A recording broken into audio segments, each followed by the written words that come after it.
65 years or older? Good news. Illinois has expanded its Medicaid health insurance program to everyone 65 and older, regardless of your immigration status. Need help to apply? Contact United African Organization, UAO, WhatsApp, SMS, IL65 to 773-420-8976. It's true. For most people, your health insurance program increases as you grow older. That's why the state of Illinois has expanded its Medicaid health insurance program to everyone 65 and older, regardless of your immigration status. Need help to apply? Contact United African Organization, UAO, WhatsApp, SMS, IL65 to 773-420-8976. If you are 65 years and older, there's one thing we can all agree on. Your health and well-being is important. Whether you are a recent green card holder or retiree, asylee or without paper, you're now eligible for the Illinois Medicaid health insurance program. Need help to apply? Contact United African Organization, WhatsApp, SMS, IL65 to 773-420-8976. Documents needed to apply: your proof of ID, your proof of address, and your proof of income.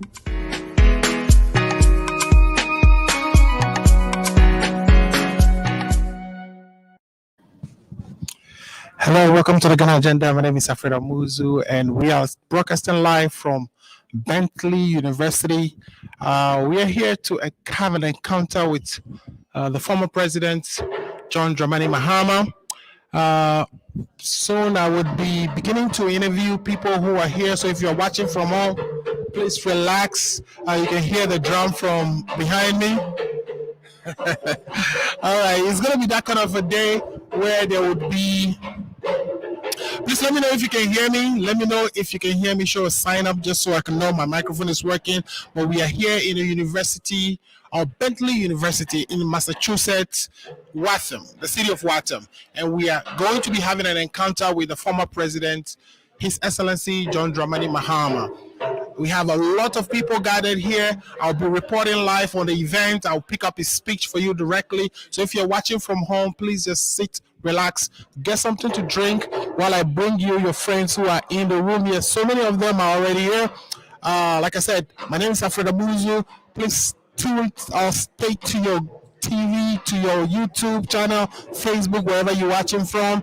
Again, we are here in Bentley University, and we are bringing to you live the events that is going on here with our former president, who has visited Harvard, gave a speech, and he has decided to meet with the NDC and also the rest of the diaspora and have a conversation with us. So I have with me here all kinds of people. I have Paul DeSosu, I have Ambassador, what is the name again? Benzita just seated. Yeah, so I'll be talking to all of them, and I'll be bringing them live to you. So I say, whatever you're doing, get something to drink. We'll be right back. Please take this quick commercial, and as the events unfold, we'll be reporting live. Again, this is the Ghana Agenda. My name is Alfred Amuzu. Stay tuned. Are you 65 years or older? Good news. Illinois has expanded its Medicaid health insurance program to everyone 65 and older, regardless of your immigration status. Need help to apply? Contact United African Organization, UAO, WhatsApp, SMS, IL65 to 773-420-8976. It's true. For most people, your health insurance program increases as you grow older. That's why the state of Illinois has expanded its Medicaid health insurance program to everyone 65 and older, regardless of your immigration status. Need help to apply? Contact United African Organization, UAO, WhatsApp, SMS, IL65 to 773-420-8976. If you are 65 years and older, there's one thing we can all agree on. Your health and well-being is important. Whether you are a recent green card holder or retiree, asylee or without paper, you're now eligible for the Illinois Medicaid health insurance program. Need help to apply? Contact United African Organization, WhatsApp, SMS, IL65 to 773-420-8976. Documents needed to apply: your proof of ID, your proof of address, and your proof of income.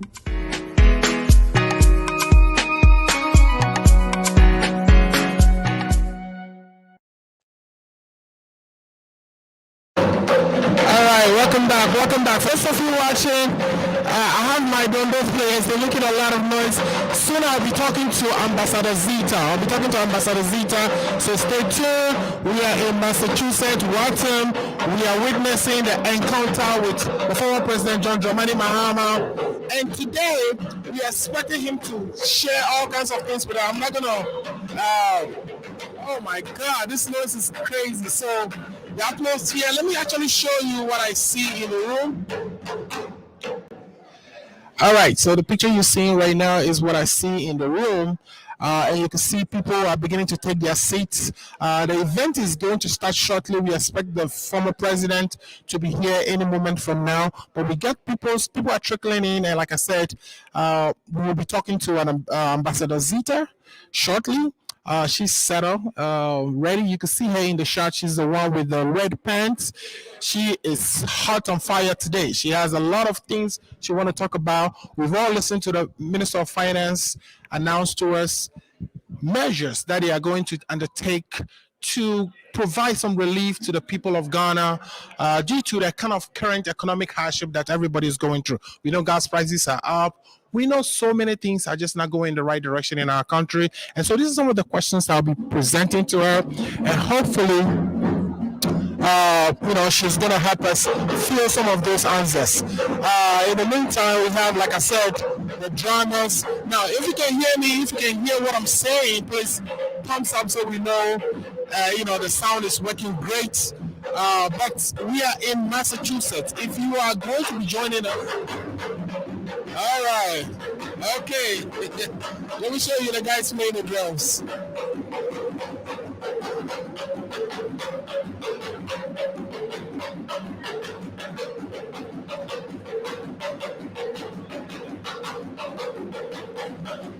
All right, so you can see a lot going on, and I even have my friend Paul Disosu is here in the building today. We have another former. So you can see the people as they say yourself. This is a former Council of State member. We'll be talking to him as well. We'll be talking to all kinds of people today. So if you're watching us, please tell a friend to tune into the Ghana Agenda. We are streaming live on Arco Radio on the Ghana Agenda, on Trend Africa. We are also live on the NDC's Twitter account. So whichever way you want to watch this, please log in, share your comments. We will take some of your questions and we'll read it out. Hopefully when the president is done with his speech and is answering questions, he can answer some of your questions. Oh my God, those drums are loud. All right. So like I was saying, we have a lot of dignitaries working in, and like I said, I'll be talking to a few of them. Now, if you're watching us live, please, share your comments, whatever questions you need to ask. What will happen is once the president is done talking and it's time for Q&A, we'll try to read some of your questions so that he can answer them live to you. So you are very much part of this program. That is why we are streaming it live. We're trying to get your voices heard as well, regardless of where you are. If you're not in the room, trust me, you are still in the room. We are considering everyone, and we'll be bringing your opinions live.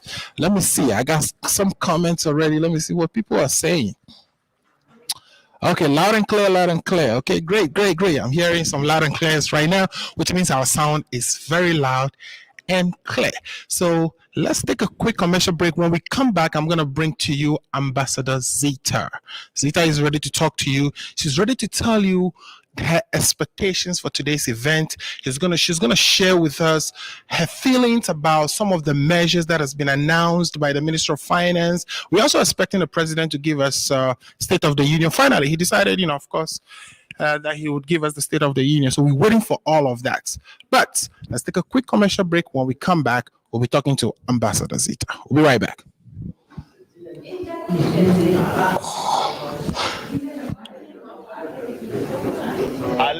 Are you 65 years or older? Good news. Illinois has expanded its Medicaid health insurance program to everyone 65 and older, regardless of your immigration status. Need help to apply? Contact United African Organization, UAO, WhatsApp, SMS, IL65 to 773-420-8976. It's true. For most people, your health insurance program increases as you grow older. That's why the state of Illinois has expanded its Medicaid health insurance program to everyone 65 and older, regardless of your immigration status. Need help to apply? Contact United African Organization, UAO, WhatsApp, SMS IL65 to 773-420-8976. If you are 65 years and older, there's one thing we can all agree on. Your health and well-being is important. Whether you are a recent green card holder or retiree, asylee or without paper, you're now eligible for the Illinois Medicaid Health Insurance Program. Need help to apply? Contact United African Organization, WhatsApp, SMS IL65 to 773-420-8976. Documents needed to apply: your proof of ID, your proof of address, and your proof of income.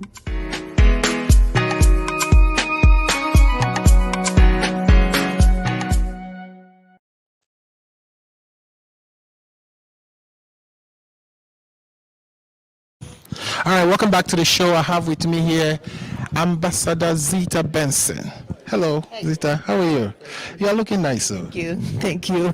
Say hi to my listeners. This is the Ghana Agenda. It's mostly political and it's dedicated to Ghana. We say hello to my viewers who are seeing you for the first time. And they are now looking at you in reality. I'm looking at you here and I'm amazed at what I'm seeing. So, talk to them.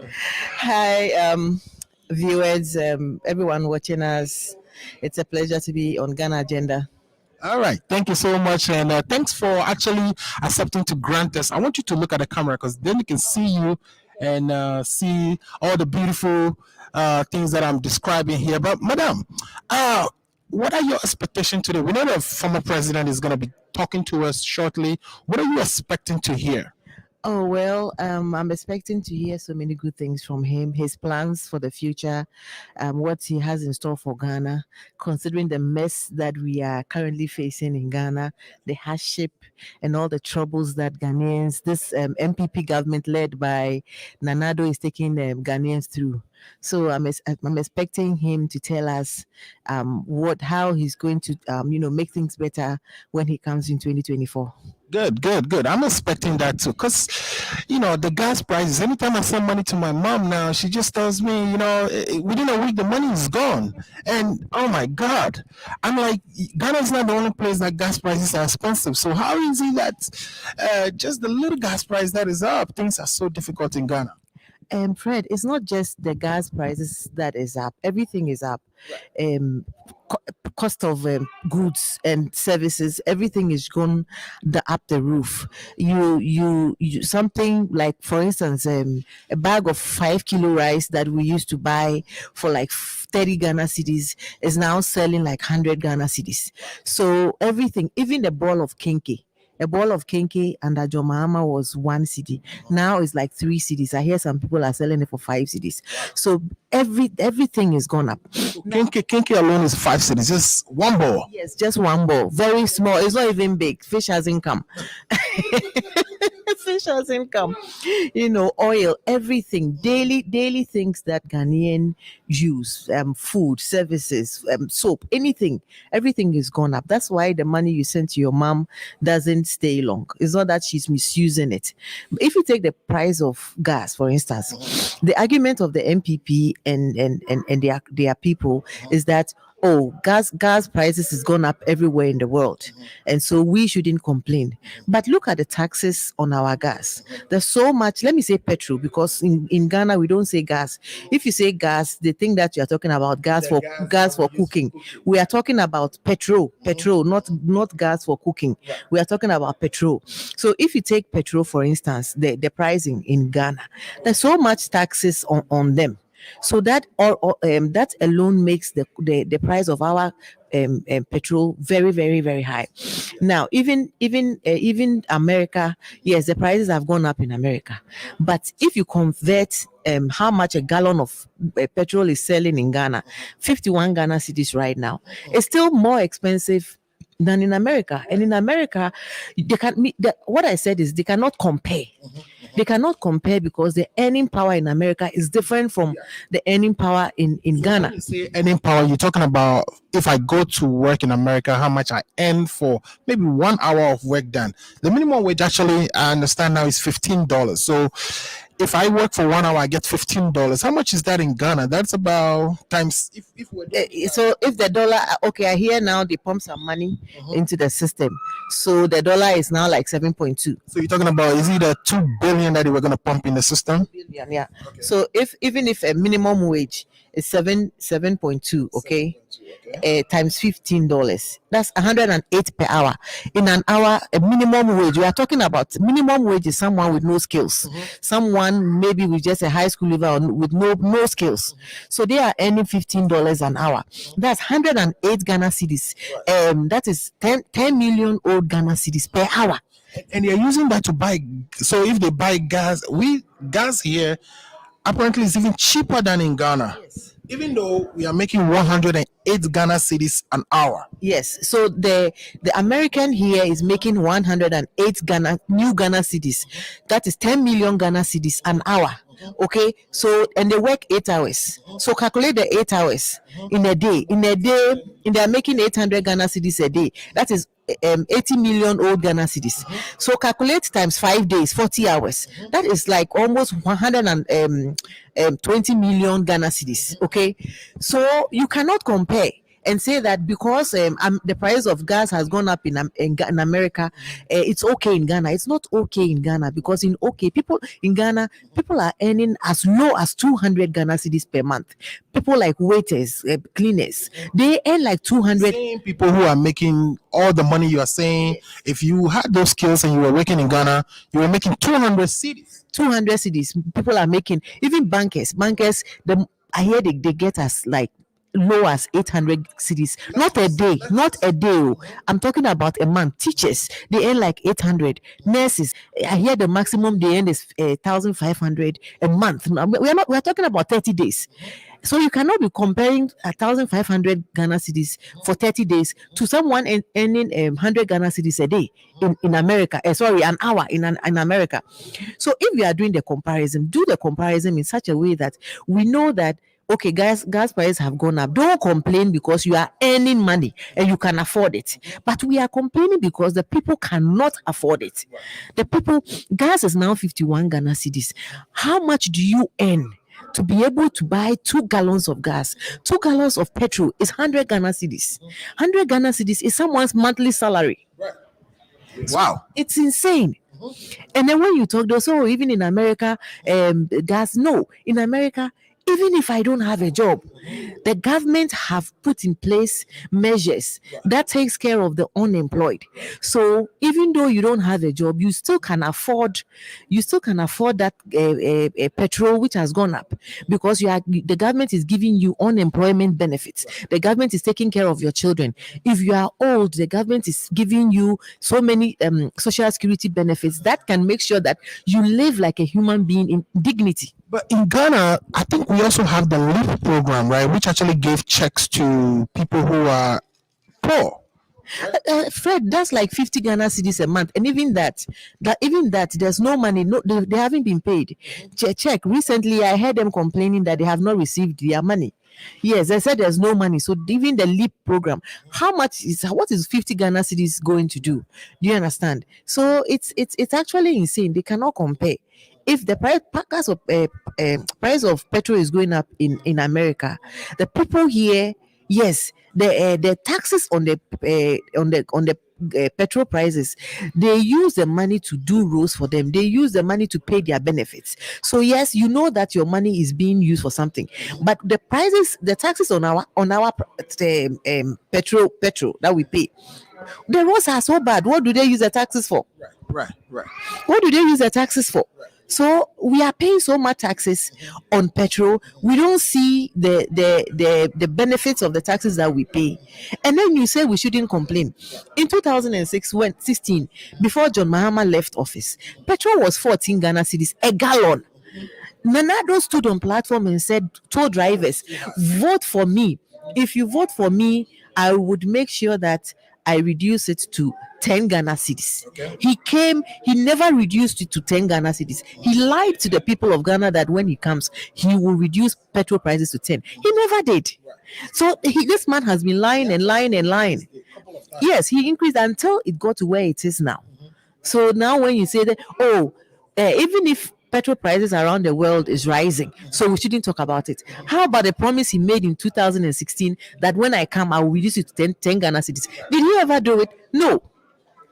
And then they go to Pediasi and then they go and have a meeting for 3 days, use taxpayers' money to have lunch and dinner, come back and say that, we've reduced it by 15 pesos. How much is 15 pesos? 15 pesos per liter is 60 pesos per gallon. Yeah.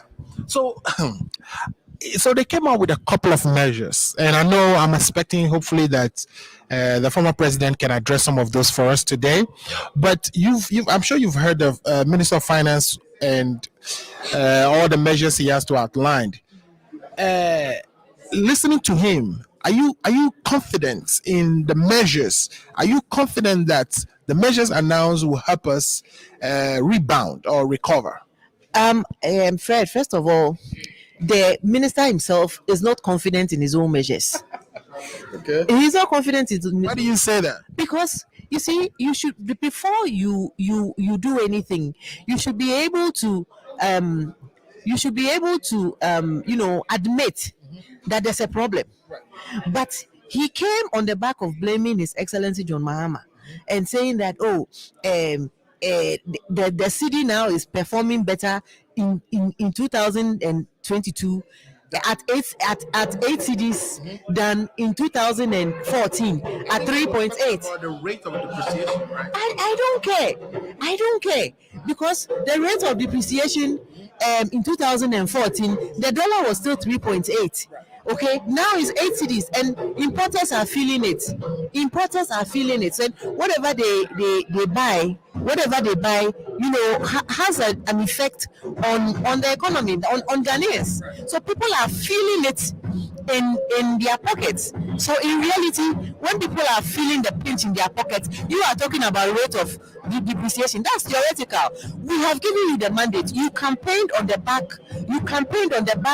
of the fact that, excuse me to say, His Excellency John Mahama couldn't do it. You could do it. You have been in power for 6 years, 6 good years. How then do you go back and blame the same man? You go back and blame the same man that how then do you go back and blame the same man that you told Ghanaians couldn't do their job? That Ghanaians gave you the opportunity to do their job.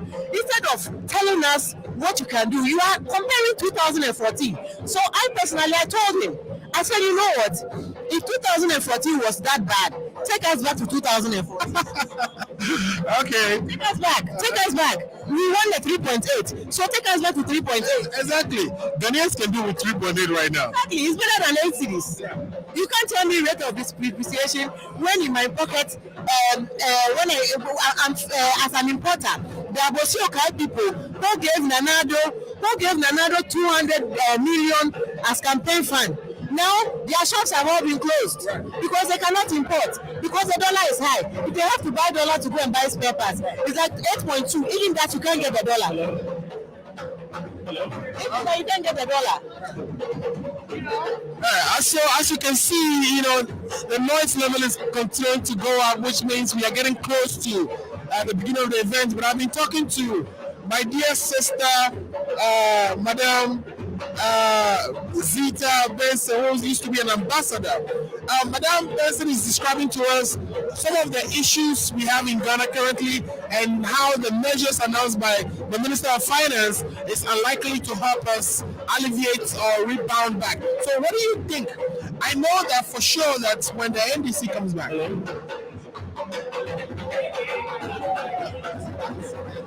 Okay, so Right. So I know for sure that when the NEC come back, there's going to be a lot of problems to deal with. Okay. What are some of the things you think the NDC would do to take us out of the current problems we are in? You see, my fear right now is the mess this government has created. They've created a huge mess. This government has borrowed more than any other government from the time of Nkrumah. This government has borrowed more than any other government from the time of Nkrumah. So all that debt is going to be there for His Excellency John Mahama to come and handle. So the loans they've taken, there's nothing to show for it. So you ask yourself, Nasikano Wehi. Nasikano Wehi. Okay, they've taken so much loans. When you look around, the roads are still bad. The one district, one factory they promised, you don't see it. The youth are unemployed. So those are the things that when we come, we have to come and tackle. The youth unemployment. When I see the youth, young men and women who have potential selling by the roadside, I feel sad. That is the future of Ghana right in front of us. The future of Ghana wasting away by the roadsides, selling chewing gum, selling chips, because there's no jobs and they can't starve. There are no jobs, they can't starve. So they are doing what they have to do. The Ghanaian youth is not lazy, but the Ghanaian youth hasn't got the opportunity. So we have to create an enabling opportunity for them. For them, do you understand? We have to create an enabling. So how are we going to do this? Because the reality is we don't have a lot of resources. We don't have a lot of funds right now. We are so deep in debt. Matter of fact, the summary of economic data that was just released by the Bank of Ghana says that as of December, our debt stock is up to $351 billion. How are we going to pay down this? Because even the interest on that is going to swallow us. The zero coupon debts that were contracted recently. My understanding is come 2025, they will become due. How are we going to tackle this when you come back into power? Well, that's why I said this government has borrowed more than any other government. And that is why the World Bank and the IMF, they've reduced our credit ratings to C. And that is why the World Bank and the IMF, they are refusing to give us any loans. Because you live in America. You know that in America, when your credit rating is bad, you will not get you can't even rent a house when your credit rating is bad. So right now, the World Bank has refused to give Ghana any loans. Okay? And that is why they are trying to pass the e-levy. Because as we speak, we can't get credit. We can't get credit. So they are trying to pass the e-levy so that they will use the e-levy as collateral to go for a loan, because they have messed the economy up badly. So in fact, when John Mahama comes, he has a lot of work to do. There's a lot of work to do. So you mean they collateralize ESLA, they collateralize even GetFund, and you are saying that once e-levy is passed, it is likely to be collateralized? Yes. I am not saying it. The Roads Minister, he said it in Parliament that we will get more roads when the e-levy is passed, because they are going to use it as collateral. So it's on record. I'm not lying about it. Oforiata said it. And Wakwato Oforiata said it. Do you understand? You are just quoting it. Okay, so viewers, if you are listening and you have any question for my guest, Madam Zita Benson, please ask through the comments and I'll read it to her so she can provide some answers. But in the meantime, she's given us so much. Madam Zita, I know you have your friends here that you need to go and shake some hands. Do you want to leave us with some? I'll bring you back. But before you leave for this time, do you want to have any last comments? And if there are any questions, I'll come and pull you and get you to answer. Okay, what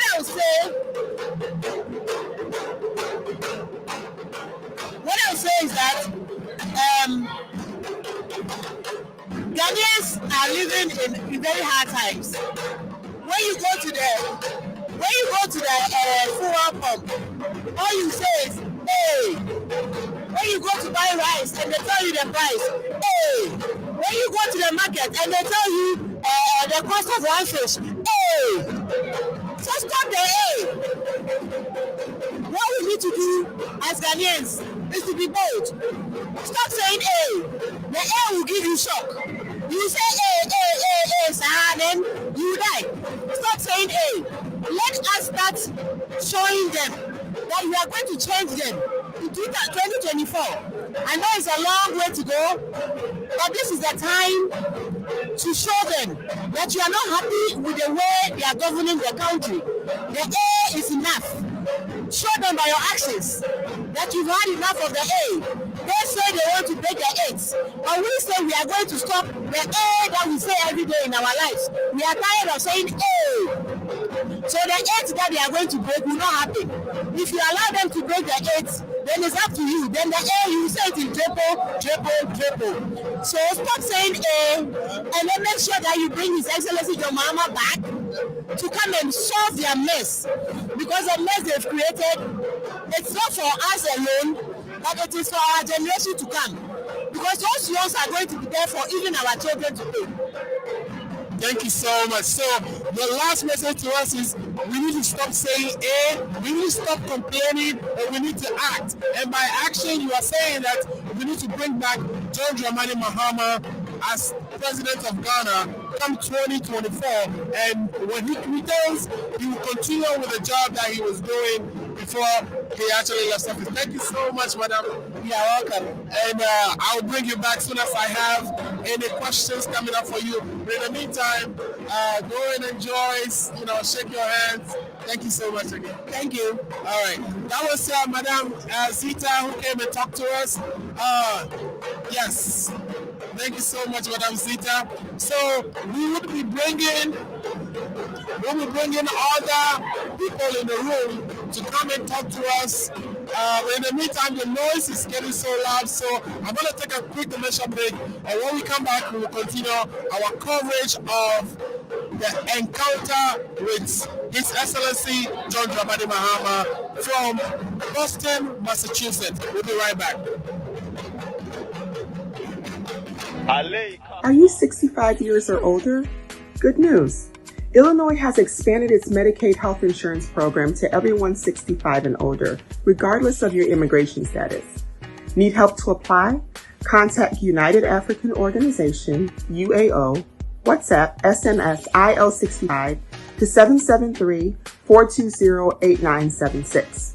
It's true. For most people, your health insurance program increases as you grow older. That's why the state of Illinois has expanded its Medicaid health insurance program to everyone 65 and older, regardless of your immigration status. Need help to apply? Contact United African Organization, UAO, WhatsApp, SMS IL65 to 773-420-8976. If you are 65 years and older, there's one thing we can all agree on. Your health and well-being is important. Whether you are a recent green card holder or retiree, asylee or without paper, you're now eligible for the Illinois Medicaid Health Insurance Program. Need help to apply? Contact United African Organization, WhatsApp, SMS IL65 to 773-420-8976. Documents needed to apply: your proof of ID, your proof of address, and your proof of income.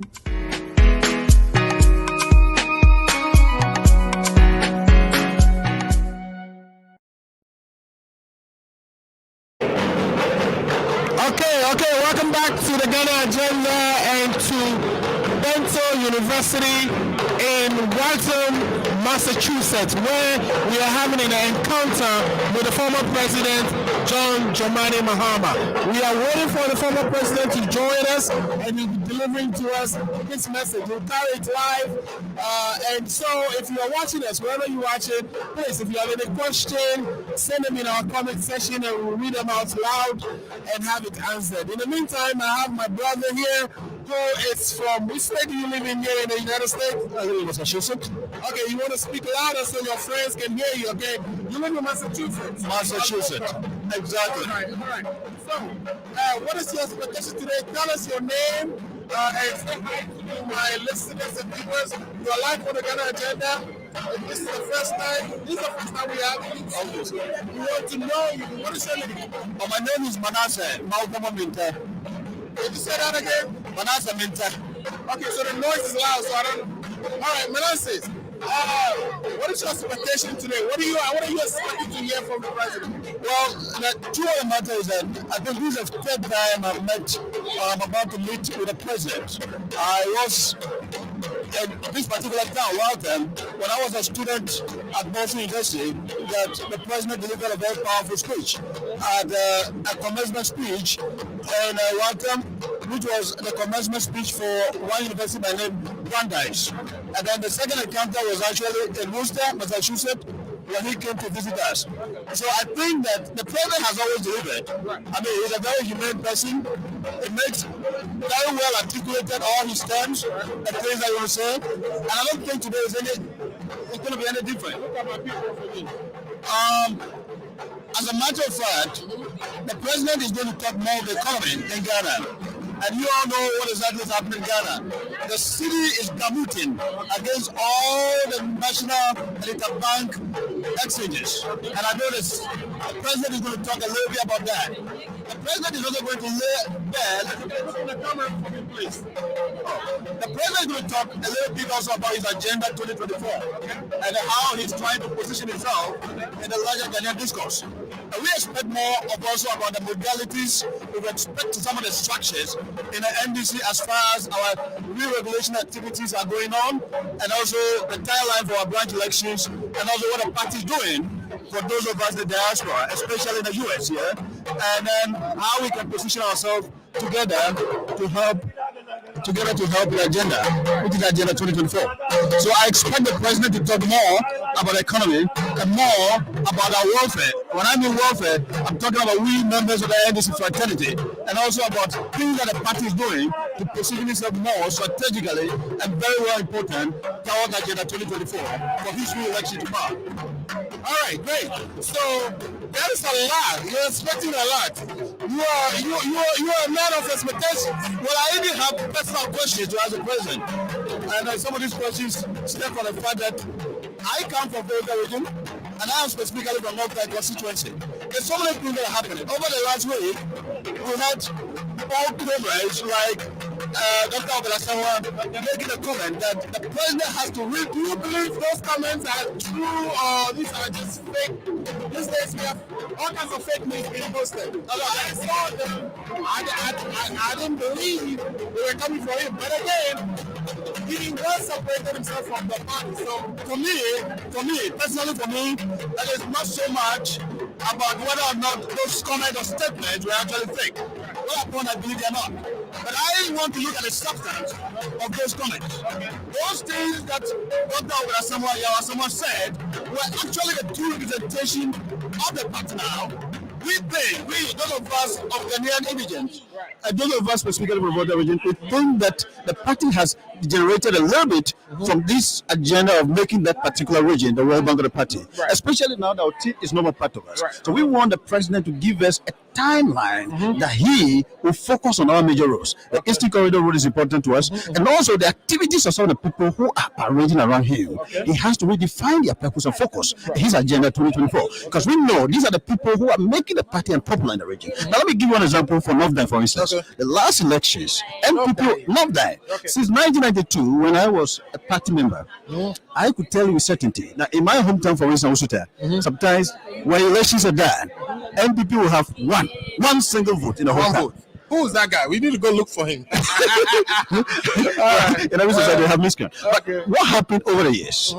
Gradually, they are making inroads. The party has become a little bit unpopular because of the inactivity. Which is bound to happen, though. Yeah, but you don't expect NDC to be the only dominant party in the region, especially with the amount of diversity, the intermarriages, and all the things that we see going on in our country. I mean, I'm not contesting the fact that immigration, intermarriages, cultural influx, and culturalism, and all that are factors that will definitely affect the political party.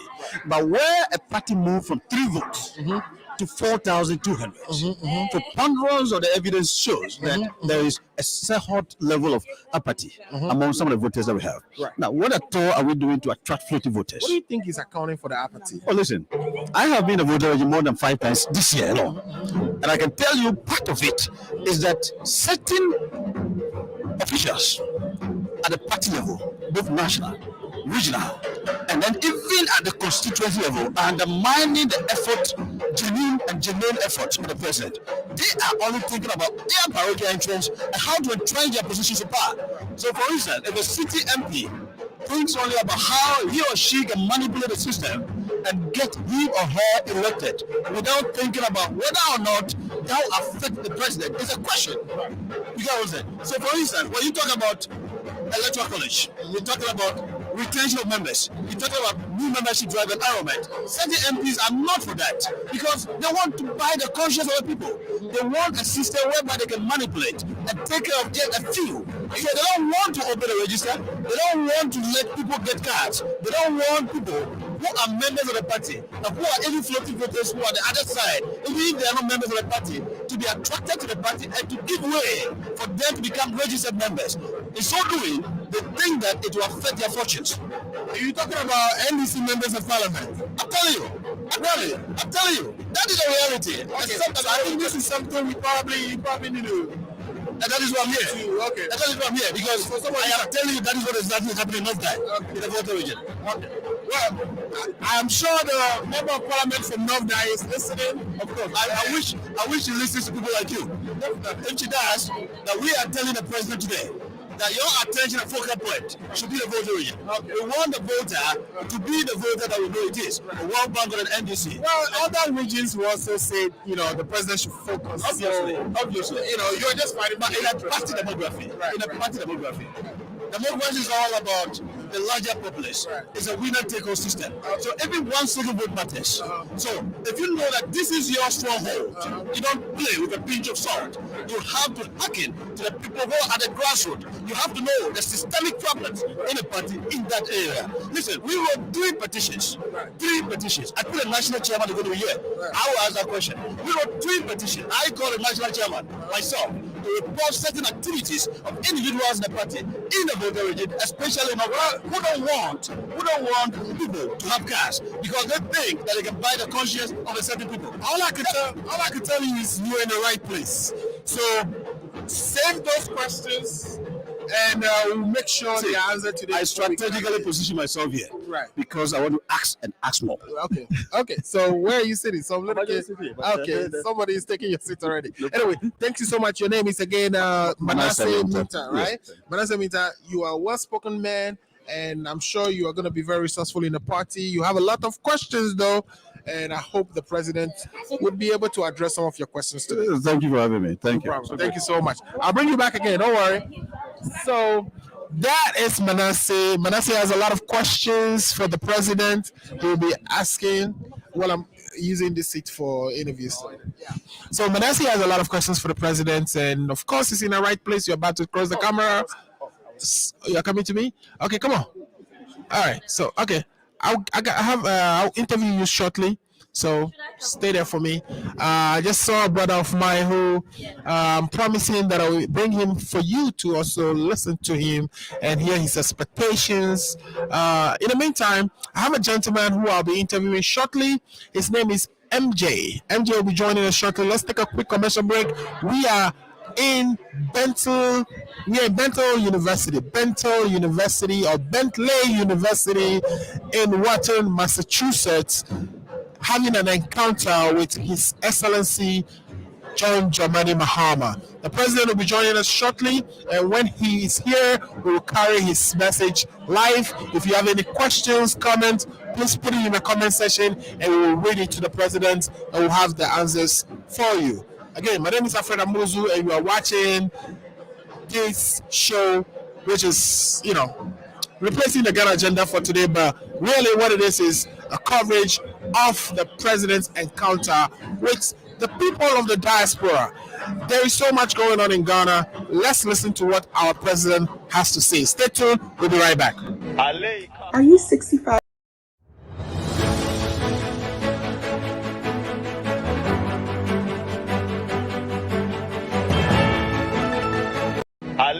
Are you 65 years or older? Good news. Illinois has expanded its Medicaid health insurance program to everyone 65 and older, regardless of your immigration status. Need help to apply?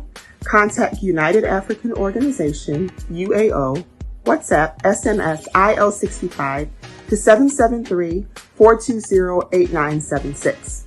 It's true. For most people, your health insurance program increases as you grow older. That's why the state of Illinois has expanded its Medicaid health insurance program to everyone 65 and older, regardless of your immigration status. Need help to apply? Contact United African Organization, UAO, WhatsApp, SMS IL65 to 773-420-8976. If you are 65 years and older, there's one thing we can all agree on. Your health and well-being is important. Whether you are a recent green card holder or retiree, asylee or without paper, you're now eligible for the Illinois Medicaid health insurance program. Need help to apply? Contact United African Organization, WhatsApp, SMS IL65 to 773-420-8976. Documents needed to apply: your proof of ID, your proof of address, and your proof of income.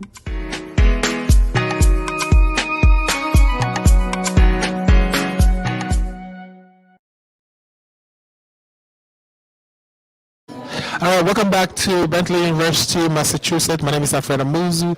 I have here with me Chairman. Chairman, introduce yourself to my listeners. Yes, my name is Eva Prince Ajiman. Okay.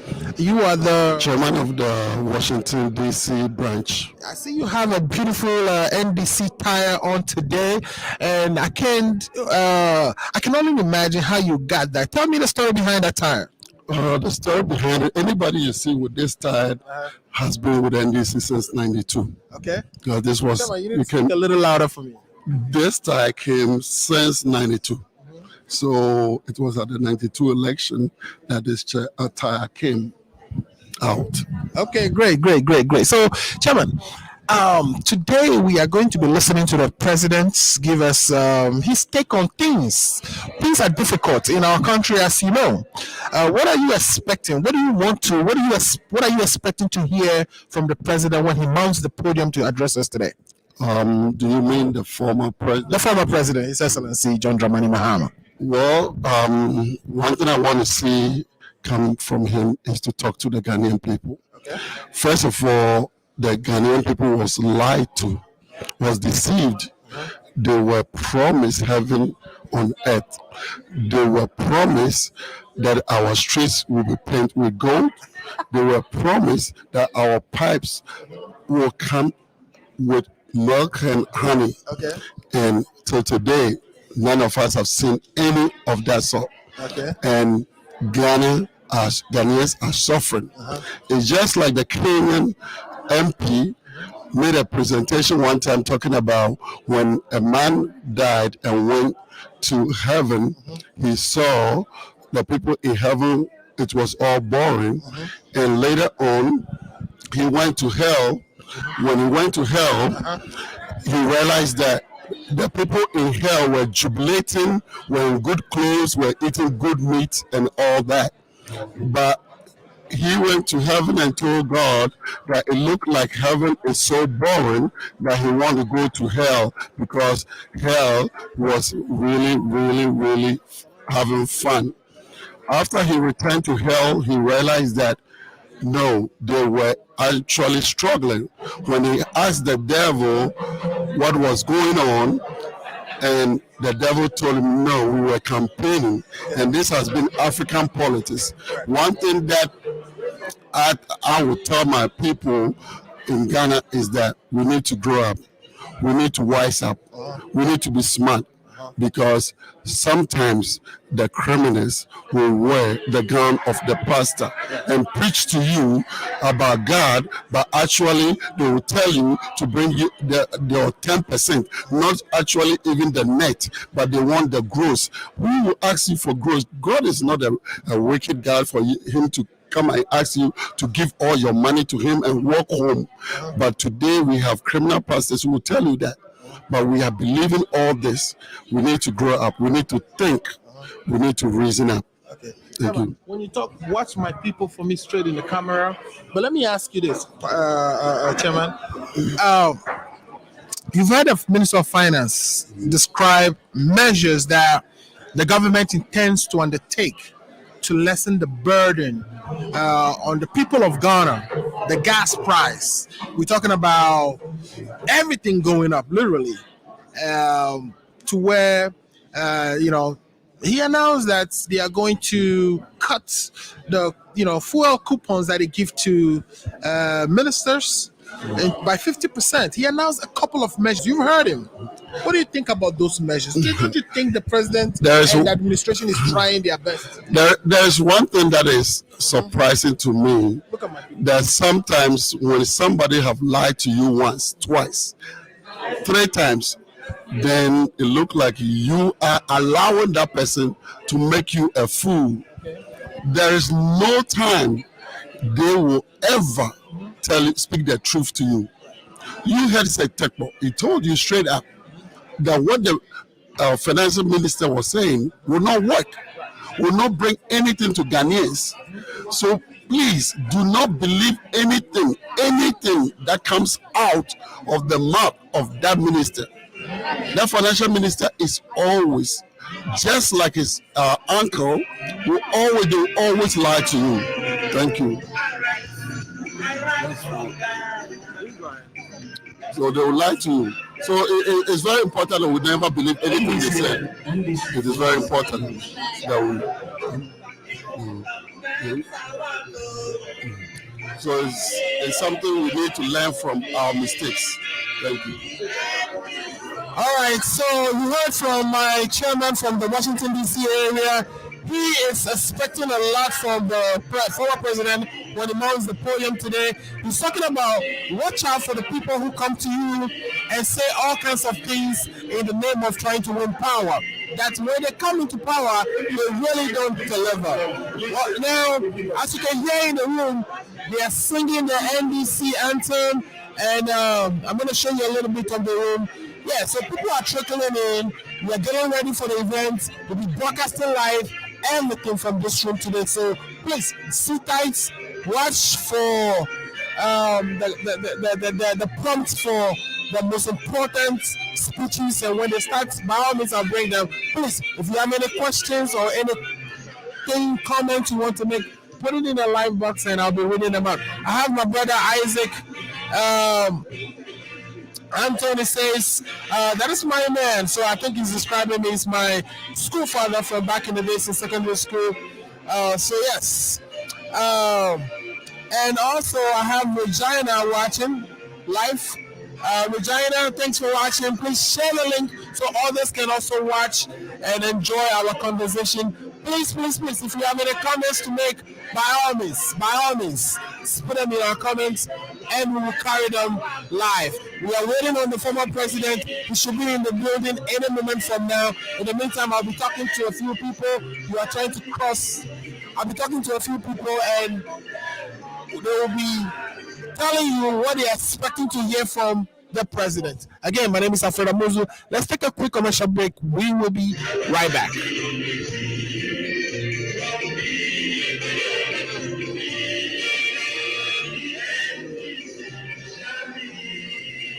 Hi, I am Sewami here. In this month of October, World Remit wants you to win 10,000 Ghana cedis for your favorite teacher. Here's what you have to do to participate. Pick up your phone and record a 2-minute maximum video of yourself talking about that special teacher of yours. Upload that video on social media with the hashtag Teacher Appreciation Month or Teacher Mo. Make sure to tag World Remit and Afropolitan cities. Please note, make sure you follow the video guidelines to avoid disqualification.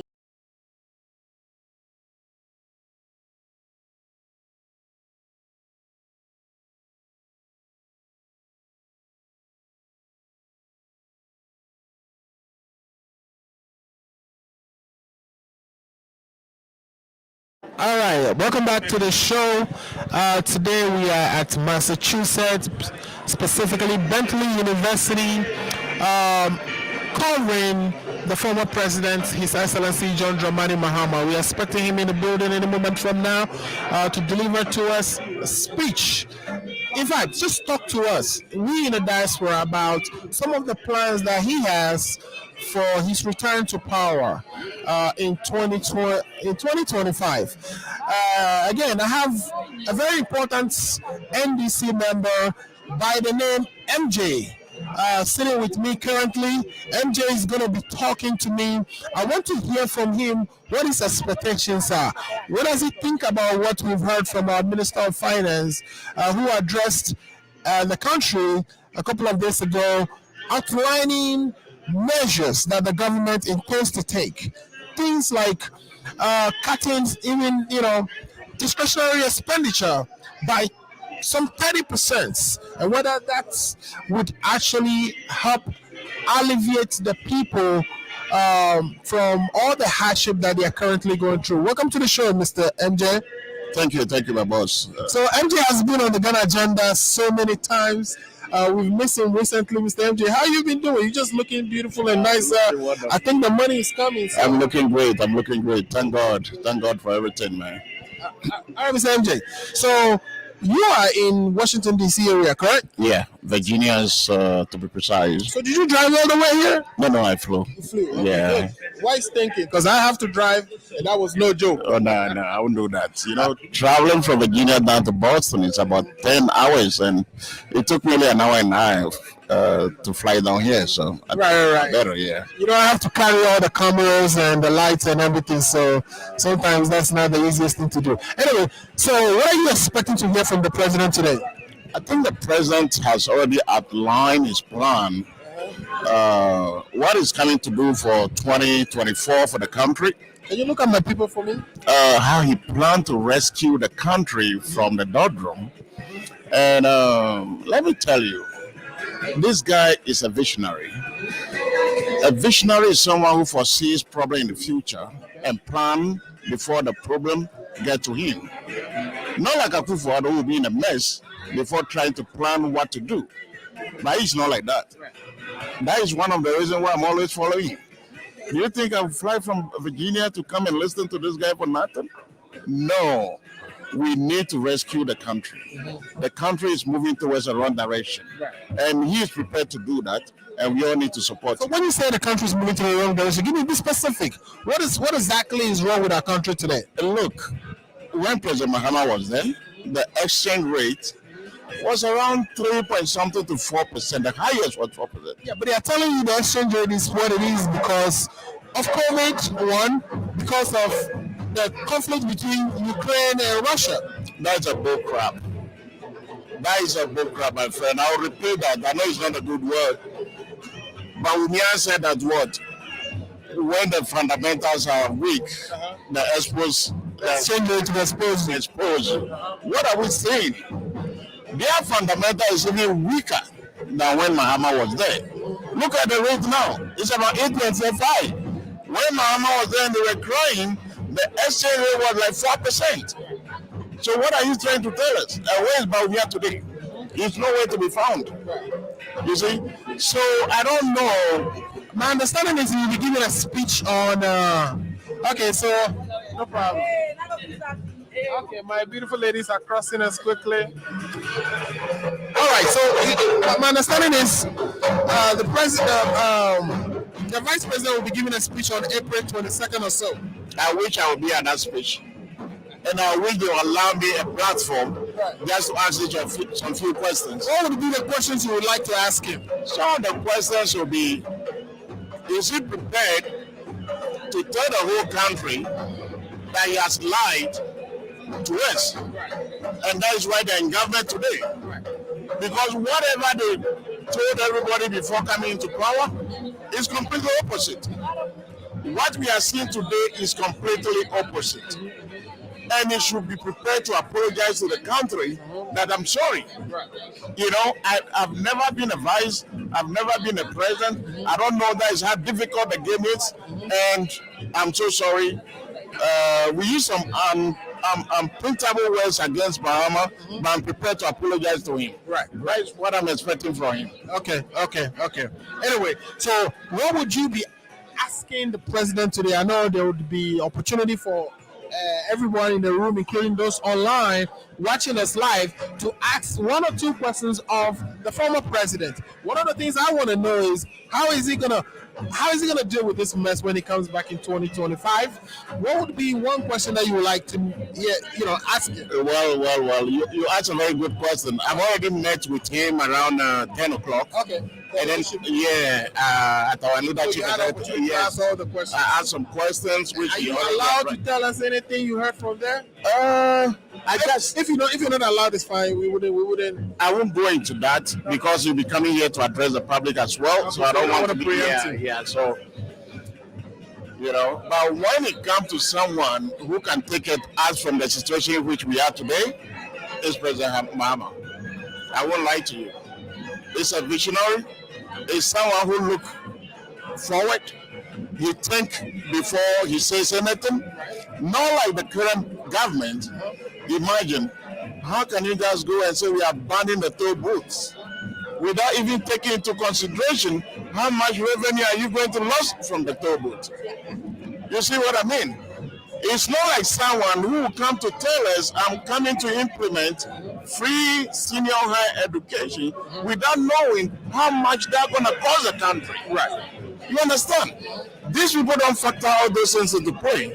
They just go into the game and realize everything backfire against them. They say, we have to rethink about the whole thing. But the free SHS has saw enrollment numbers going up. We've seen performances going up. We've seen people, the number of people actually passing the WASI exam going up. So could you, honestly say, that program was a failure? It is. Why so? I will tell you. Look, implementation of the program itself was a complete failure. The program itself is good. But did we go around it very well? No. Look, before doing that, we should have assessed ourselves. Are we going to be able to sustain this? Is it sustainable? If it's not sustainable, let's take time and plan it well so that we can keep it going for life. Okay. Now they say they want to review it. It's very difficult for them to say, we cannot continue with it. But if they have the chance, they will say it. But because of politics, there's nothing they can do about it. Okay. So they will keep it going, and the economy will still be in the mess which we are today. Right. Because a lot of money is going into that. Look, I'm here. I have cousins in high school. In Ghana. I can afford it. Right. The government doesn't need to pay for that. Even in America, they have free school feeding program. Right. It's not free to the whole U.S. They assess your income and then they see, are you qualified for free education? Yeah. If you're not qualified based on your income, no, you got to pay. I pay for my kids' feeding. Right. Understand? But the problem in Ghana is not like that. It's like universal. Either you're a billionaire, contributory, or despite, or whatever, you still have to have it free. Right. And these people can even feed 1,000 people. Okay. I think the finance minister mentioned this, that it shouldn't be universal, but the president will never listen. Right. So even there was some speculation that the priority programs will be reviewed. But then when the minister had, given those, when he came out to present the measures, the question was put to him whether the free SHS was one of those things that would be looked at. I think he agreed that, it will be looked at. It should be looked at just like any other thing. But fill the slots closer to the stage so that those who come later. As to whether it will be abolished or, that's not going to happen. Even John Mahama, who we're about to listen today, just so that said those who come later will. Free SHS is here to stay. If he becomes president, he's not going to abolish it. Thank you very So really, like you said, it's a good idea. It is just the implementation. What are we going to do different? What is the former president going to do any different from what is currently being done? Let me tell you, what the former president will be doing he will continue with all the E blocks. He's going to continue with all the E blocks, and will continue to build some of them in other areas until everything is well done, and then we can continue with that. You know, look, I went to Sudan school. At that time, the population was like, let's say 400 or to 500. Right now, do you know the population of that school? No. It's about 3,000, 4,000. Wow. And the same structure.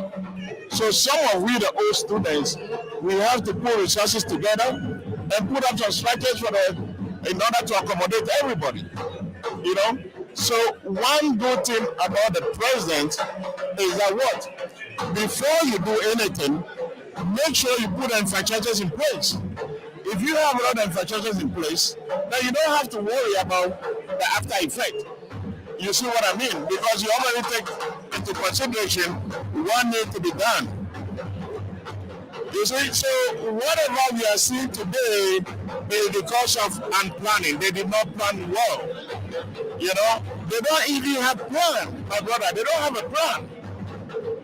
Because if you have a plan, there's no way you'll be doing something and you get to the middle of it and said we made a mistake. You know, all these things need to be planned, look into very well. That is what Mama was trying to do. That look, actually, he was the one who came out with the free senior high school program. But are we going to do it right away? He said no. We know we need to plan it well, go according to schedule before we roll out the plan. And when they came, they just jumped into it. That's for politics. Okay? Mama started with the yin blocks. Look, we're going to be putting up all this to make sure when we start the free education, it will accommodate everybody. Right. You see what I'm saying? Mm-hmm. But now where are all those buildings? Right. They're in the bush. Right. The money doesn't belong to Mahama. Mm-hmm. The money belongs to the government. It belongs to the country. Mm-hmm. So the country is losing from whatever this reckless Akufo-Addo government is doing. Okay. Thank you so much. So stand by for us. We would bring you back.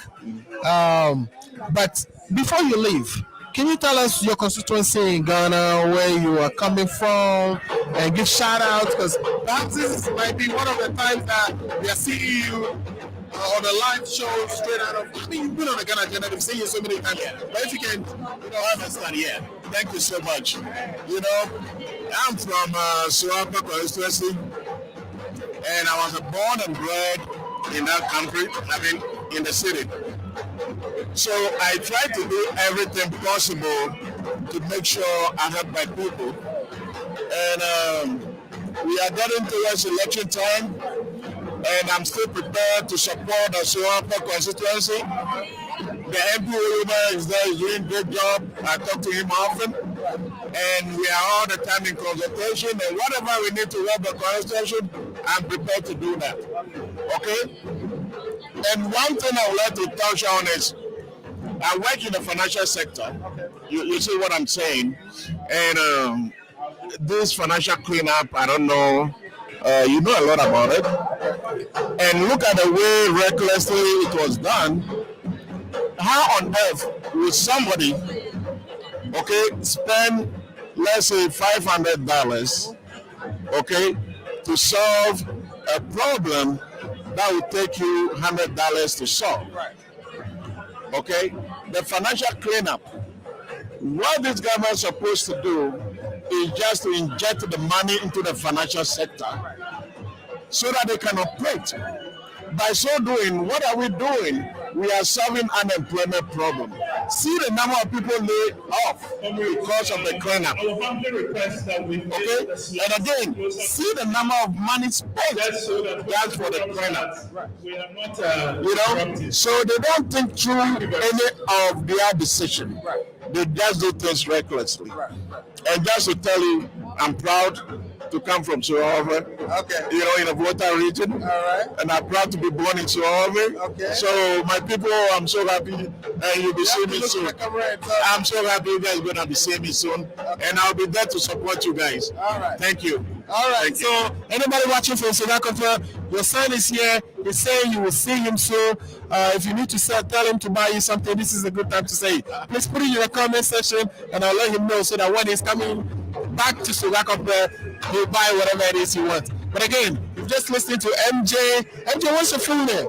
MJ Lawal. MJ Lawal. How can I forget? MJ Lawal. All right. We've been a program several times. Thank you so much for sitting and talking to me. Really appreciate it. Okay, my producer, if you're listening, let's take a quick commercial break. When we come back, we would look into the room and see who else is here that we can talk to. And again, you're watching the event that is themed the encounter with the former president, His Excellency Dramani Mahama, straight out of Bentley University in Whitehorn, Boston, and that is in Massachusetts, the United States. My name is Alfred Amozu, the host of the Ghana Agenda.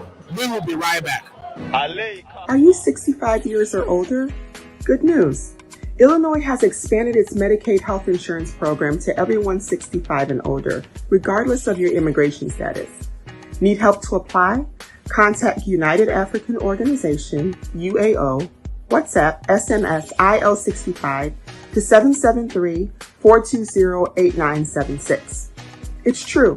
For most people, your health insurance program increases as you grow older.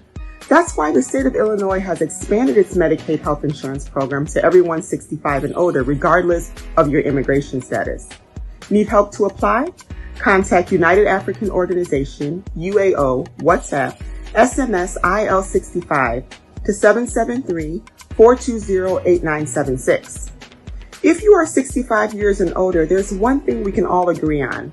Your health and well-being is important. Whether you are a recent green card holder or retiree, asylee or without paper, you're now eligible for the Illinois Medicaid Health Insurance Program. Need help to apply? Contact United African Organization, WhatsApp, SMS IL65 to 773-420-8976. Documents needed to apply: your proof of ID, your proof of address, and your proof of income.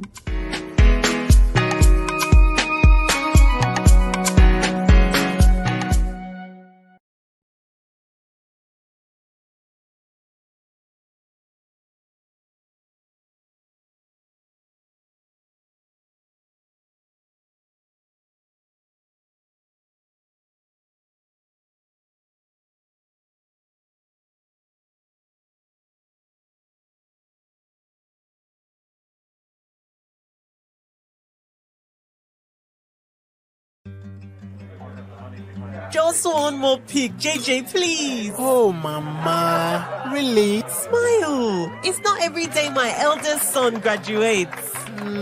I couldn't have done it without you. All without Auntie Jane's generous support. Here is to Auntie Jane's well-appreciated World Remit money transfers. World Remit Corporation is licensed as a money transmitter by the New York State Department of Financial Services, as a foreign transmittal agency by the Massachusetts Division of Banks, number FT 1179663, and licensed by the Georgia Department of Banking and Finance, NMLS 1179663, Massachusetts Foreign Transmittal License, FT 1179663. World Remit, a better way to send money. Download the app or visit worldremit.com. Hi, I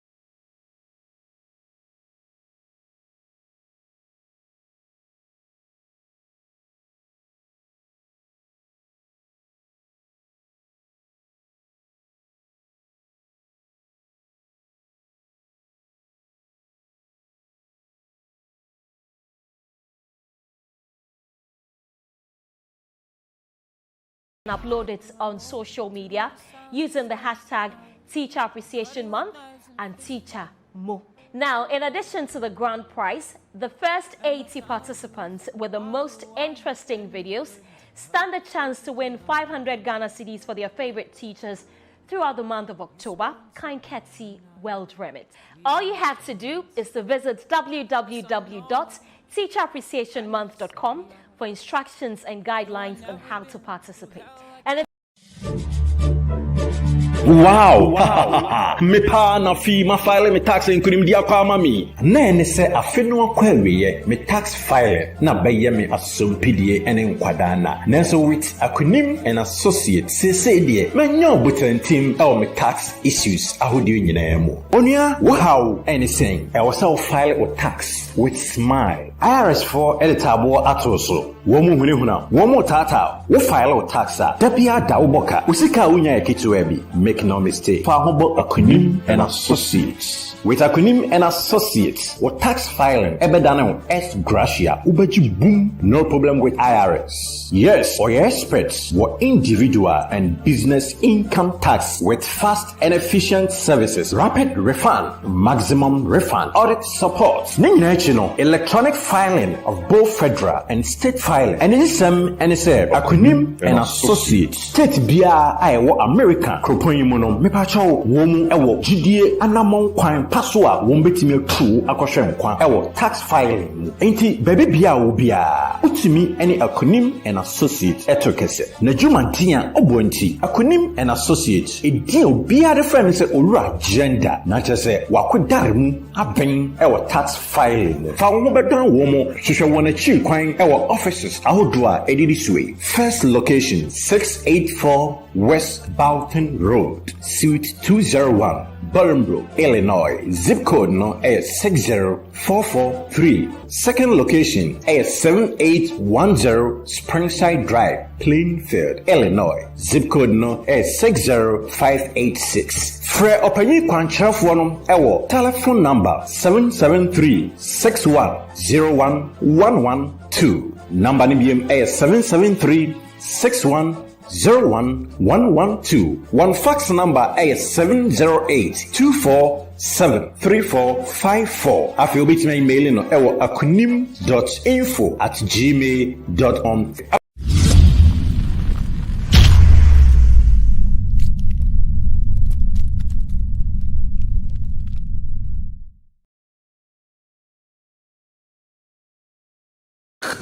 Welcome back to the show. Again, my name is Alfred Muzu, streaming live from Bentley University, Massachusetts. We are waiting on His Excellency John Dramani Mahama to address the diaspora. He's going to talk about all kinds of things. He will be talking to us about the hardship that the people of Ghana are currently going through and what plans he has. What plans does he have to alleviate the pain of the people? We heard from the Minister of Finance. Maybe he will react to that. We want to ask him all kinds of questions. So if you have any, please put it in our comment section and we'll read it out live so we can get answers for your questions. I have here with me a very beautiful lady who is an executive member of NBC USA. She will be talking to us. And Madam, please tell us your name and where are you coming from? What position do you hold in New York? Yeah, my name is Kausar Ahmed Ginko, a former woman organizer, Islamic University College, now residing in the United States of America, New York branch, to be precise. I was the youth organizer for New York branch and then now the financial secretary for New York branch. Oh my God. Hopefully, deputy woman organizer, NBC USA. Hopefully. Yeah. All right. Okay, so we have a young. Okay, so my producer is catching that. That is good. We have a young man here leading the flag rally. Good. Is that your son?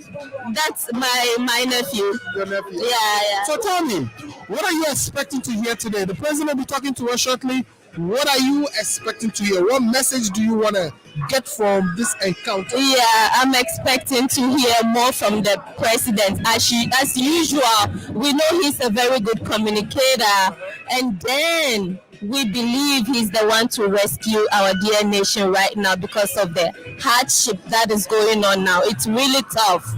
It's very, very difficult for our folks back home. So we know he's the one that is going to rescue the nation for us and nobody else, because he's done it before. He knows the terrain, and we know he can do it again.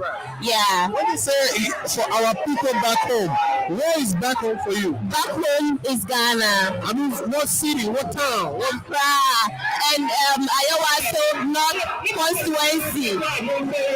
Greater Accra, Ayawaso North Constituency. That's my constituency. Okay. Ayawaso North, yes. Okay. Yes. Great. I mean, for me, I'm always excited to see young women like yourself in politics. Yeah. It used to be something reserved for the men. You don't never see. But that was before.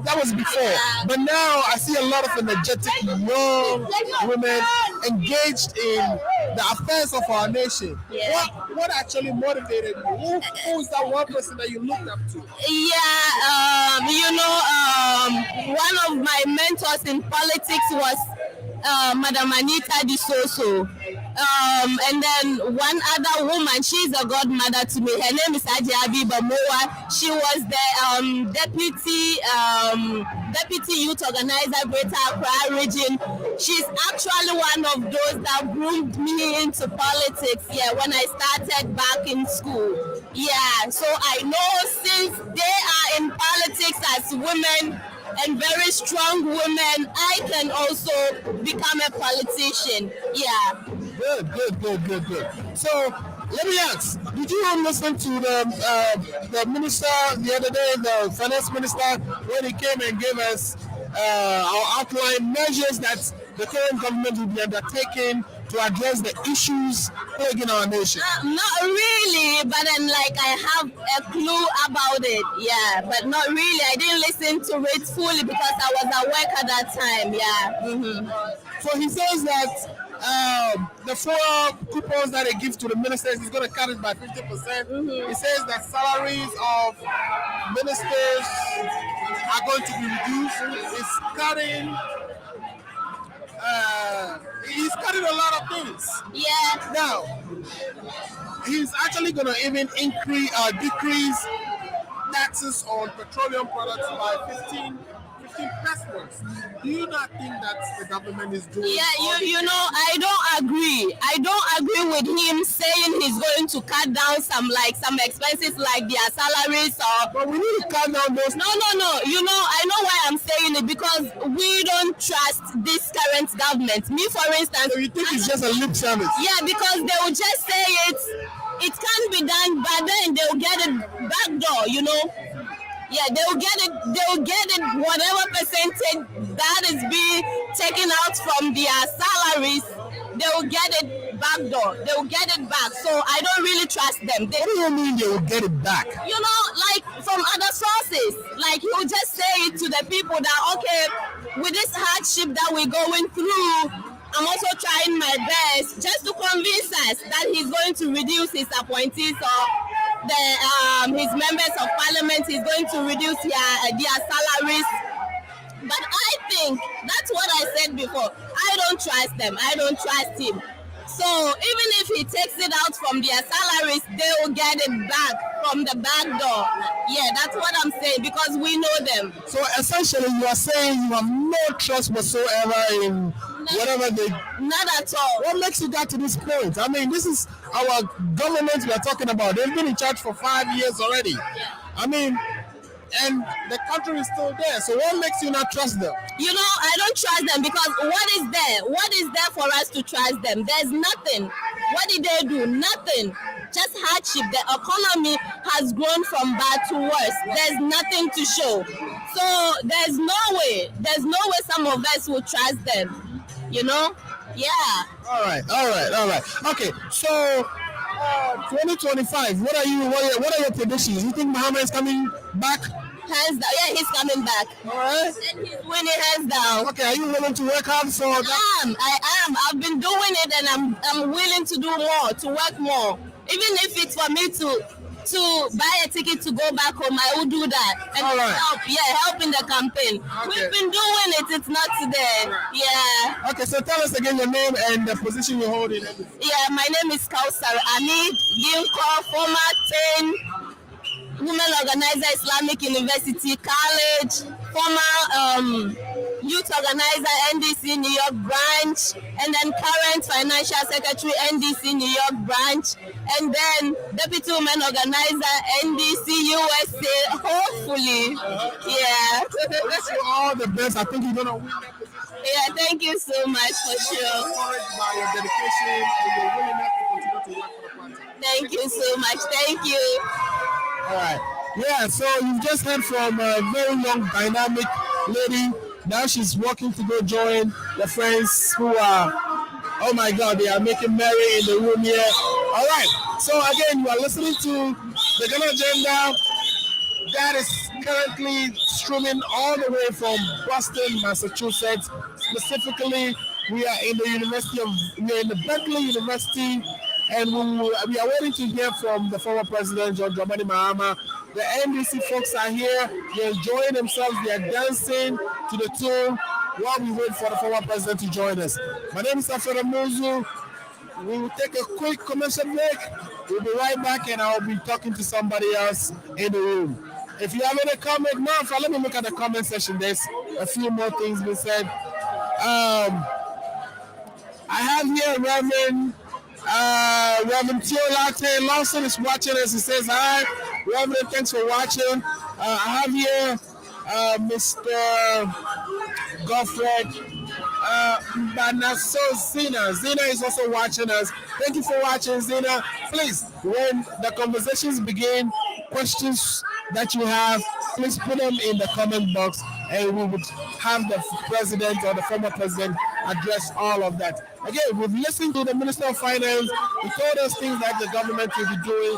We know life is getting hard. We know the city has gone up so high. We know our debt has just gone to 351.08 billion cities. We know that the Bank of Ghana just came out to say, in order to ensure that the rate of the city's depreciation doesn't get worse, that he's going to be raising, or he has increased the policy rate to 17.5%, which is about 2.5% increase. 17%. There's so much going on to address the issues we have in the country, and I'm hoping that the president will talk about that when he comes online today. So please stick with us. We will be right back, and I'll bring somebody else in the room to come and talk to us. Again, my name is Afra Muzu. This is the #1 political show in the United States. We'll be right back. Are you 65 years or older? Good news. Illinois has expanded its Medicaid health insurance program to everyone 65 and older, regardless of your immigration status. Need help to apply? Contact United African Organization, UAO, WhatsApp, SMS, IL65 to 773-420-8976. It's true. For most people, your health insurance program increases as you grow older. That's why the state of Illinois has expanded its Medicaid health insurance program to everyone 65 and older, regardless of your immigration status. Need help to apply? Contact United African Organization, UAO, WhatsApp, SMS, IL65 to 773-420-8976. If you are 65 years and older, there's one thing we can all agree on. Your health and well-being is important. Whether you are a recent green card holder or retiree, asylee or without paper, you're now eligible for the Illinois Medicaid Health Insurance Program. Need help to apply? Contact United African Organization, WhatsApp, SMS, IL65 to 773-420-8976. Documents needed to also one more pic. JJ, please. Oh, Mama. Really? Smile. It's not every day my eldest son graduates. I couldn't have done it without you. All without Auntie Jane's generous support. Here is to Auntie Jane's well-appreciated World Remit money transfers. World Remit Corporation is licensed as a money transmitter by the New York State Department of Financial Services, as a foreign transmittal agency by the Massachusetts Division of Banks, number FT 1179663, and licensed by the Georgia Department of Banking and Finance, NMLS 1179663, Massachusetts Foreign Transmittal License, FT 1179663. World Remit, a better way to send money.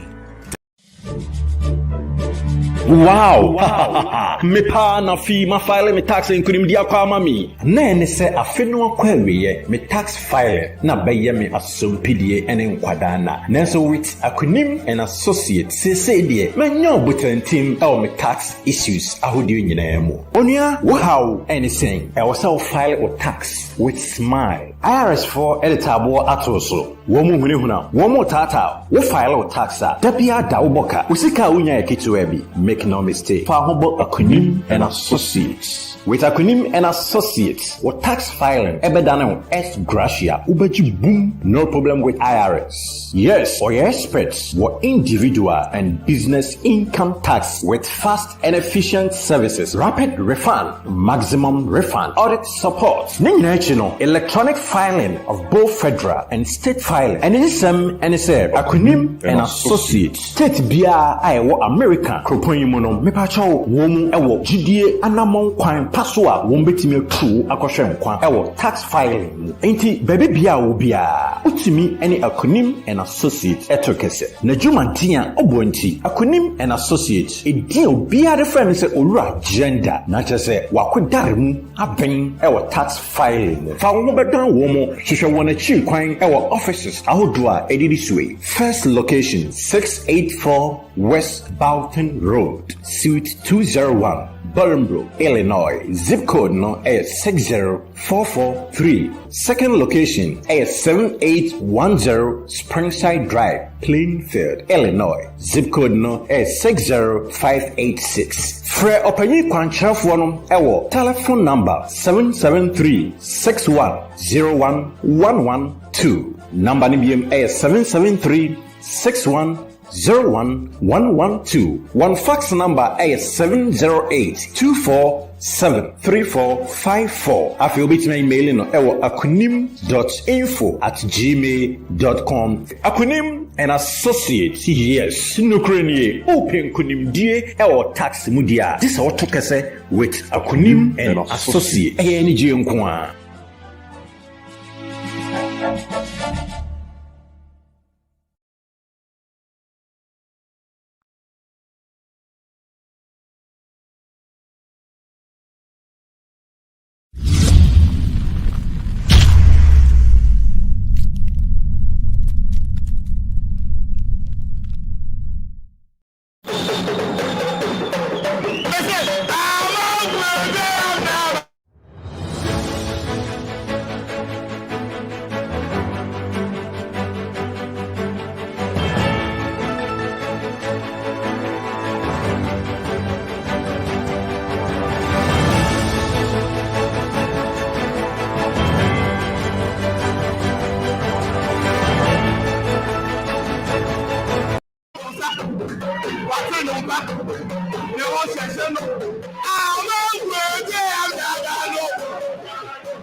Yeah, the channel is so sick.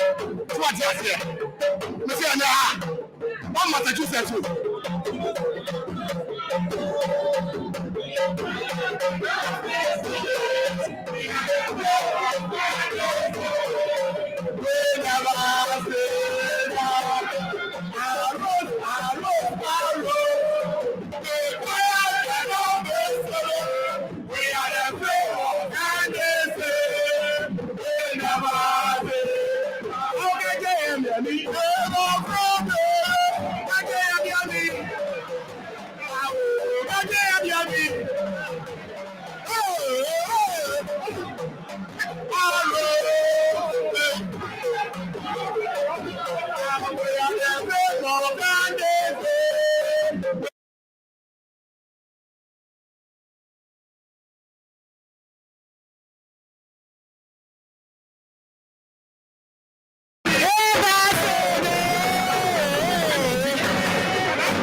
saka obrayo gaye ska shoda don't mind them the other don't mind them don't mind them the other don't mind them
and then people say, hey, your mother, say, your mother, say, your mother, say, your mother, say, out, and then,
And this year, I'm your body.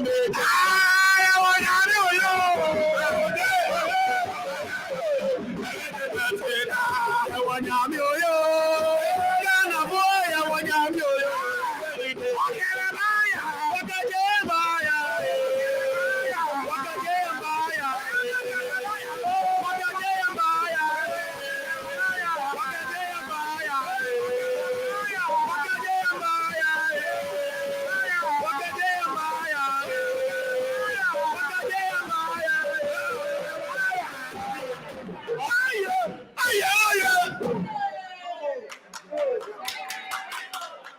Give yourselves a round of applause. That was like straight fire.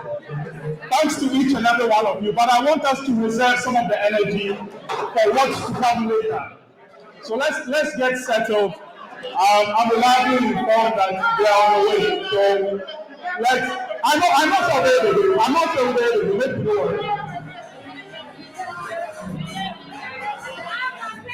I just wanted to dial down the temperature before they actually get here. So, Taliban.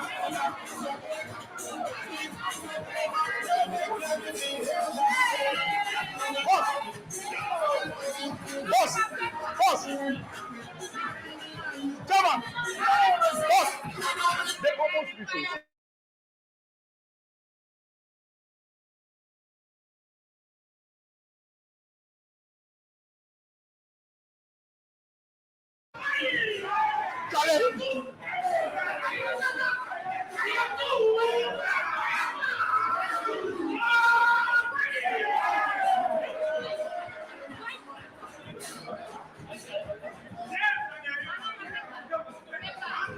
That was awesome. Thank you so much. One time. So we need you.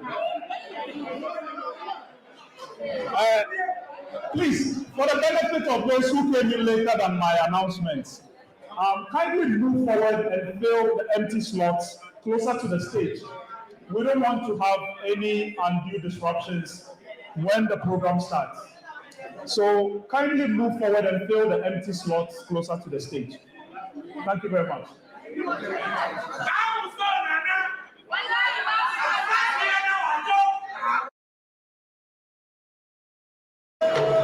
All right. So you heard everything going on. We are getting closer and closer to the time. And as soon as the former president is up, of course, we'll be bringing that to your life. At this point, I want to find somebody else to talk to. So please, stay tuned. Don't go anywhere. The show is getting ready to start. In the meantime, I have a few members here who would like to talk to me. So let me get to see what exactly.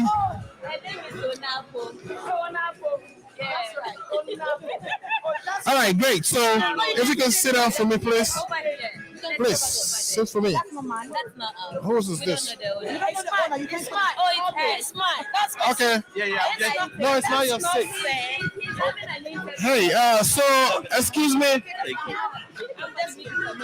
So here you are. What's your name, sir? My name is Charles Nyama Hammond, former NDC North American Youth Organizer. Okay. So, please, what do you expect out of this encounter with the president? What type of message are you waiting for to hear from the former president? Certainly, we want to revive, which the president is already doing this as we speak right now, bringing the grassroots back. Yesterday is gone. We forget about yesterday's matter.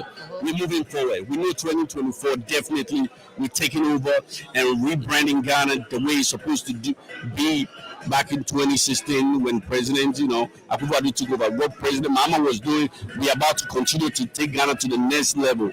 And that's what we hoping to hear from the our coming again President, His Excellency John Dramani Mahama. Did you vote for him in 2020? Unfortunately, I was here, and unfortunately, I didn't vote. But being a former youth organizer, the social media is my platform, and I was able to encourage over 2,000 youth out there in Ghana. As a matter of fact, I just came back from Ghana, and I was still doing the same thing over there, mobilize them. I was able to get as many as I could. Are you going back in 2024? You don't even have to ask. I'm going pretty much the whole 2024. I'll be there joining campaigning. Okay. I mentioned that to Professor Joshua Alabi recently when I was in Ghana. One-on-one that I'm coming. Same thing with Free Yankra, that I'm coming, and we are taking over NDC USA. We are coming with full support to help, bring our boss back again to take Ghana. Why do you want to bring him back? What exactly is the reason that you think he should come back to power? I believe certainly Ghanaians have seen the truth. They've seen the truth in the pudding. The lies that these old men, gave us. Told all stories, and of course, with all due respect, he's our president, so let's not call him old man. Let's say it's our grandfather. Okay. It's our grandfather. Calling somebody an old man, that is not a disrespect. What you're saying is, it's obvious the leadership skills between the former president and the current president is so obvious. Big difference. Listen, like they say, you can have all the study abroad, and which many of us, we live in the same we study. The fact that you can speak smooth English, you cannot use that. You can speak fluent English. You cannot use that. Remember, English is not our mother tongue. It's a language that was brought up for us. So speaking. Okay. So speaking. So speaking the English, to use that, to convince people is nothing. Obviously, the fact that he's been abroad, and of course, so we can go on to say so much about his law degree and all those things, but that's not what we're talking about. True leadership is what His Excellency John Dramani Mahama proved to Ghanaians, and now Ghanaians knows he's a true leader that we need right now to take the country forward, to bring us out of the disaster this man has put Ghana into. So there's no doubt that this is the man that at the moment we need. Ghana need right now. People keep saying like he's only going to come for 4 years. It doesn't matter. Even if it's one day for him to take over the country to put us on track, we need him there right now. And I believe, come what may, with the blessing of the God Almighty, he will come.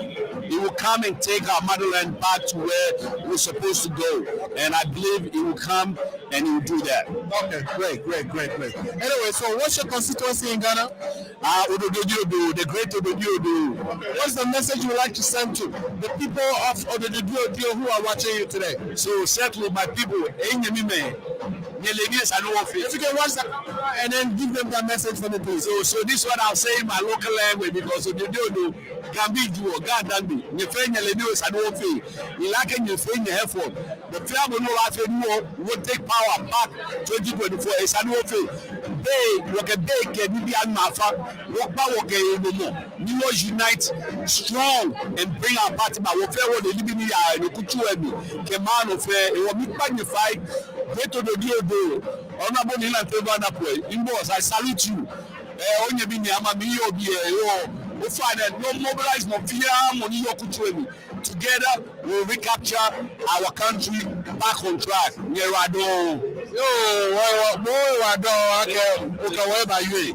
Thank you so much. Good to see you. All right, guys, that's Ni Lamte, who just spoke to us. He is telling the people of the Dio to come together and support the candidacy of John Dramani Mahama. If he so declares, we don't know yet. He hasn't told us that.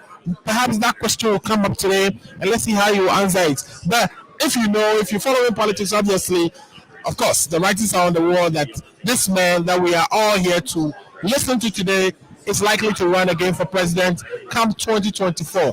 Again, let's take a quick commercial break. We are streaming live from Bentley University, in the city of Wharton, Massachusetts. We will be right back.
Hi, I am Sewami here. Did you know that the month of October is World Remit Teacher Appreciation Month? Did you also know that you could win a grand cash prize gift of up to 10,000 cedis for that favorite teacher of yours this month? Well, we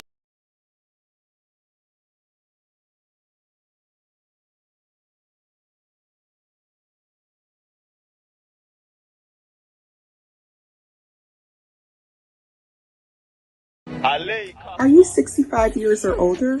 Good news.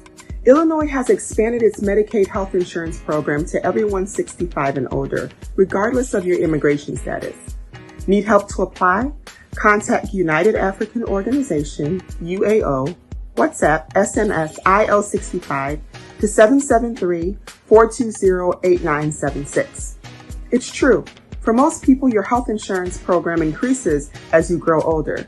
That's why the state of Illinois has expanded its Medicaid health insurance program to everyone 65 and older, regardless of your immigration status. Need help to apply? Contact United African Organization, UAO, WhatsApp, SMS IL65 to 773-420-8976. If you are 65 years and older, there's one thing we can all agree on. Your health and well-being is important. Whether you are a recent green card holder or retiree, asylee or without paper, you're now eligible for the Illinois Medicaid Health Insurance Program. Need help to apply? Contact United African Organization, WhatsApp, SMS IL65 to 773-420-8976. Documents needed to apply: your proof of ID, your proof of address, and your proof of income.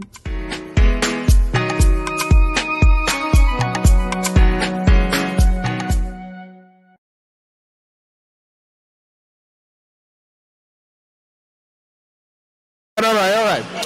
Welcome back to Bentley University in Watson, Massachusetts, waiting on the former president, His Excellency John Dramani Mahama, to speak to us. In the meantime, I have here with me a gentleman who represents the Washington, D.C. NDC. He is by name Nana Trajimai. I mean, you and I have been on a program before with Kevin Taylor. Yeah. I remember. Yeah, that's quite right. Yeah. And I think that was I saw you the other day again. Yeah. Anyway, outside the auditorium. Kindly come inside. We are starting. Nana, what are you expecting to hear from the president today? Well, we're expecting to hear what the roadmap is for the future. We know where we're coming from. We know the current state of our country. The country's at a point where, very critical point where we need a very solid team and very safe pair of hands, right, to take over and steer the ship back into safer waters, right. So at this point, we need our leader to give us a roadmap, and also for us to rally behind him. So you are hungry for leadership, and you think that he's going to offer hope today to you. He is the only safe bet out there. We cannot risk any more of these people out there. Manado and the Balmers team is a complete disaster, a spectacular disaster. At this point, we need safer hands. We need someone who's got the expertise, the experience, to take us back, to at least a much better place. The current state of affairs is just not tenable, and if we do not do anything about it, if people like us, the professionals out there, do not take charge and push this man and this leader, I'm afraid they would have failed our own generation. What makes you have so much confidence in his leadership? I mean, he's tried and tested, right? This is someone I know. I know what I have with him, you understand? I know where I stand with John JDM, you understand? I know what he's got to offer. He's got the experience and what he's got, his past leadership, past accomplishments, right? Which is out there for us to measure him by, right? So I know what to expect from him, and I know what he can do, right? As compared to any other untested hands who might come in and then do the very same thing, the same promises the MPP protocol offered out there, and they have failed on that. So at this point, I think JDM is pretty much the safest bet we've got out there, and he's also the most capable person, right, to lead us forward. How would you assess the performance of the current government? It has been a spectacular disaster. Why would you say that? Utter and complete failure of an administration. In my lifetime, right, I've never seen anything like this. I thought before was worse. I've seen we're almost on the brink of Zimbabwe at this point. Yes, and I'm not surprised because Baumia was in Zimbabwe helping Mugabe. So I'm not surprised things are going their way. He's been a disaster and he's carried a disaster onto Ghana, right? So we're not surprised. So we cannot afford to take any further risks or any further chances with him. We've had enough. Yeah, we can't. The country will not survive if things go on this way. Well, they met in Pedrasi about last week, up to last Sunday, and put together measures that are likely to provide some relief to the people of Ghana. You've heard the Minister of Finance outline those measures. What do you think about that? It was a clowns parade, a total clowns parade. They're completely clueless. They did not provide any solid, what do you call it, roadmap to rescue the country. They're going in circles, and the proposals are definitely not going to work. So at this point, I can tell you for sure, they have nothing more to offer in the next years. It's literally to loot and just more or less leave the country, abandon the country. That's all they've got to offer now. All right, thank you so much. Yeah, thank you, Alfred. It's a pleasure talking to you as well. All right, so when you hear that,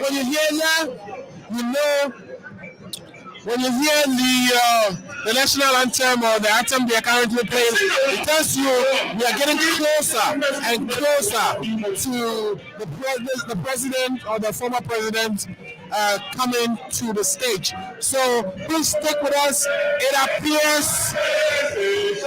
All right, so I'm gonna switch to the sound from the room. All right, so let's switch to the sound of the room.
As you can see, we now have the former presidents in the building.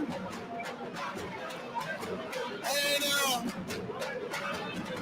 accompanied by the chairperson of the NDC. This is what we all been waiting for.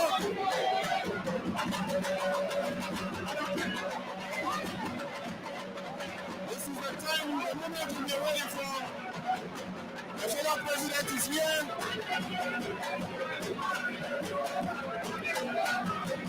Thank you very much. As soon as you start speaking, we'll bring that to your life.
Thank you very much. Thank you very much. Thank you very much. Thank you very much. Hello. I promise you that we will have at least 3 minutes. Can we take our seats?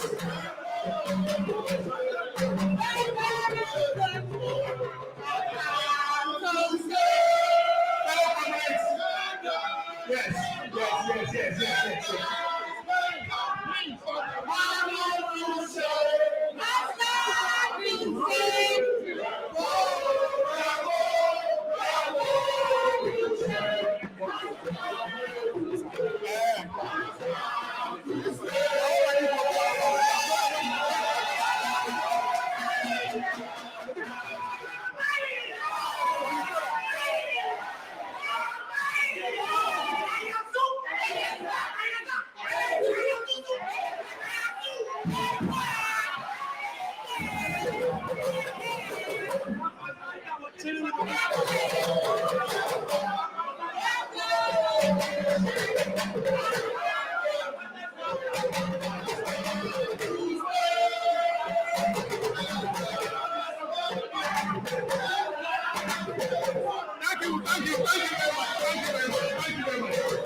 I know you are as excited as I am to have the former president, John Dramani Mahama, here. Wave your flags. Let's wave your flags. Wave your flags. Please keep waving the flags. Keep waving the flags. Wave the flag. And incoming president.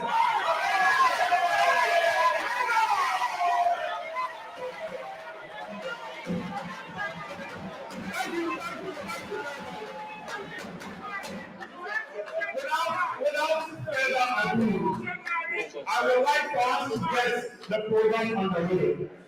And at this moment, I would like to invite Comrade Kojo Abo to give us the opening prayer.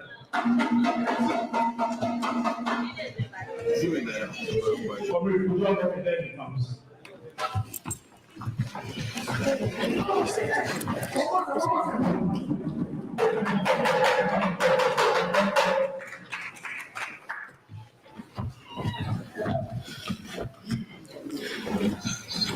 Comrades, I'm not very good at prayers. I just found out that I have to give a prayer now, and I'm doing my best to compose a few words to the Lord. But I can take solace in the fact that the president is here, he's taking time off his busy schedule to meet with us. And I'm thankful to the Lord that he made time to be able to see us. And I pray for safe journeys back once he has been able to have this successful meeting with us. Amen.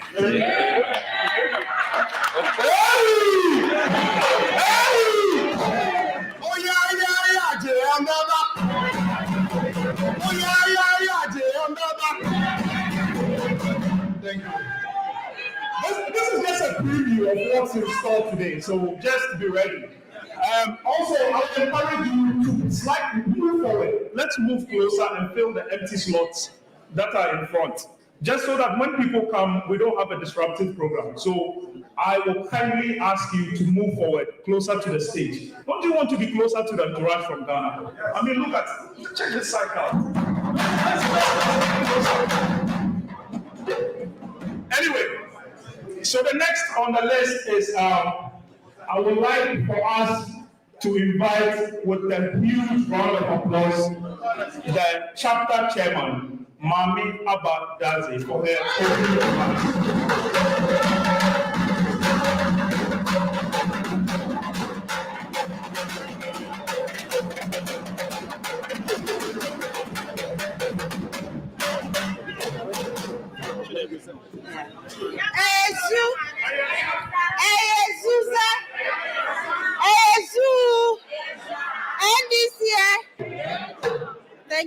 much.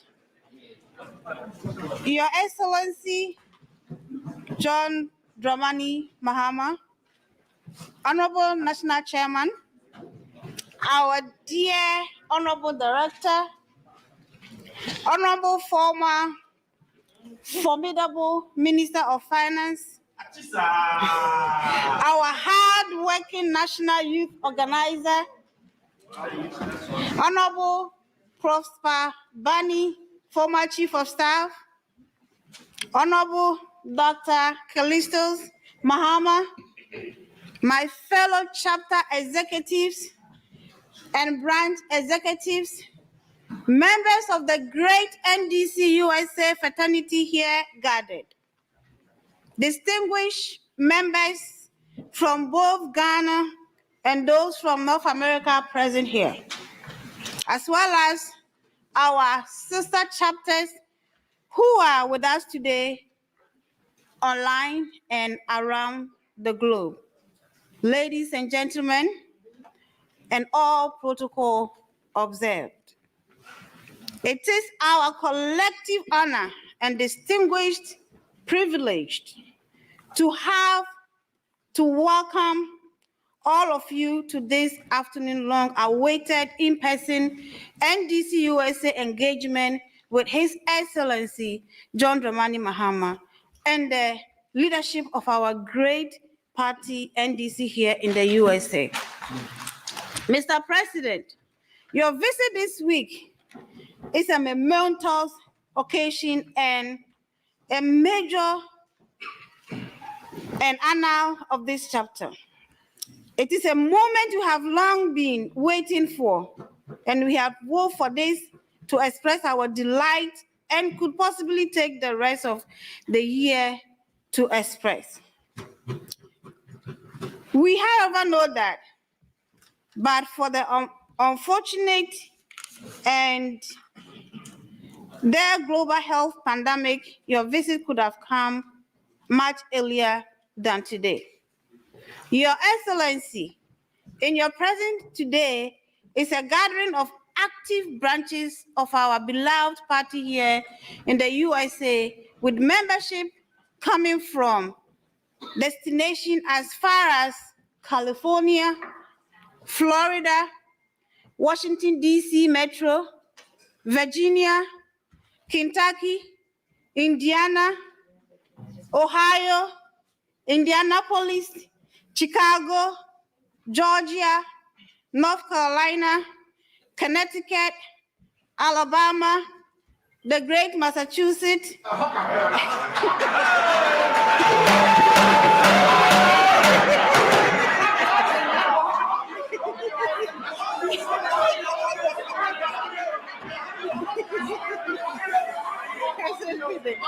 the great Massachusetts, Connecticut, New York,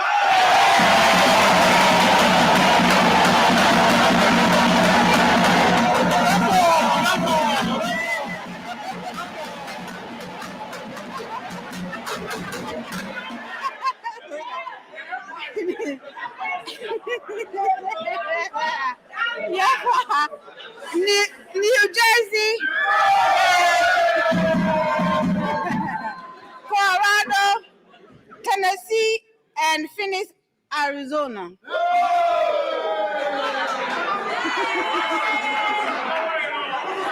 behalf of the USA, we say Akwaba to you and the sorry. And all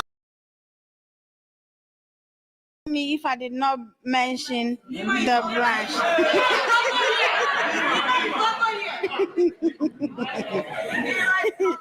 we say Akwaba Miawezo Bekadi Wuza. NDC USA is most appreciative of you taking time off your busy schedule event as a keynote speaker at the lecture during the Harvard Business School meeting to meet us in person to address us. Our honorable director and national chairman can attest to the unprecedented contribution that NDC USA has made within the last 3 years in aid of our dear party in Ghana before, during, and post the general election in 2020. We have supported both financially and in human capital under the leadership of my administration.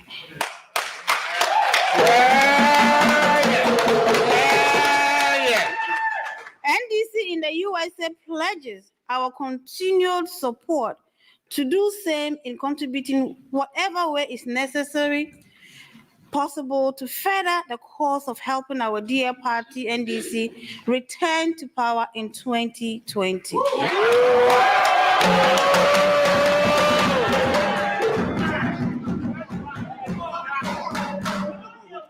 Something our dear party and country badly need and well deserved from the NDC party. So come 2024, we are returning to power. Right. Our families and friends in Ghana are really suffering. They are suffering greatly. Doctors are suffering. Nurses are suffering. Teachers are suffering. Businesses are suffering. Mokola women are suffering. Drivers are suffering. Almost every Ghanaian is suffering.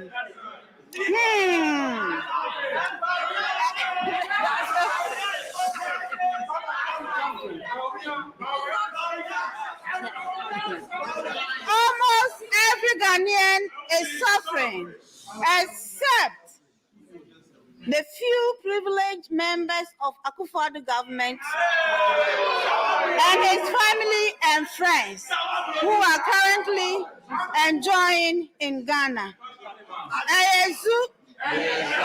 Your Excellency John Dramani Mahama, Honorable Dr. Samuel Oposu Ampofo, other national executives, and the rest of the distinguished entourage. Let me once again welcome you and introduce you to NDC in USA, and hope you will avail yourself to us again in the near future with a much longer visit. We await fervently to hear from you, our national leaders, and further answer questions from the gallery.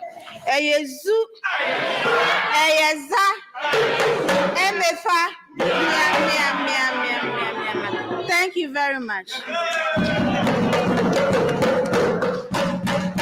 Oh, is that all you have? When we head to New York and MA, you guys were clapping. Give her another round of applause. I think she deserves it.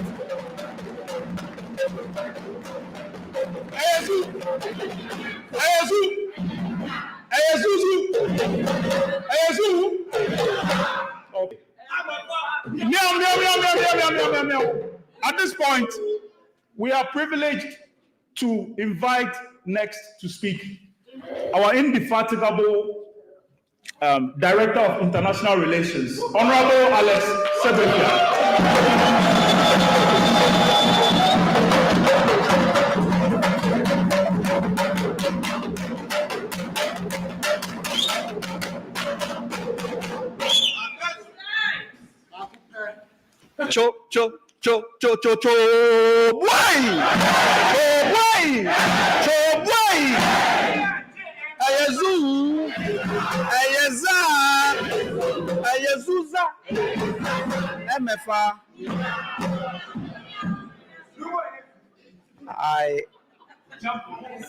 Your Excellency, I deal with my people on a regular basis, so I'll stand on all existing protocols. I don't intend to stand here for long and speak for long, since I always interact with the chapter.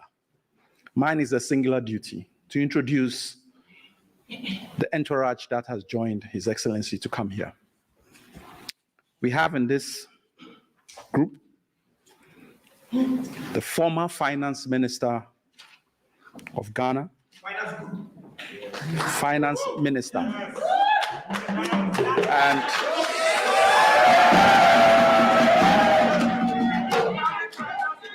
Honorable Setekpe, who has been totally vindicated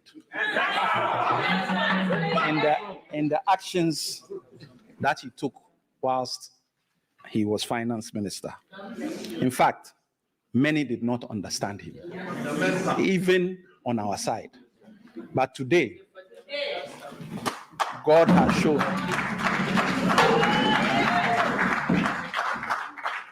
We then have the young man who was responsible for making sure we could come for the program in Harvard through the youth program, our own youth organizer of the NDC party at home, lawyer George Opari Ado.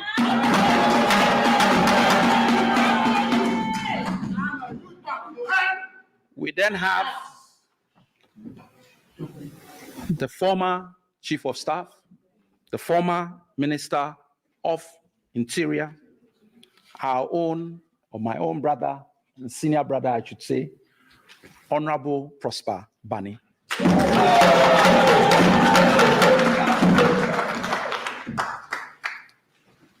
He doesn't like to be introduced, but he actually likes to work behind the scenes very hard. But I always call him Dr. Callistus Mahama.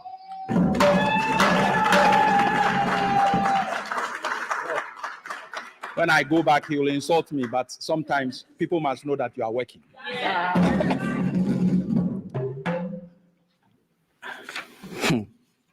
You have to beat a gong gong, beat a gong gong.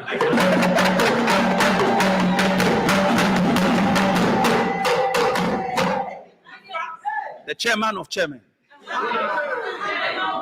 our own indefatigable, strong,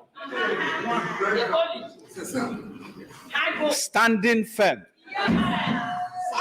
no shaking, chairman of the NDC party, Honorable Ofosu Ampofo.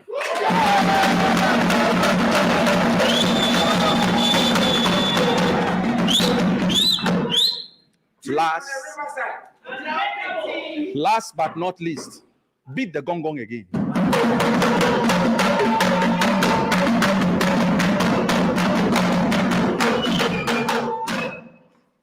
Your very own. A son of the land. A visionary beyond vision.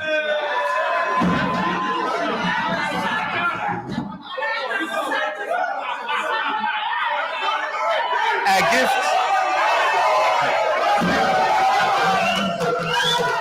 gift to Ghana. His Excellency.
Your Excellency.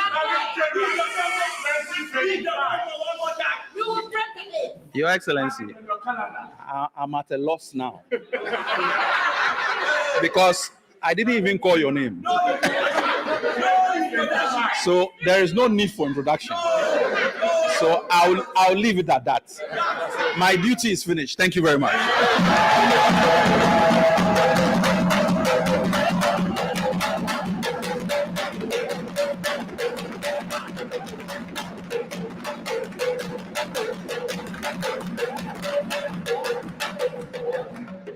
Okay, thank you very much.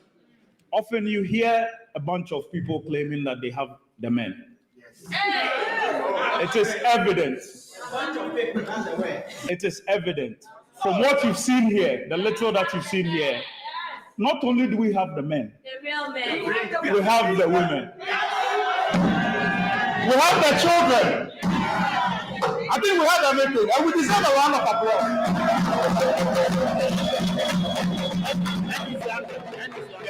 At this point, I would like to invite Ras to come in. We have a short musical interlude. We want to keep the energy levels high and rising. So Ras, do your thing. Chobi! Chobi! Arroz, arroz, arroz! Be quiet and don't be silly! We are the people and be free! We never say again! Arroz, arroz, arroz! Be quiet and don't be silly! We are the people and the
Thank you very much.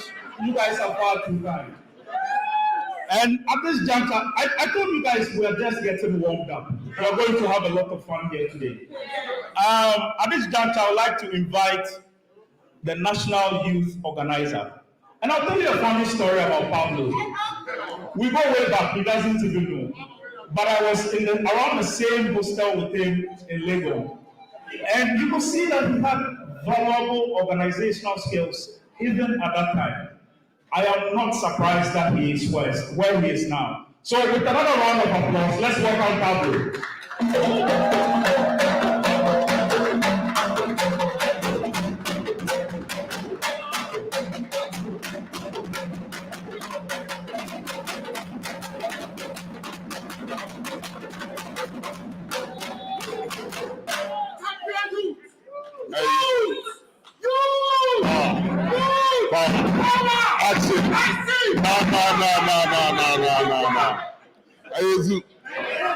Says my youth organizer for New York have started a chant.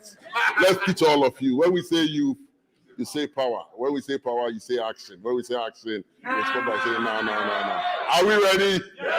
Are we ready? Youth. Power.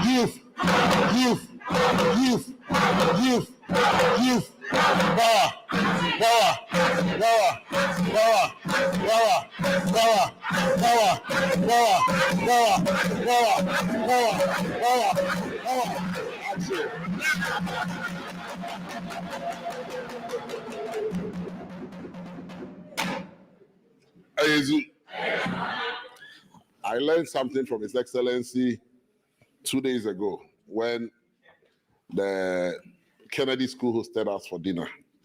And I didn't know it came from Nigeria. He said, if you don't want to extend all the protocols, you just say, I stand on the existing protocols that have been established. So, Your Excellency, I also stand on the existing protocols that have been established today. I am more than excited this evening to join all of you. I look at the numbers and they are encouraging. This morning, I was speaking to Issa, my youth organizer for the USA, and I told him that anytime I attend programs, I look at the numbers and I'm a bit discouraged. And he assured me that today the numbers will turn out. And I'm sure His Excellency is excited with the numbers we are seeing today.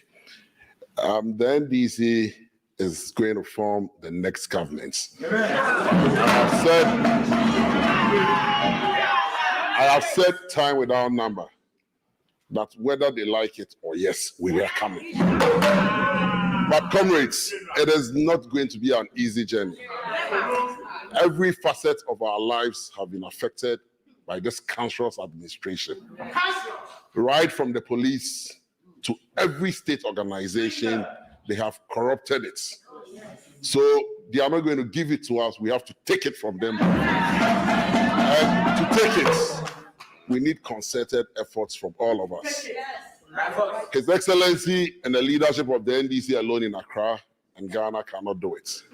And I keep saying it, that it is good to send money home to organize, but it is equally important for you to come back home and support in that fight. A lot of interesting things are happening on the youth front.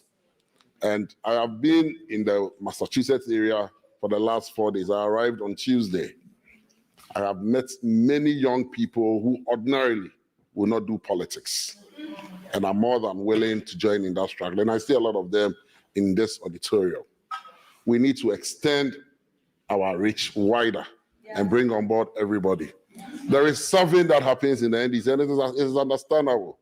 Usually people don't allow people to come into their space. But only us cannot win power. So we must begin to broaden our scope and allow many people join us. It is when we bring on board many others that the power that we are looking for will be easier. They are not coming to take our jobs from us. They are coming to complement the efforts we are putting in. I believe and I know that come what may, the good people of Ghana will return His Excellency back to the Flagstaff House. Today, my uncle, Honorable Setekwe, is an angel in Ghana. I know friends who ordinarily will not say anything good about the NDC. And I traveled on a flight with a few of them here, coming to the US. They have seen the lights and they know that we stand on making history. Yes. We managed 44% in 2016, right? If we work hard and play hard and pray hard, they may not even get 30%. And from what I have seen with the NPP, and because of how they have corrupted our societies, I always cite the example of Azuma Nelson against Jeff Fenwick. When they fought the first fight, it was right here in the United States of America, Madison Square Gardens. It was obvious Azuma had beaten Jeff Fenwick, but the judges who had gone to their school decided that they would score that bout in a draw. And it was obvious a rematch would favor Jeff Fenwick more than Zunzum. Zunzum came back to Ghana, trained hard, worked hard. And when he was going, the return match was in Australia, where Jeff Fenwick comes from. For some of us, we thought Azuma was smart accepting the rematch. Because even in America, where none of you came from, because of the skin of their colors, they robbed you. How much more going to Australia, his own backyard? And I remember Kweku Foswasari, Sports Highlights, asking Azuma that, how are you going to win this fight? And he said, it is going to be a father and son fight. He didn't say son, he said son. It's going to be a father and son fight. And he said, I am taking my own referees into the ring. It sounded alien to some of us. So I was wondering how they were going to take, or how Azuma was going to take his own referee, since it's the WBC that decides who the center man and who the judges were going to be. And the fight started. So Azuma left Ghana, and in those days, GTV was only station that showed matches. So he stayed up late. And you know the time difference between Ghana and Australia. So we all had to stay up late and watch Azuma and Nelson that day. The first round was cagey. The second round was tough. The third round, we started separating the men from the boys. In the sixth round, Jeff was wounded badly. And in the eighth round, Jeff could not continue the fight. In his own backyard, Azuma and Nelson knocked him down. That is how we must defeat him. We must leave no stone unturned. We must make sure, because you see, it's cagey. With Jin Mensah still the electoral commissioner. Yes. We must make sure that the gap is so wide that no amount of stealing can convert it from 58, 59% for us to what they did to us in 2020. For me, I keep saying that 2020 was a blessing, maybe in disguise, because the rot and the mess they had left, they would have turned around and blamed us. We told you. But now everybody knows the worth of the NPP and nobody takes them serious. I am very hopeful, and I know you're also hopeful, that with a little hard work, uniting our ranks and giving everybody the opportunity to serve the NDC, His Excellency John Dramani Mahama will rescue Ghana and take us to the promised land. Before I resume my seat, I will plead with the chapter executives. Please, there are many young people in the United States of America who will want to do politics. Let's look for them. The good news is that as part of reforms within the wing, the youth wing, we have launched the National Teen app. It is on Play Store, it is on iOS. So you can go there now, ndcteenapp.com or NDC Teen, you can download it. If you want to be a member and you're a student, please go there and then register.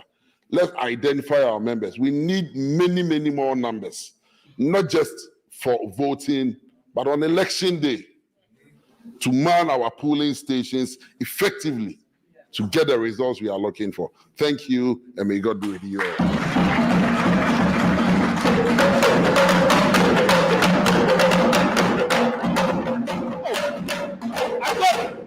I thought the energy levels were higher than this. Can you give it up for him again?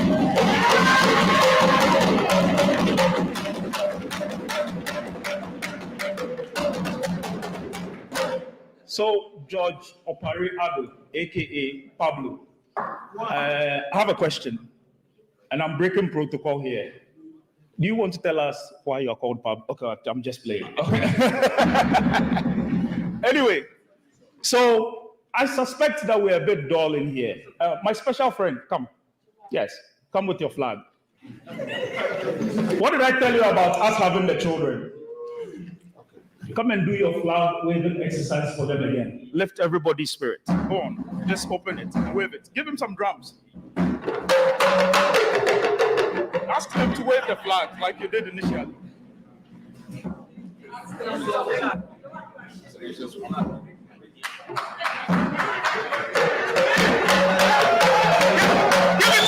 Give it up for him.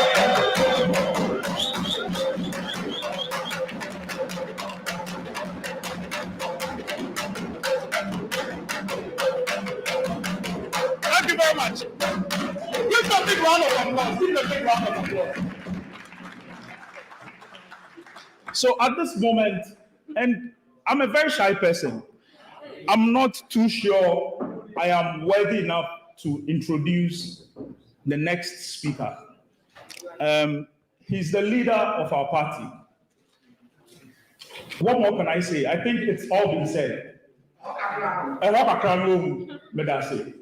So I'd like to invite, without further ado, Chairman Ofosu.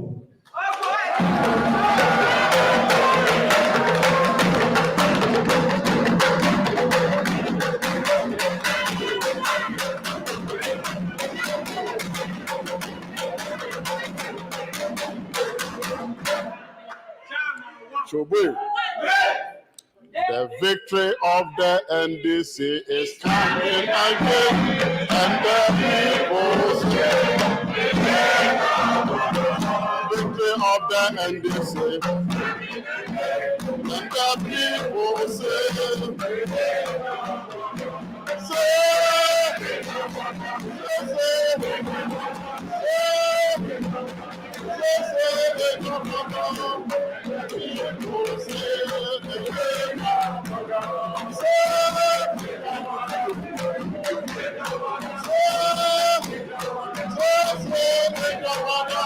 and the people say, we know it, and this is it, we know, and this is it, we know, we know it,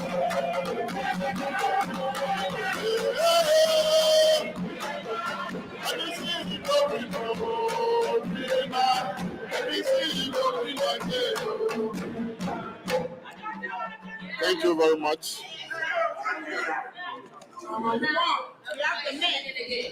Your Excellency, John Dramani Mahama, the hope of Ghanaians to come. Everybody is expecting, and the hope of Ghanaians is that NDC will come back again to rescue Ghana from the hands of this super incompetent Akufo-Addo Bawumia's government.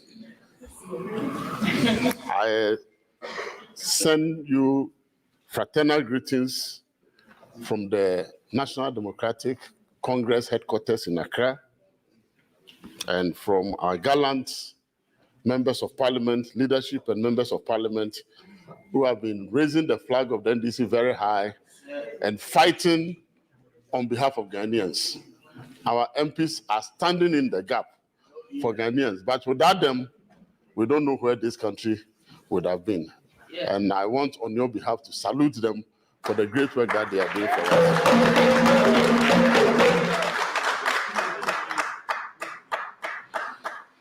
It is exciting for me to see the energy, the enthusiasm, and the joy that is written on your faces. Short visit.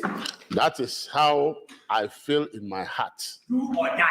Because I always feel that if the President John Dramani Mahama was to establish a church, I would have gladly gone to join the church because I always see him as a prophet.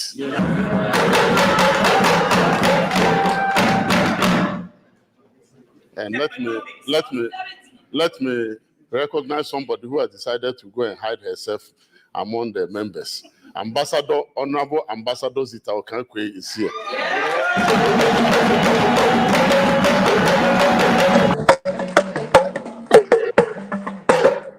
I know the name has changed somehow, but forgive me. I'm calling you the name that I know you for.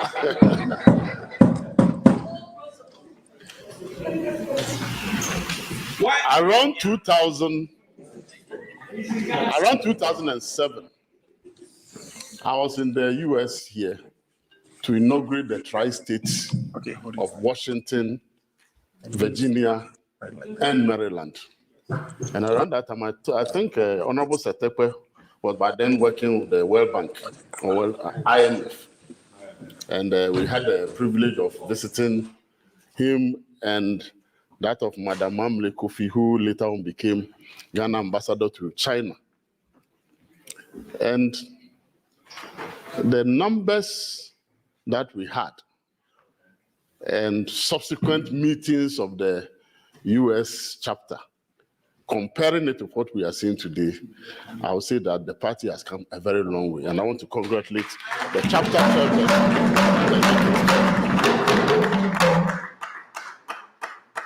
I also remember when the NDC North America, made up of Canada and the US, were together, and the name was NAC, North America Coordinating Committee.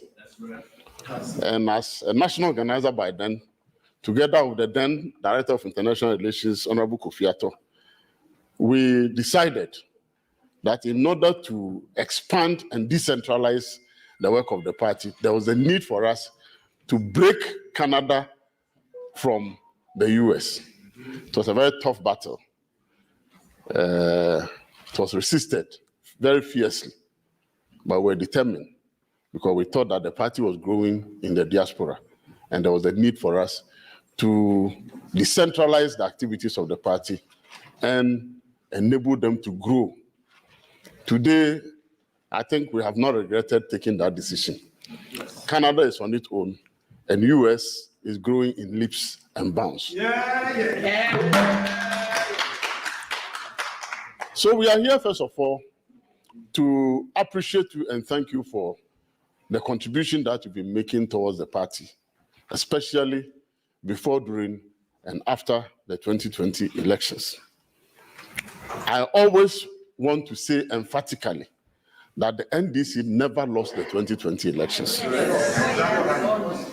And in 2020, the NDC did what has not happened in the political history of Ghana since the Fourth Republican Constitution was birthed. We moved our parliamentary seats from 106 to 137. In fact, that 137 is even an imaginary 137 because we believe that we would have crossed the 140 margin. We are still in court battling a number of the constituencies today. President John Dramani Mahama appreciated his votes from 4.8 million votes in 2016 to almost 6.3 million votes in 2020. That quantum jump has never been experienced in the history of Ghana democracy. We cap it all by getting Honorable A.S. Kegbagbin elected as the Speaker of Ghana's Parliament. The first time in history where a party that did not form government have produced a Speaker of Parliament. And so it tells you the kind of work that we did together with all of you to bring the party to where we are now. But for the unanimous 7, do you know that team? Yes. Perhaps the story would have been different. But let me hasten to say that on the day of the declaration of the results, whether by accident or by design, I found myself in the house of His Excellency John Dramani Mahama. At the time that I entered the house, I was going to give him briefing on some anomalies that we have detected and which required that we call the Electoral Commission's attention to it.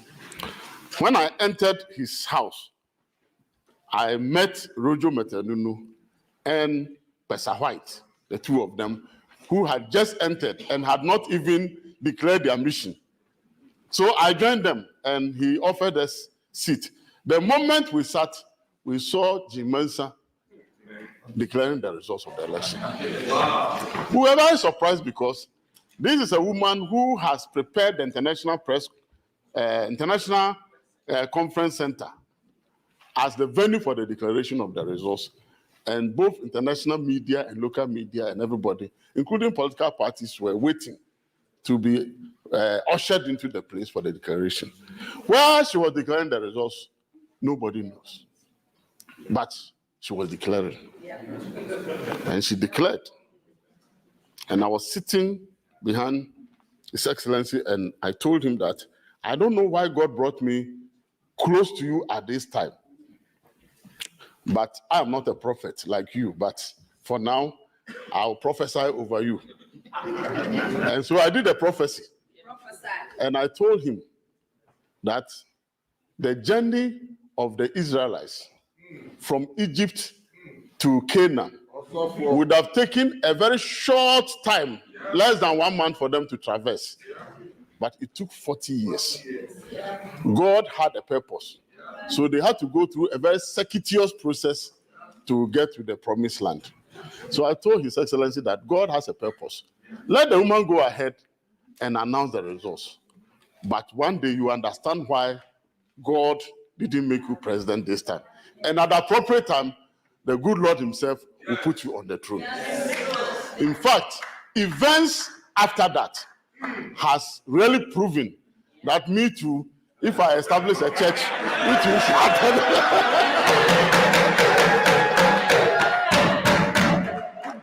Today, Ghanaians are crying for John Mahama to come back. And the biggest worry of Ghanaians is that, can we wait?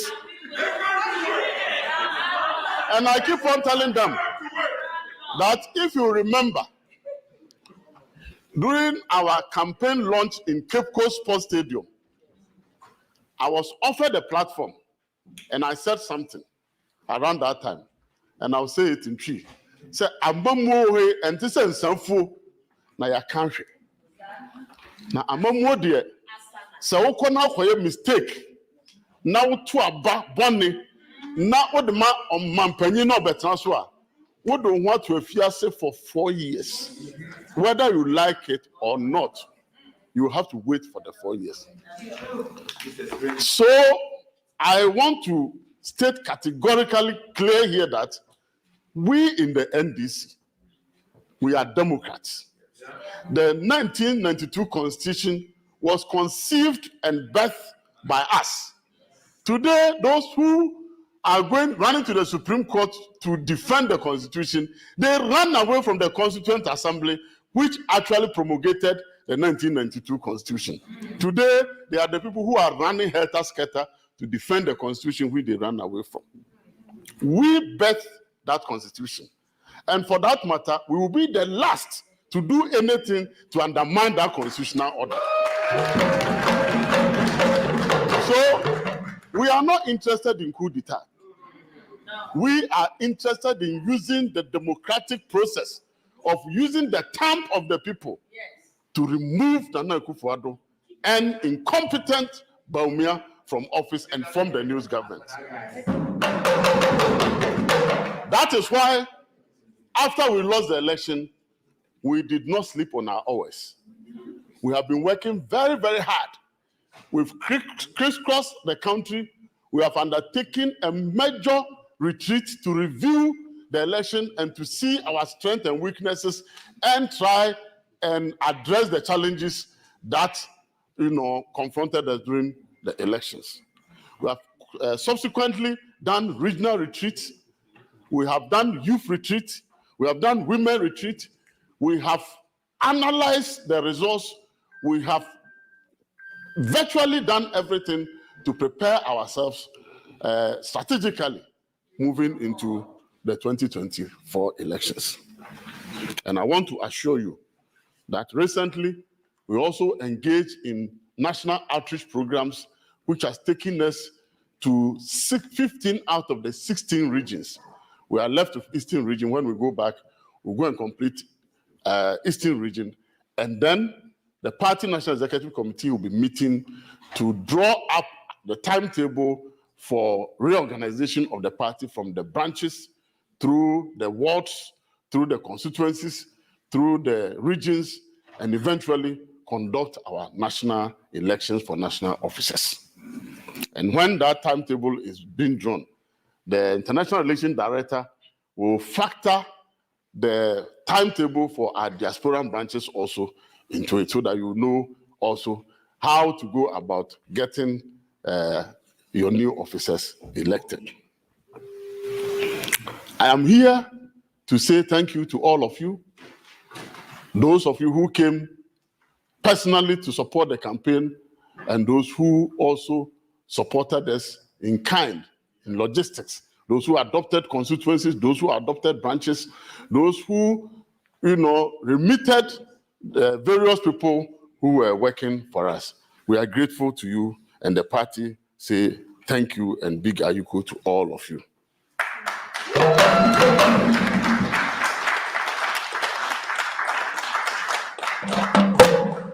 What we are doing as a party now is to get everybody on board and to make sure that everybody plays a role in our quest to win the 2024 elections.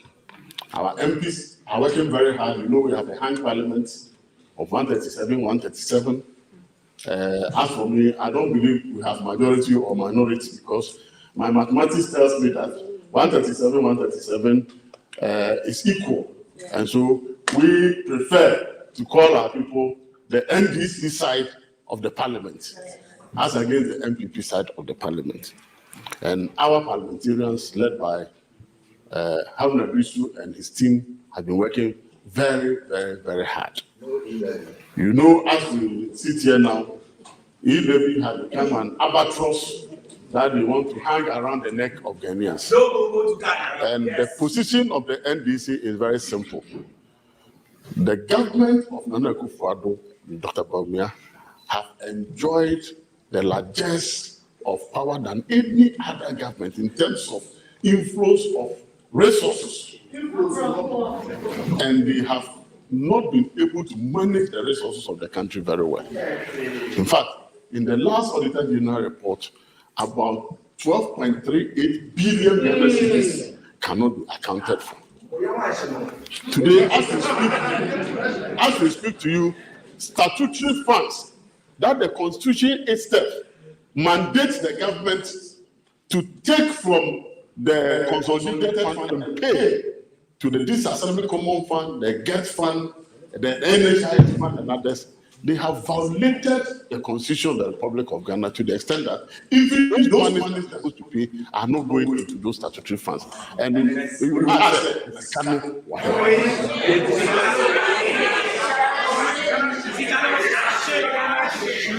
today, when the NDC can boast that under His Excellency John Dramani Mahama, we built and expanded the infrastructure of our country.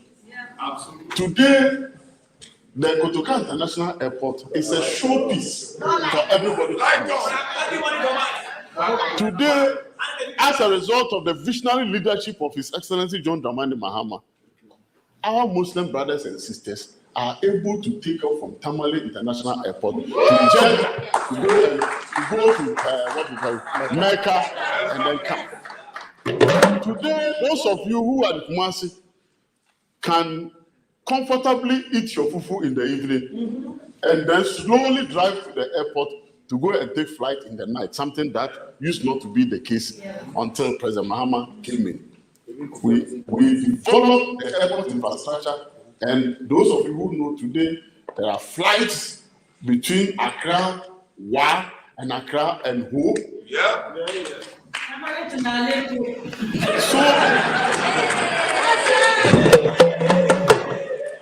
As I speak to you now, our seaport, which have not experienced any major rehabilitation, has been given a facelift by President John Dramani Mahama. And I was privileged to be appointed as the board chairman for Ghana Port and Harbours Authority. And I can attest to the work that we did under his instruction and turned around the fortunes of Ghana Port and Harbours Authority. Today, we have one of the modern ports in the whole Africa built in Ghana through His Excellency's leadership. That port is also undergoing an expansion project. If you hear that there is a new railway line being constructed from Tema Port to Akosomo Port through Mpagadan, it is the vision of His Excellency John. I was there, so I know what is involved. Everything, the funding was secured, everything was done before we left office. So we keep on asking Nana Akufo-Addo and the government that what new initiative have they taken?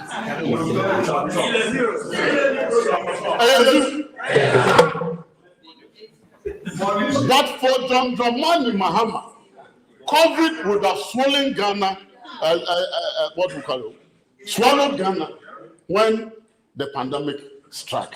But because of his leadership and his vision, he decided to put up state-of-the-art hospitals. At Rich, when you enter Rich Hospital, it is comparable to any international hospital you can see anywhere. If you go to the University of Ghana Medical Center, and that is where the MPP people were running to when COVID catches them. They run to the place. When you ask the health minister, I say he's going on vacation. It is only Ghana that health ministers go on vacation in the hospital facility.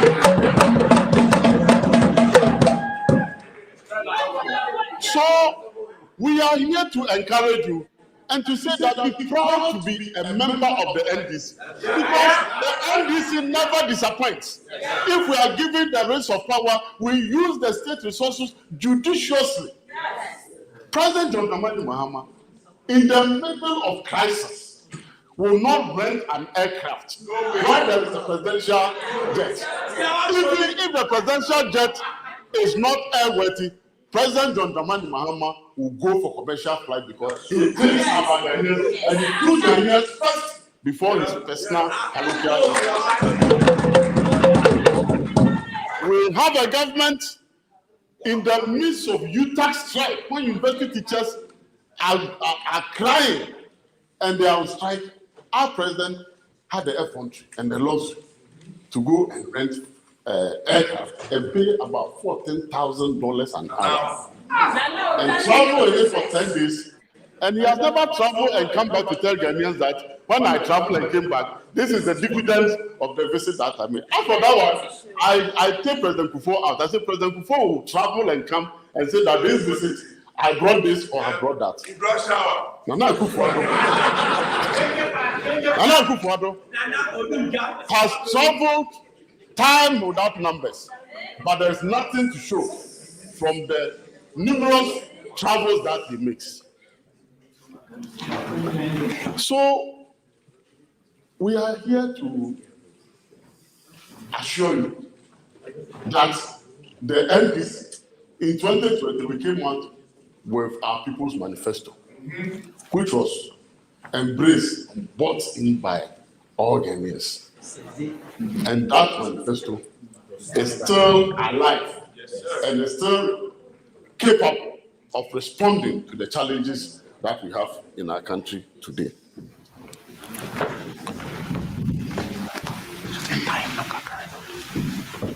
In moving forward and drawing conclusion, organization decides everything. In political party, once you strategize well and you organize well, the results will show. The results of 2020 did not come by accident. It came because there was strategic planning and there was strategic involvement of all key stakeholders who help us in reaching where we are. The first thing that I'll leave with you is that the strength of every party is when they are united. Yes. And I have seen it before. That when Professor Mills contested in 2008, we didn't have money, we didn't have resources, we didn't have logistics. What we had was determination, unity, and the desire to win. Yes. And God on our side, we won. So we are not afraid of beating the MPP. In fact, the MPP, we can beat them to it anytime, anywhere. Right. And want to assure you that we are putting the necessary structures and systems in place to ensure that, to borrow from President Mahama, we must them put forward.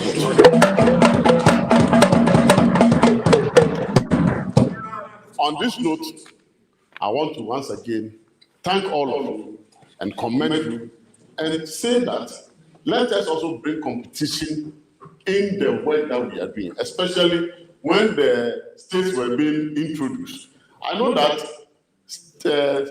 belonging to a state involves a lot of passion in the US here. Yes. Let us inject that passion into the party so that we will also be forming league table to be checking from the various branches. You see, if you are working in politics, numbers count. Yes. So if I come here next year and I see the same people, then it means that we are not working. I must come and see multiples of what we are seeing today. Yes. And the young man, come. You see, I'm very happy to have met this young man. You know what we have to do? When you're doing party organization, try and involve your children and your family, because we pass from one generation to another generation. So by the next time that we are coming, come along with your children. Let them come and take a picture. Today we take a picture of His Excellency. Let them come and take pictures. Let them come and understand what the NDC as a social democratic party stands for. We stand for the ordinary people. We stand for solidarity. We stand to support the poor, the vulnerable in the society, as opposed to the MPP, who will always be thinking about the people high up there. It is only the MPP who use about 22 billion to collapse banks. And today, all those banks have collapsed. I want to assure you that there is somebody who can reset our nation. There is somebody who can recalibrate Ghana. There is somebody who can bring Ghana back on track. There is somebody who God has prepared to be the solution to the challenges that we are facing. He has seen it all. He has experience. He has the tenacity. He has the vision. He has the strength. Ladies and gentlemen, let's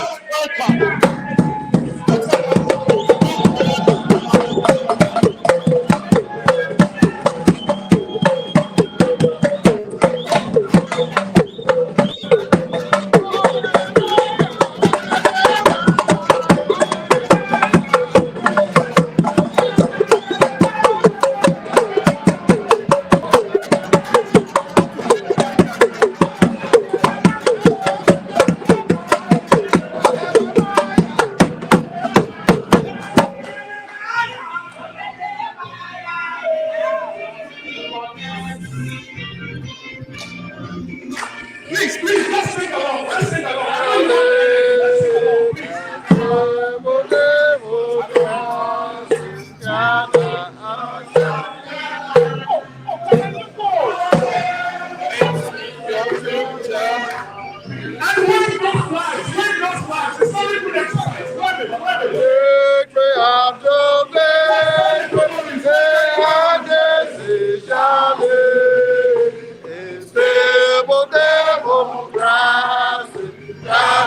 Our spread the unity from victory unto victory, and stable democracy in Ghana. Our strength in unity.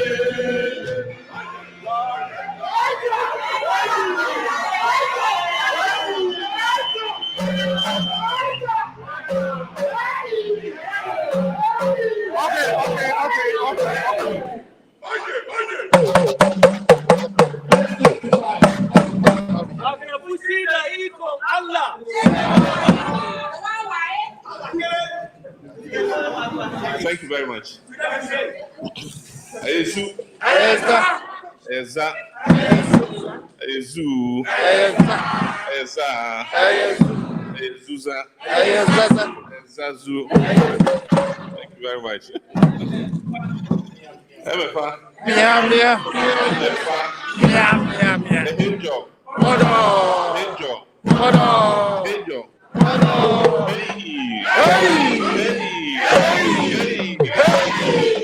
Thank you. Thank you very much. Let me express my sincerest appreciation for the very warm welcome and support you have given us since we arrived here 2 days ago. Of course, you all know the principal reason for which we came was to give the keynote at the African Business Conference organized by the Harvard Business School. And I want to express my appreciation to all of you who were able to come and support us at that particular lecture. I also want to thank all of you for taking time to join us. We sent the notice late. I'm sure that there would have been many more of you here, but we received the notice late ourselves. I got the invitation late, and so we discussed with Pablo and National Chairman and said we cannot come to the US without meeting our family. And so we quickly sent a message to our chapter chair and informed her that we would like to meet you guys after we have finished the official events for which we came. And so I want to thank those of you who have managed to find time to come, especially those of you from quite far, Alabama, Texas, Arizona, Minnesota, and all those places, Chicago. I want to thank you very much, because it is love of party that would make you travel this far to come. And actually to appreciate all of you. I mean, you've come outside, you're living your lives, you have your responsibilities, your families, your work, and all that. Party politics like you're doing is not a paying vocation. You rather spend your money in supporting the party, and so when a person makes a choice, that I love this party, it is because you believe that the party has the wherewithal to be able to bring prosperity back to your home country. And that is why you support the party.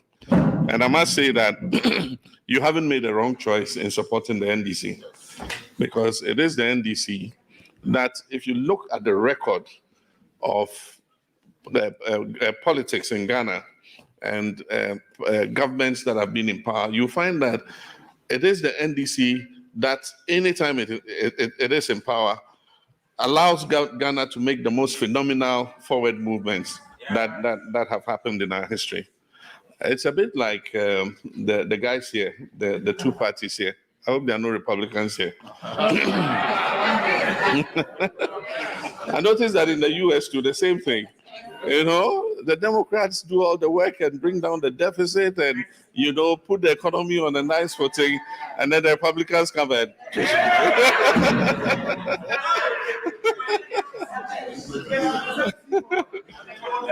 and incidentally, their symbols are the same, the elephant. And knowing how destructive the elephant can be, we are not surprised, So same we have in Ghana. The thing about them is they are very good at propaganda. And I think it's the same here too, They can sell you a ticket to hell, and you look forward to going on that journey. Indeed, 2016 was the biggest political scam that Ghana has ever seen. Today, if you play those videos and those sounds back to them, they don't want to hear, and it's good that God has gone digital with posterity. I thought that when I said posterity will be the judge, it was going to take generations, and my great-grandchildren will say, oh, your great-grandfather has been vindicated. But like I said, God has gone digital. And so he's serving it fast and hot.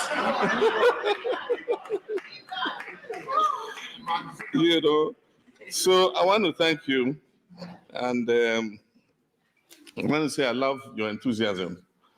For me, the numbers are impressive, but even more than the numbers is the energy and enthusiasm that we have seen this evening.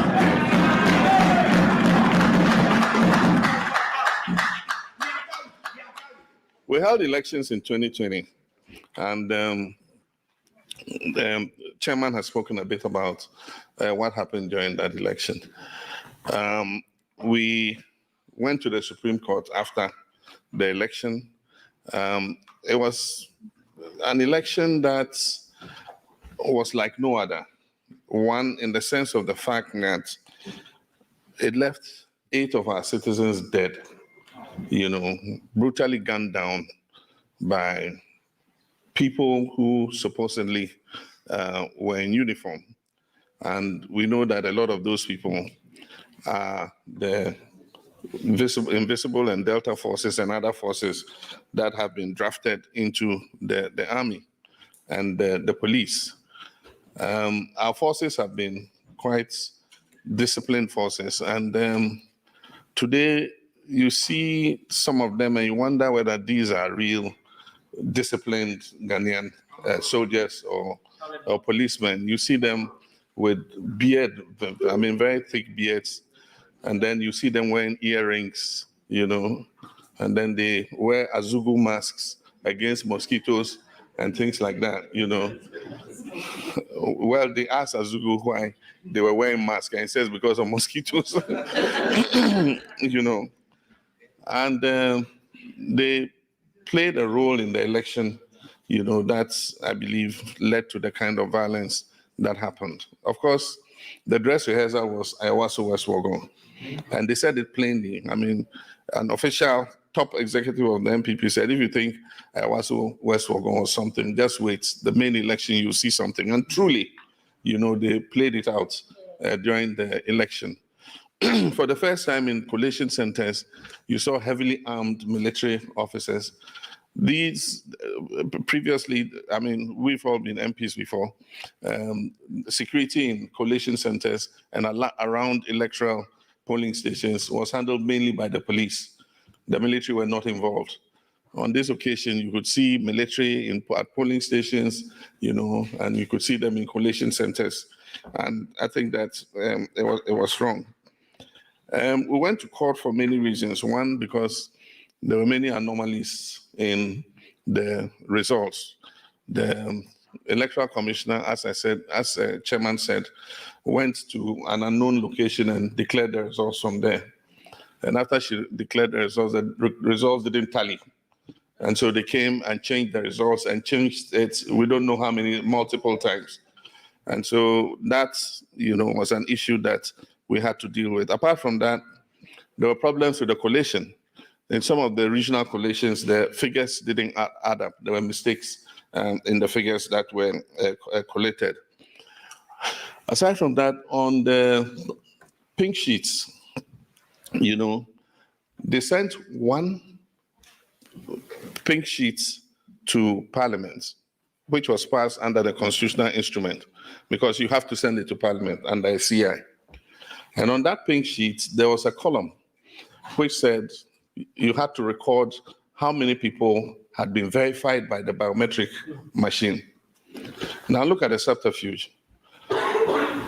When we were preparing for the election, just before the election, we noticed that they had swapped the pink sheet.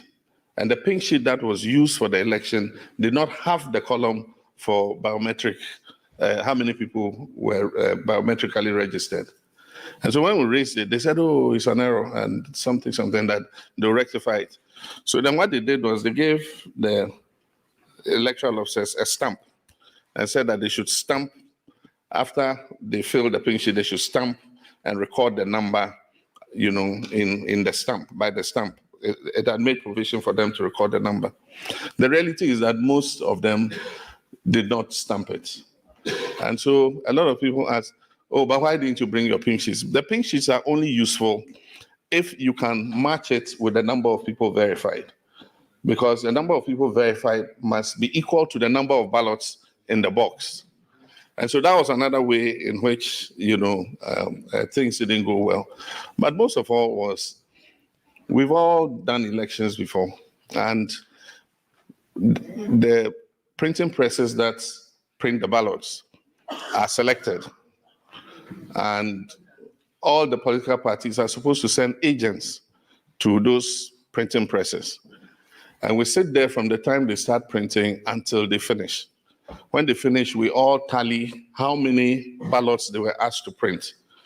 And we all look at the numbers and everything. And if we are satisfied, then all the agents sign the certificate of completion to say that we're satisfied that it tallies, this is the number you were asked to print and all that. And so we did it as usual, like we do for all other elections. And then we all dispersed, only for one of our agents to go back to a printing press. He was going to look for something. I think he had left something there. He had left his laptop bag. And so he was going to look for it. And he went and saw millions of ballot papers being printed. And so when we asked first, but why are you printing ballots? We finished printing the ballot papers. What are these extra ballots for? And they said, the EC asked them to print it. Ask EC, why are you printing these ballots? At first, out of confusion, the first answer we got was that, in case there's a second round, we will need the ballot papers. But 7 people don't go into a second round. All the people who were on the ballot paper for the first ballot were on that ballot paper, the same ballot paper. Ballot papers for a second round should be only two candidates because it's among the top 2. And so no proper explanation for why those ballot papers were printed. They said, it was a mistake, that's all. And so let's go and burn it together. But before we discovered that, how many more hadn't been printed and taken away before we came and discovered what was there? And so we went together and burnt the ballot papers. On the day, some of those ballot papers, we arrested people carrying some of those ballot papers and reported them to the police, took them to the police station. Up to today, nobody has been charged or prosecuted for carrying those extra ballot papers. And so these were some of the things that happened in the election that we thought, did not make the election exactly free and fair.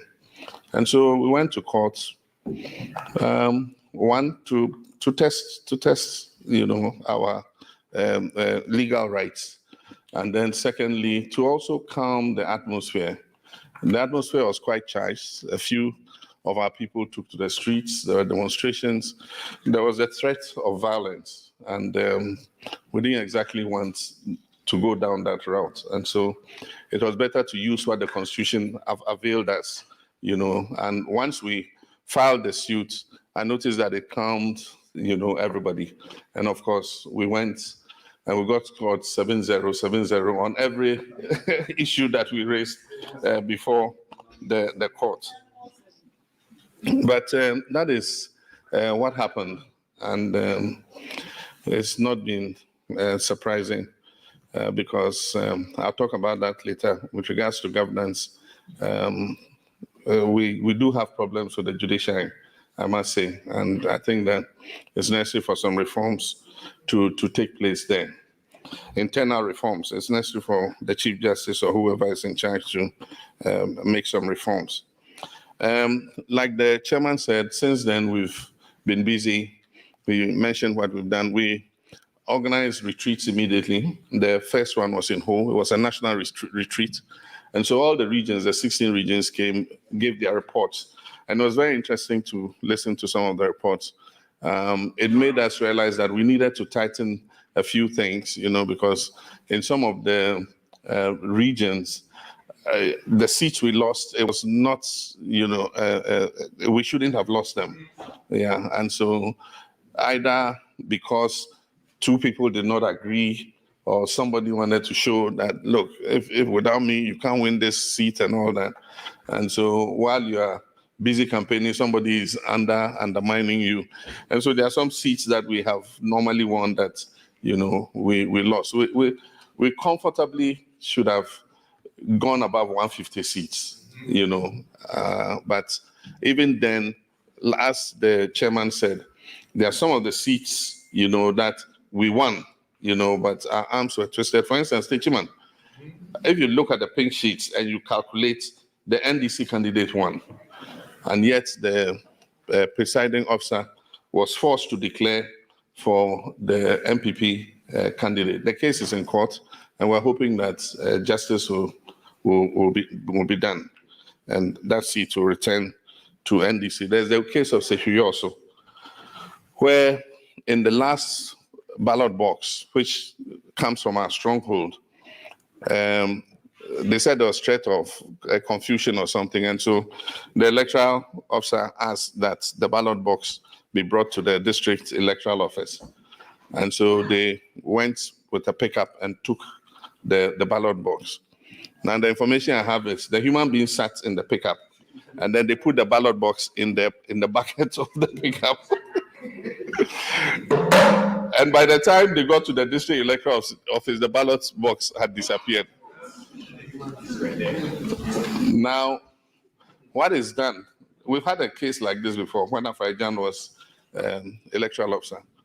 And what Afarajan did was he sent, I think, David Kanga, to go and resolve the issue. So David Kanga went and said, okay, so one ballot box is not there. He called all the political parties, CPP, and all the other parties that offered candidates for that election in that constituency, and said, all of you bring your copies of the pink sheets. And so every party brought their copies of the pink sheets, together with the Electoral Commission pink sheet. He compared all of them, they were the same. And so he asked them to use that figure to declare the winner of the constituency. And he was declared. And so there's been a precedence. But in this case, one ballot box is missing. You haven't, been able to add that tally to the results. And yet you go ahead and declare somebody else the winner. And yet when we look at our pink sheets and we tally all of them, our NDC candidate won that election. So that case too is in court, and a few others. But we'll see what happens. And so a lot of those reports were given, and I think it was a very good exercise. Then the party embarked on a re-registration exercise and a digitization of our membership. And so that exercise is ongoing. As you said, we've done outreaches, we've done training programs for the youth, for the communicators, and I opened the training program for the female communicators. We have some quite sharp female communicators now. They're doing a very good job. Yeah, and so all that has taken place.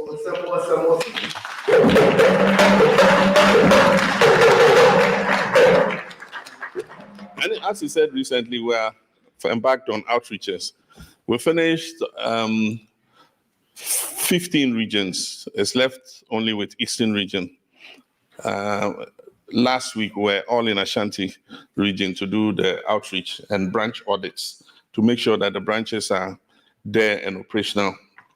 And we spoke to them about party mobilization and all that. And the chairman forgot to tell you a funny incident in one of the branches where some NPP youth who are disgruntled decided that they want to join NDC. And so they went to our party chairman and said, oh, they want to come and join the party. And he said, oh, David, I am a party, I am.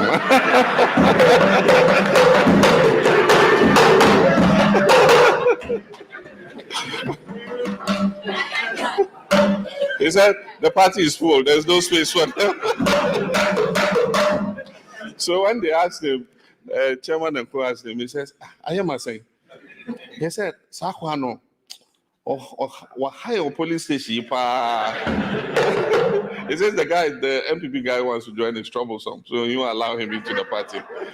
But that's why the chairman was saying that we should open our arms and accept as many people as possible. Politics is about numbers, and elections are won by numbers. And so we shouldn't drive anybody away.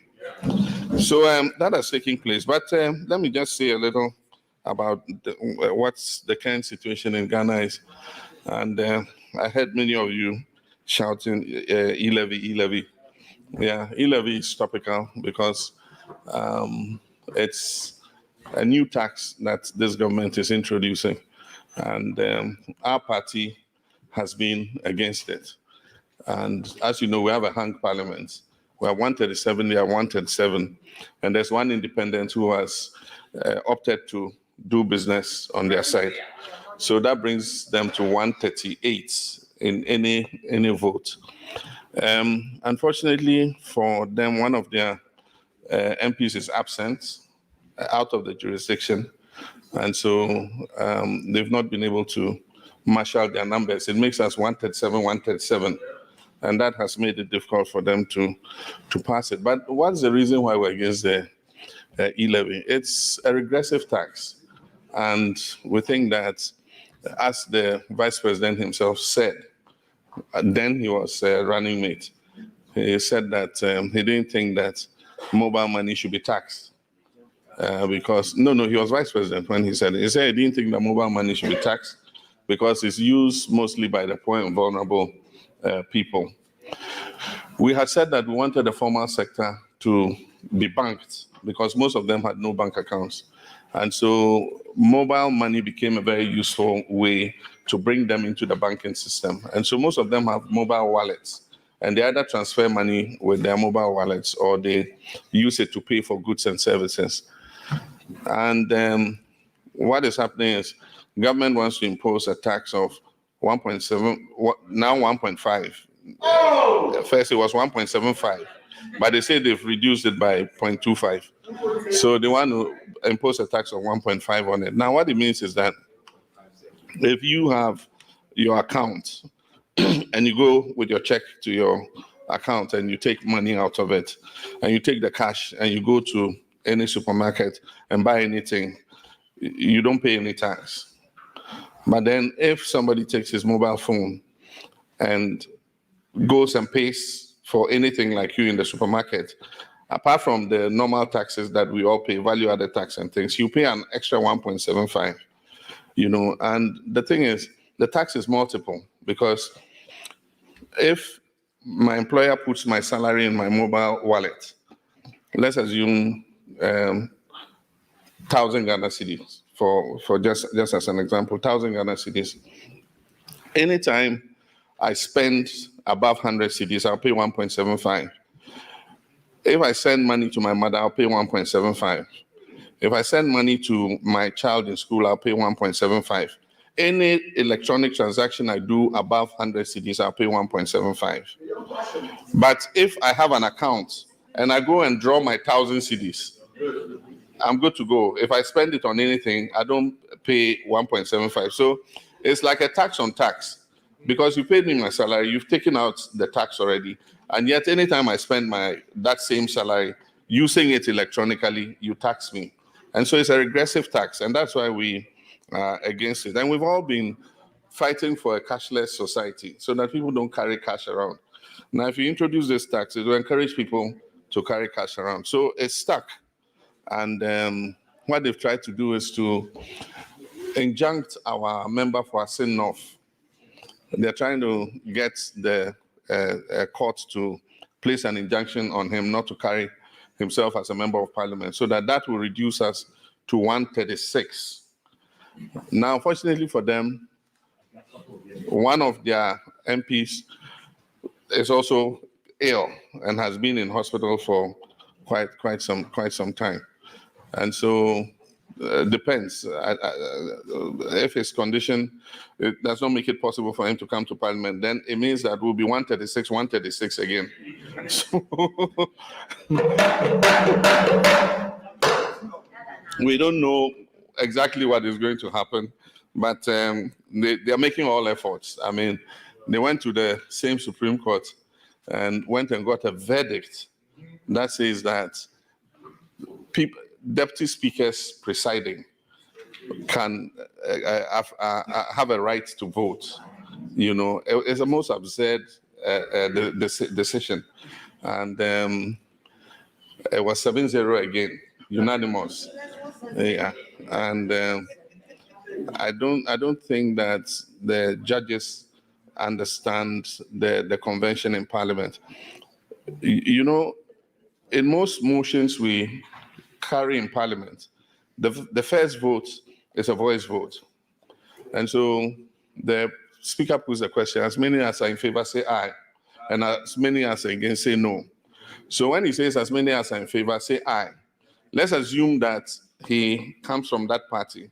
It means that he must take part in the voice vote. So I'm presiding, and then I put the question, as many as are in favor say aye, then I shout aye with my party. As many as are in favor against say no, then I listen to the no's. How can you give an impartial verdict? It's like a referee in your own match, referee and player at the same time. But there are many other things that will create a problem, and already we're beginning to see it with the quorum issues and all that. They say Parliament is a master of its own procedures, and so they have bent the rules sometimes, or they've done some things to allow business to flow. But now if you say it's rigid and this is unconstitutional, this is that, then if we all decide to follow the Constitution, it will slow down the work of Parliament. It will make it more difficult for government business to go forward. So that's the thing about the e-levy. But he was saying the banking sector clean-out has led to massive unemployment. Tens of thousands of people who work for those banks have lost their jobs. And it was avoidable. Before we left office, we knew that some banks were having problems, but we realized the catastrophic effect it will have if we close them down. And so we were, through a reform process, managing to be able to strengthen them so that they could stand on their feet again. Now these guys come and they say no. The first thing they do is they say you must increase your capital to 400 million cedis. It was 80 million. You must increase it to 400 million. This is a time frame. If you're not able to raise 400 million, we'll shut you down. And already, you say if they're not able to raise it to 400 million, you shut them down. And you keep reminding them. And so the public say, but if my money is in this bank and they haven't been able to raise 400 million, they had better go and take my money out before they shut them down. And so then it begins a run on the banks, and it makes their liquidity position worse. Apart from that, for most of those banks, those were the indigenous banks owned by Ghanaians. Because when we came into office, before, most of the banks were foreign-owned banks and Nigerian banks. And so we came out with a deliberate policy to encourage some Ghanaians to also open banks. And that's how come UT Bank, Unibank, and all of them were formed. And these were the banks that were lending to the small and medium enterprise sector because they understood the sector and they could go and retrieve their monies. And so it's more risky lending to the SMEs than to the big companies. And so these were the banks that were taking the risk. So naturally, they would have a worse liquidity position than the other banks that lend only to government, to the big companies like Unilever and all the others. And so you can understand that they would have a worse liquidity position than those other banks. And so what you needed to do was to do what England did. If you remember the issue with Lloyds Bank, when the world recession took place, the financial crisis, Lloyds Bank was in trouble and it was about to collapse. What did the authorities in UK do? They pumped money into Lloyds Bank and took equity in Lloyds Bank. Today, as I speak, Lloyds Bank has paid back that money with interest and gotten their equity back. Now, if that was the approach that was taken with these indigenous banks, government would have spent about 9 billion stabilizing them. Instead, they shut them down.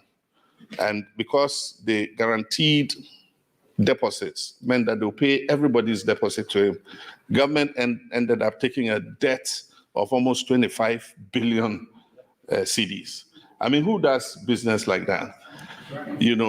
Instead of 9 billion to save those people who are working there and not dislocate employment, instead of 9 billion to make sure that indigenous people who own their banks continue to do business, you go and shut down the banks and put a liability of 22 billion on your books. That was the first major mistake they made. And so it was an unnecessary liability. Now, what he started doing was, instead of adding it to the deficit, he put it as a footnote. So anytime he presents the budget, he doesn't add the 22 billion, but it's a liability for government. You by all means be confronted with it. You by all means pay it. And so you must put it so that you see the true deficit number. I accused the finance minister several times that he's doing creative accounting because there are some huge liability numbers that he will never add to the budget. He puts them as appendices. But when you add them to the budget, he says, oh, I have a 4.5% deficit. When you add them to the budget, you find that he's closer to 7.58% budget deficit. So there has always been a hole in the budget. So if they tell you that it's COVID and Ukraine, that has brought us to this situation. It is a bloody lie. The whole was, one, the banking sector clean out, the cost of it, and then two, the energy sector liabilities. They owe the generating companies about $1.5 billion or so, and he always puts them as footnotes. So there's always been a hole there, and eventually it will catch up with you. And so it caught up with him when COVID came, and then they blamed COVID for it. The World Bank director himself said that there were challenges with the economy already before COVID came. You know, the fundamentals were already shaking before.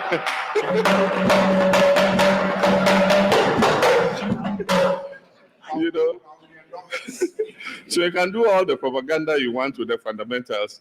You know, COVID will expose you, and that's exactly what happened. You know, but for me, the sad thing is about our children. You know, mortgaging the future of our children. We passed a levy called the Energy Sector Levy Act. ESLA is called. These guys insulted us to high heaven and said we were the most, you know, insensitive government in the history of Ghana. And the ESLA was supposed to be for 5 years, and it was supposed to pay down the energy sector debt. And they said as soon as they come into office, ESLA is one of the first taxes they're going to take off, and that they're moving from taxation to production, from taxation to production. And so they came, and lo and behold, they didn't remove ESLA. But beyond not removing ESLA, they went ahead and created what we call ESLA PLC. It's like a company, and they assigned all the proceeds of ESLA to that company. And then they used that company, ESLA PLC, to float a bond. And so ESLA cannot be taken out of our petroleum price buildup until 2035. Until 2035, ESLA cannot be taken out of our petroleum price buildup because they've taken that money and they've spent it. And so they'll go out of office. Future governments will come and have to continue to collect ESLA to pay for that. But not only that, Get Fund, you must have heard that the mortgage Get Fund too. The mortgage Get Fund for 15 years. And so the proceeds of Get Fund, I think about 60% have been mortgaged to for 15 years. And so the 40% left is not enough to pay the contractors who are doing all the jobs in your former schools. For those of you who went to school in Ghana, you know that we use the Get Fund to build dormitory blocks, dining halls, and things. And so that's how come they're unable to pay those contractors, because 60% of that fund has been mortgaged for the next 15 years. They've taken the money and spent it, you know. And so that is what they are thinking of doing with the e-levy too. And the transport minister let the cat out of the bag when he went to parliament and said, oh, we're going to collateralize the e-levy. And quickly, John Kumar, the deputy minister, came and said, no, it's not true. We're not going to collateralize it. But anytime they do that, they mortgage the future of our children. I mean, if you mortgage something to 2035, maybe several of those people who have done the mortgage will not be there. It is you, the younger ones, and our children who will have to come and pay, you know, those monies. That is what this government has done. The Forex is tumbling. And I remember if the fundamentals are weak, the foreign exchange will expose you. But in this circumstance, they say, no, the fundamentals are not weak. And they are behaving like, you know, a ship that is sinking. You are in a ship that is sinking, and there are ships passing by, and they are seeing that, this ship is in trouble. And they ask you, oh, are you in trouble? You say, no, the ship is okay. The economy is crashing. And you say, no, the economy is robust. It's robust where you don't have the liquidity for anything. So now it comes to the issue of review. The meaning of the word review.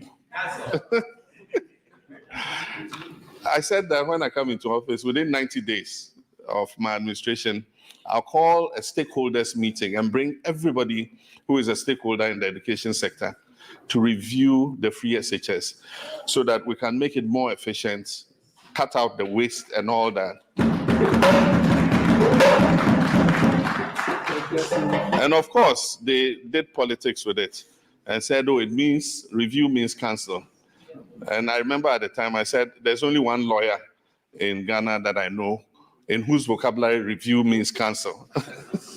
Now today, they say all flagship programs are up for review. And so the question is, are they canceling those projects? Because you are using the same word that I use, so that's what's happening.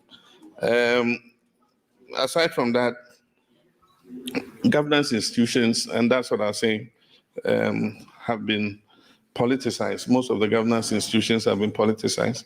I gave the example of the judiciary. It's only in Ghana that a Supreme Court will make a decision that your birth certificate is not proof of citizenship. I don't know elsewhere anywhere in the world where a Supreme Court can determine that your birth certificate is not proof of citizenship, And there are many such, very funny judgments that have been given. But of course, I remember at one time, our colleague Atubuga said that from a research he had done, judges tend to give their judgments in favor of the political party or leader that appointed them. He was subjected to such a whirlwind of indignation from the judiciary. But if you break down what is happening today, and you look at the paneling, and you see who appointed who, you will find that there was some truth in his research, And so the thing is, I don't understand. Our constitution gives security of tenure to judges. Once you have been appointed, you cannot be removed. And that is why we give security of tenure, so that you have the courage, no matter who appointed you, to give judgments according to your conscience. And that is what our judges should do. They must rise up to the occasion and forget that who appointed me. And when you're faced with a case, you must look at it on its merits and give judgment according to your conscience. Nobody can take you out of your position, But unfortunately, that is happening. I can talk about so many other things, but corruption is one of the issues. The president mentioned his nicknames one time, but he forgot to add the fact that they call him clearing agent, because when anybody in his government has done something, he himself just clears them and says there's been no crime committed. And I'll just give you one example. This Norway embassy, the government had taken a decision to open an embassy in Norway. Somebody had information about the decision. And so the person goes and buys a property for about $3 million. And that's before the announcement is made known. And then eventually, the ministry is looking for a house. And how somehow coincidentally, this house that was bought a year ago for $3 million, they go for that same house.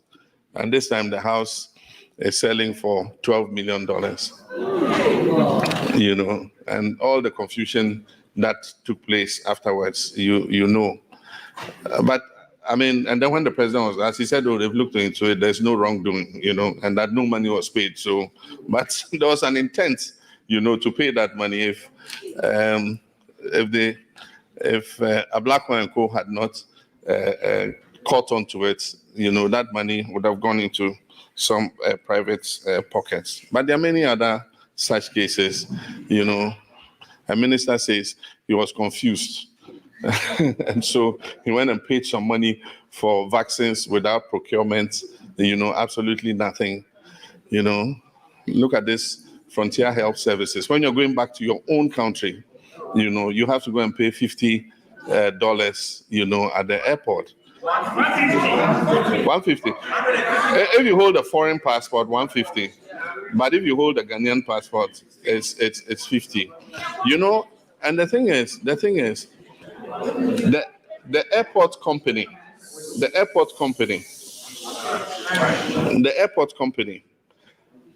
has its power cut off because it owes electricity company 49 million cedis. 49 million cedis. Since this COVID testing was done, the company involved has made almost $100 million. $100 million. Even if you take out how much they've paid to Ghana Airport Company, it's supposed to be some $9 million odd dollars. And then if they pay taxes or something, I mean, a private company is walking away with not less than 50 something million dollars. And I mean, could you, even if you wanted to do that, could you not have given it to a Ghanaian company or given it to Noguchi or somebody to do? You know, you go give it to a company registered in Cayman Islands, you know, and God knows who the directors on the Cayman Island side are, you know. And so definitely there will be some people hiding behind the Cayman Islands, you know, to collect their share of that money. I mean, these are some of the things that are going on. But let me just wind up and say that the chairman talked about unity. We hope that you maintain the unity that you have. This morning, I was saying that in Ghana, we have an understanding with all the affiliate groups. So if you have affiliate groups, they must work to the party. No affiliate group can be bigger than the party. And so we have Pro Forum and so many of these other progressive intellectuals and all of them. There are so many of them. And they're all doing a good job. But they keep the party informed. They work together with the party. And I expect that that should be the same here. And so if you have Pro Forum, you have progressive intellectuals, any of our affiliate groups, know that the party is supreme and you must work to the party. So if you have any programs, you inform the party, you know, gives you the clearance, and then you go ahead and do it. There might be ROPA. We don't know. But you guys need to start gearing up. If there's ROPA, you have a lot of work to do in terms of mobilizing support, you know, in the diaspora, and on also working as polling agents and making sure that the elections in the diaspora are free and fair. And then finally, even while you're here, you come from somewhere. Adopt your constituency or your branch. I know some of you have done it. I want to thank you for the support you gave to your branches during the last election. But we hope that more will sign on. Get to know who your branch chairman is. Or if you want to deal at the constituency level, we'll get to know who your constituency chairman is. And from time to time, you can send a little merchandise or something. You can print some T-shirts for them. You can make some flags for them. You know, you can send them anything that will be useful, you know, towards the election. They appreciate it very much when they receive things like that. So thank you very much. I hear there'll be some questions after this, so let me leave it there, and then we'll take it from there.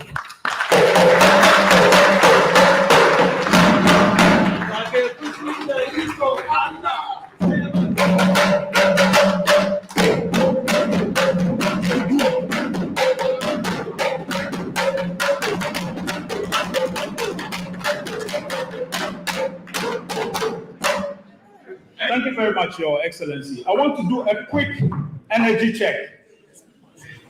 And this year,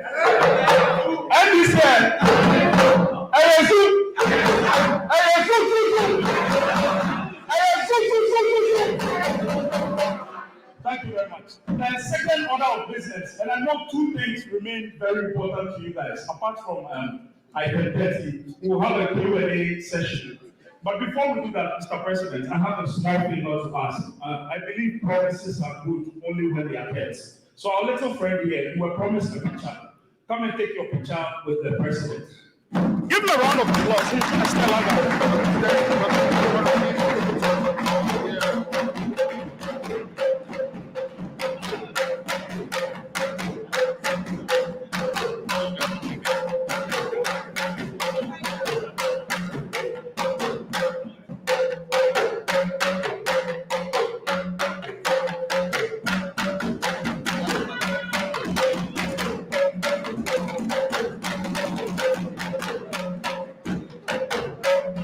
Thank you very much, my young friend. Thank you very much. So we will segue quickly into the Q&As. Are my microphones ready? Are my microphones ready? And we we are privileged to have a few distinguished.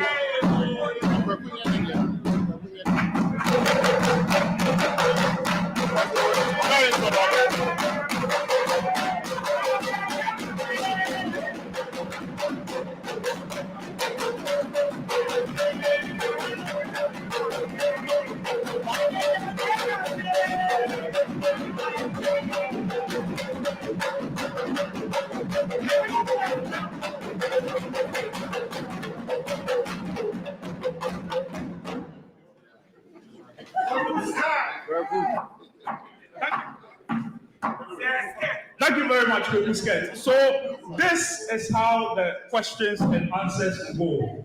We will take 3 questions in every single round, 1 from each column. So are my microphones ready? I want to see you raise your hands and your microphones. So I don't see a microphone in this area. Okay, Comrade Paul. So we will take my brother up here. Yeah, as the very first question. And please keep it very short for the sake of time. We've already overshot the runway. So let's keep it short so that others can have the chance to ask questions too. So limit it to 1 question.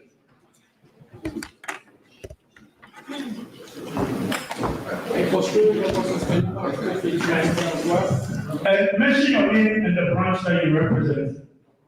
My name is Daniel Advocate. I'm from Massachusetts, Worcester, to be precise. All right, you can stand there.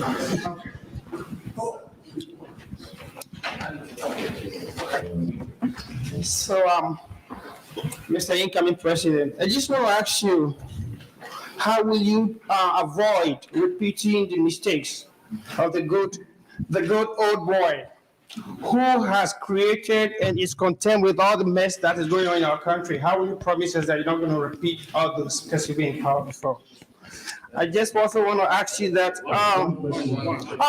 it's just a link. Unemployment is one of the greatest problems of our country. Every government that is seeking power always promise creating jobs. May I know practical means that you are going to use to create employment for our people? Because our people are craving for jobs. Thank you. Thank you very much. Thank you very much. So we'll have a second question from, I see Comrade Prince right here. Kindly hand him a mic. Oh, thank you very much. My name is Prince from Washington. This is something dear to my heart that is important.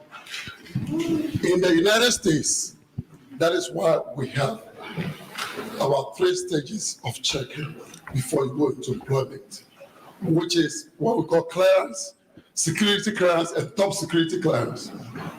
If Ghana would have had this things in place, we would not even have Akufo-Addo there as a president. For what he is doing right now, if you look at his background, he's almost close to Yadaman. And seriously, it's not a joke. Before we go, we realize that we will not have election. It will be appointed presidents because he is rigging the election 2020. Who knows that 2020 will not happen again? Because if you look at Toku for 2008, he should not have hand over power to us. And so, him being the president, now, will he hand over power? No. And how is the NDC going to counter this? Because, first of all, if we rely on the international community, he has bought them. Thank you. Thank you very much. Thank you very much, Comrade Prince. So one last question from this section. I see, yes. Absolutely. The next round will be all ladies. There's a method to this. So the next round will be all ladies. And it's a firm promise. No. This one. So one from this section. No, you are not in this section. Right here. Yes. Hand him the mic. Yes. Comrade, your name and the branch that you represent. I'm Comrade Nick Vanari, and I'm from Minnesota. And Honorable Chairman knows where I'm coming from. Your Excellency, I am so proud of you. You look young. And I must say appreciate your composure and your discipline when commenting on national issues. You've been very, very much composed, and I want to applaud you. Keep that going.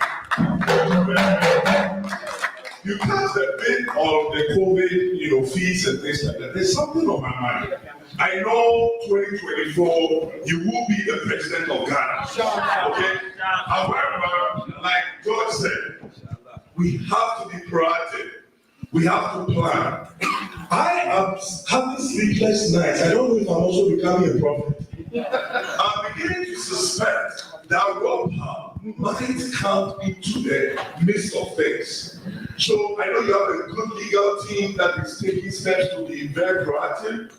How do you plan to stay ahead of these issues, especially with your convention where these days allow when you speak then the government follows, okay? There's something going on there. So you say something, then they go to plan about it. You're already the president in waiting.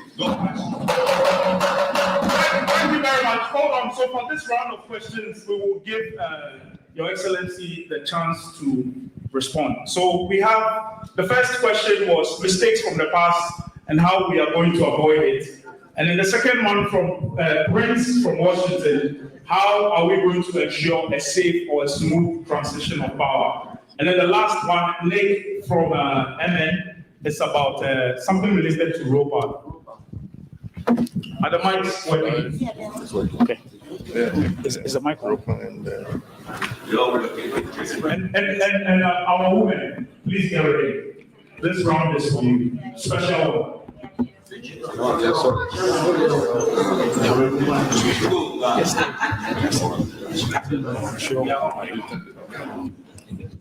This one. This one.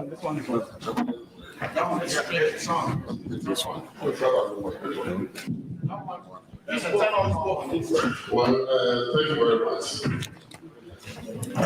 How will the NDC ensure that NPP does not break the 2024 elections?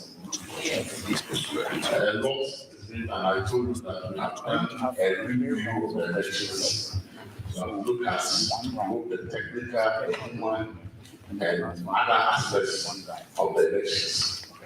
And we are working very, very hard to plug all loopholes. To be very honest, we're into details to talk about what strategies we are putting in place, and we will not be able to say it. But I want to assure you that we are leaving no stone unturned to ensure that we do not allow what happened in 2020 to happen in 2024. I can assure you. And so several other systems are going. But our presence in the Ashanti region, where we are moving from constituency to constituency, branch to branch, to audit the party and look at the strength of the party. Because that is where we suffer most of the losses. And so we have gone to the ground, we have touched base with the party, we have identified the problems. And now we are going to prefer the solution to those problems. And getting the solution to it requires a lot of work. And we are working around the clock to ensure that that does not happen again. In 2008, we adopted a certain strategy that worked for us to ensure that Samuels won the election. And I believe that we will ensure that we do at least. Those of us who were there, most of us who were around in 2008 are still around. The General Secretary is around. I'm around the Secretary and the Budget. All those of us who did that are around, and we want to assure you that we are doing a lot of work, but strategies are not discussed in public. The second one is the ROPA. The law addresses the electoral commission, but they went to court in the last election. They wanted to implement. There are several implementation challenges that we envisage, but there is a technical committee that has been put in place, which is going to work on the constitutional instrument that will regulate the election for 2024. We have a representative there. Unfortunately, we have strong presence in Parliament, and every law that will be passed will go through Parliament. Our 137 active and members with able eye will scrutinize whatever goes in there. And we will update you, because if it is going to be proper, then it means that the external parties are going to play a very critical role in this. So even in looking at the law, the International Administration Director will be making references when the draft is put together, making references. Fortunately, he has been the chairman for UK Arab Branch before, and so you will look at it, and then the peculiar circumstances that you have here will have to reflect into the laws that will be put in place in order to ensure that there is open, transparent, and fairness, and then active participation of all of us to ensure that nobody is cheated. So that's the assurance that I'll give you, that we will all get ourselves involved in the processes leading to the implementation. And when it comes to the implementation itself, the ball will be in your court to assist the party in all directions. Thank you very much.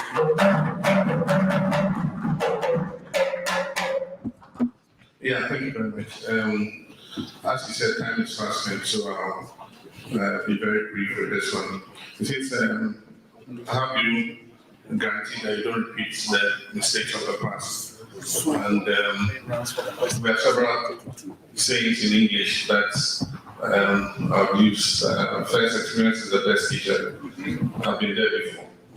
And so it's only a fool who repeats the same thing over and over again and expects different results. And so we have learned our lessons from when we were in office. And indeed, we have done our best to really try to advise the current administration, where I see they are going the same in some direction where we had an unpleasant experience. We try to draw the attention to it, and that's why I talked about the review of the stakeholder review of free SHS and all that. And so we've taken notes of some of the areas that we should look at again. And I'm sure that we won't make our own mistakes. We would have learned from our mistakes, and we will also learn from their mistakes and make sure that we don't repeat the same. Unemployment, if you read our manifesto, there are several pointers to the issue of youth employment. First is the big push. I'll encourage all of you to get our manifesto and read especially the part on employment generation, the big push. We have it all there. We also suggest to change the structure of our economy. Until we change the structure of our economy, we will continue to have unemployment. And that is because you can't have an economy that takes all the value addition of everything that nature has imbued you with outside the country. And so you take your gold to Dubai and India for refining and to Switzerland. If you refine that same gold, immediately the value of the gold shoots up by how many percent?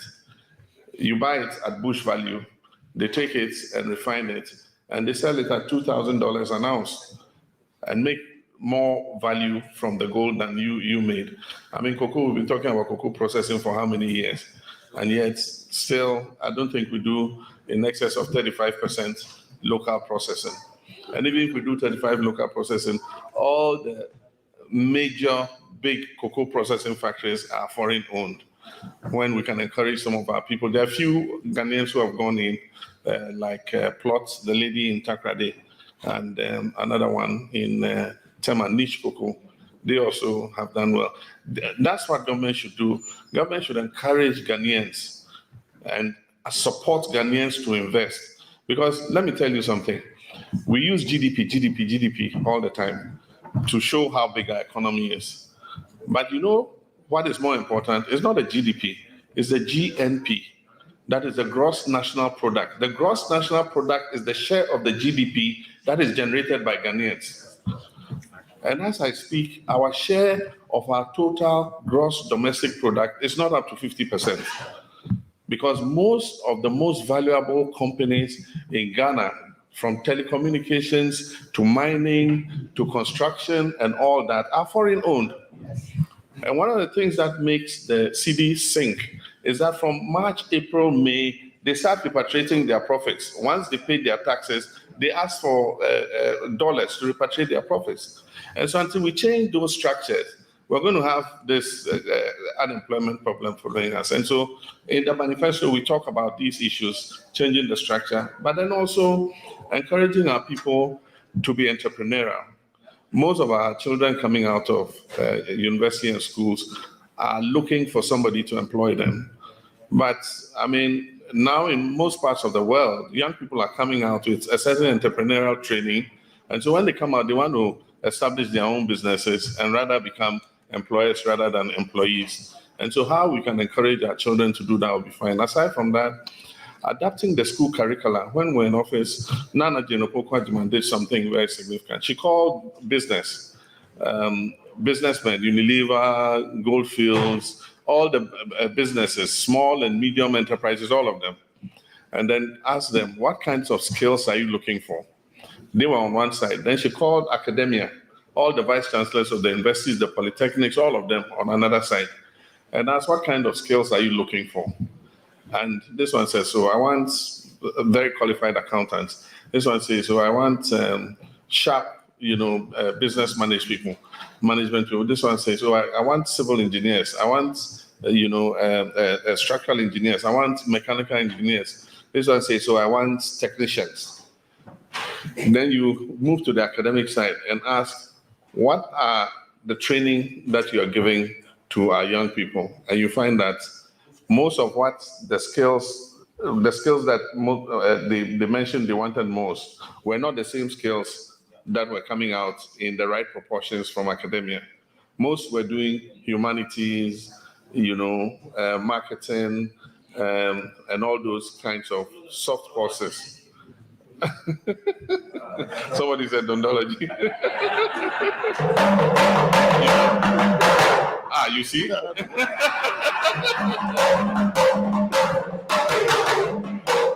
So dondology too is useful. The point I'm making is, it doesn't mean that those courses are not useful. But if the majority of our people are doing courses that cannot find them places in the field of work, then you have an unemployment problem that actually is structural. Not because there are no jobs, but because the training that you're giving does not fit the demand for jobs. And it was a very useful conference. The report was written. And so when we did the technical universities, we said, look, we're not going to let you go down the road of the public universities. We're not going to let you start doing humanities and things. You must stick to your science and technology and skills courses. Yeah. So we need to look at that too. Thank you. Thank you very much, Mr. President. So we are almost out of time. And I'll encourage all of you to be very brief. Just go directly to the point when you're handed the mic, so that we can get as many people asking questions as possible. I ask for a few minutes. Let's do one more round. Three. Yes, 1 round. Yeah. 3 questions, please. Keep it very, very short and straight to the point. Yeah, I'm a female. Hey, excuse me. Yes. Your name, your branch, and then straight to the question, please. My name is Patience. The mic is off.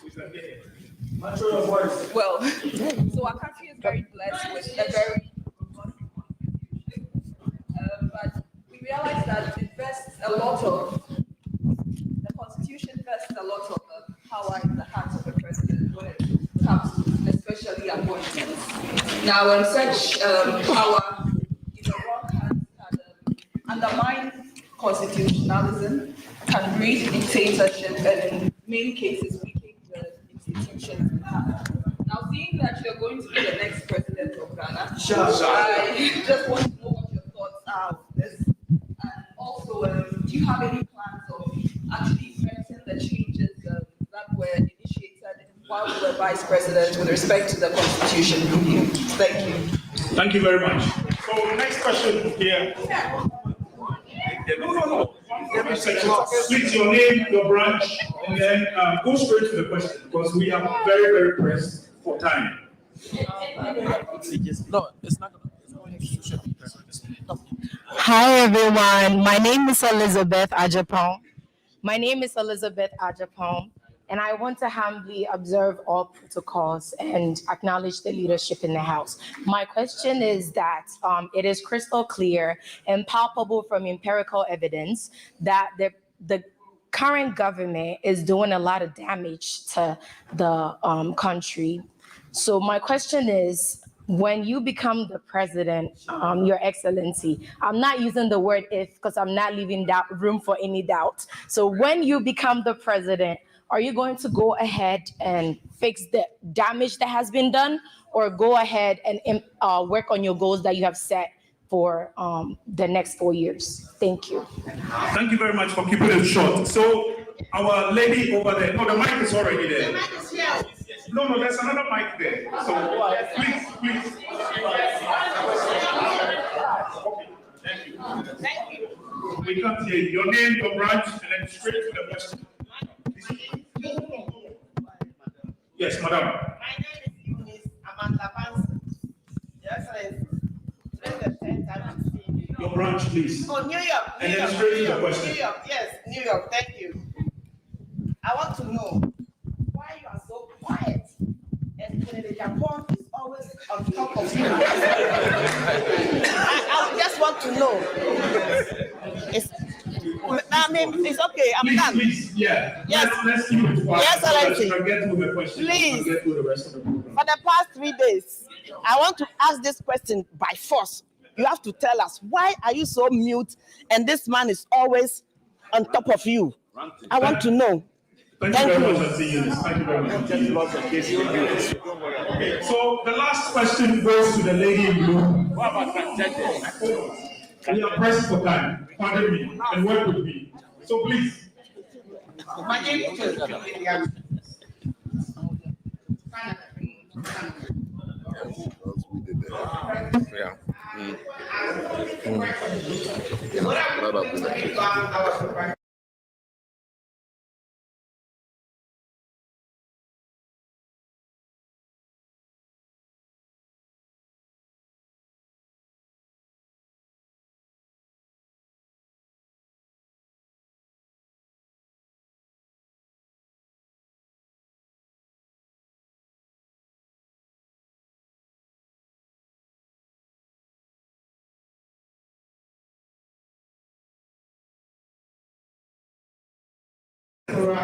and your office, because I know very well, I can speak with evidence that the MPP, they have such person who is able to communicate here in Ghana, which makes things very easy. Is it possible to have one? I know Honorable Secretary is there, but we can also have a zone who we can all go to when we get information from Ghana. Thank you.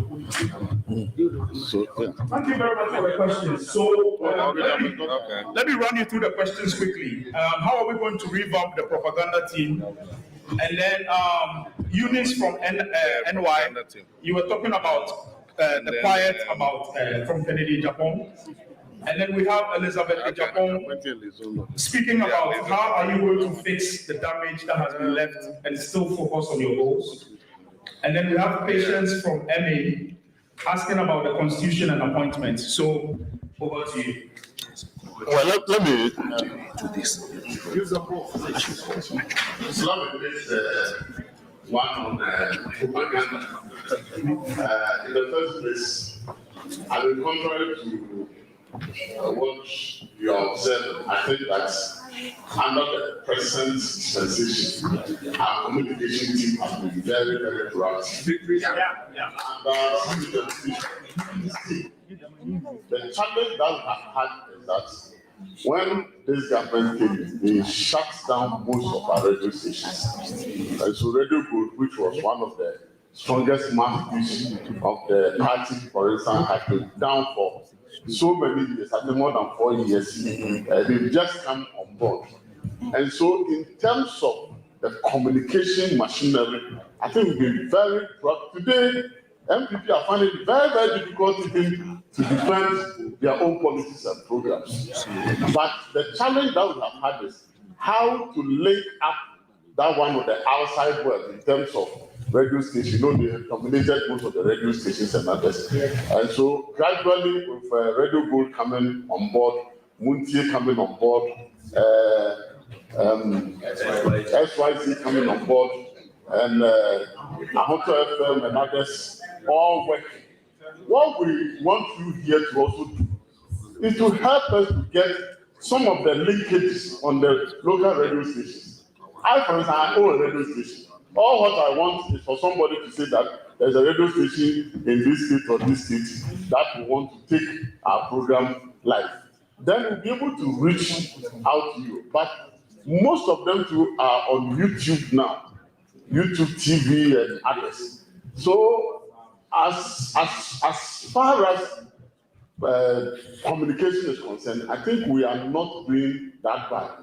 If you ask us to step up our game, I think that one is acceptable, and we'll see how best we can up the game. But once they are doing some very good work, we need to commend them, but to still urge them to do more. The other one has to do with the issue of appointing a liaison between government and the diaspora community. International Relations Director is here, and I think he's hearing you loud and clear. As the lady said, when we form the next government January 2025, one of the tasks of International Relations Director will be to link up with the presidency and to see how we can build strong liaison between the diaspora party and the government. And to ensure that you also have a voice when it comes, because we know that the talents are bouncing. Thank you. You got it. Your first assignment. Yeah, thank you very much. The one on the Constitution and it's vesting a lot of power in the hands of the president. As you're aware, when President Mills came into office, it was one of his campaign promises. And so when he came into office, he started the process of a constitutional review. And so a constitutional review committee was set up, and they did a very thorough job. They looked at most of the clauses in the Constitution, and they recommended, review of some of them. Article 71, and I mean, many of those clauses were put up for review, election of district chief executives and all that. Then we set up the Constitutional Implementation Committee. There were two different committees, the Review Committee and then the Constitutional Review Implementation Committee. And at the same time, the Attorney General came out with a white paper. It was blocked by our colleagues on the other side. And that's why we were not able to do it before we left office. But like I said, like you said, there's an imperative need for us to look at that constitution again. It served us for 30 years.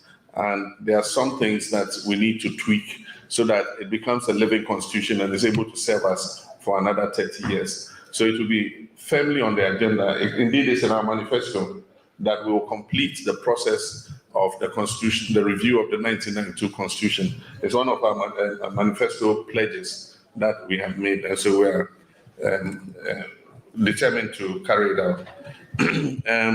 When you come, will you fix the damage, or you focus on your own program? You have to do both. I mean, if they've damaged your educational system, you cannot ignore it, you must fix it.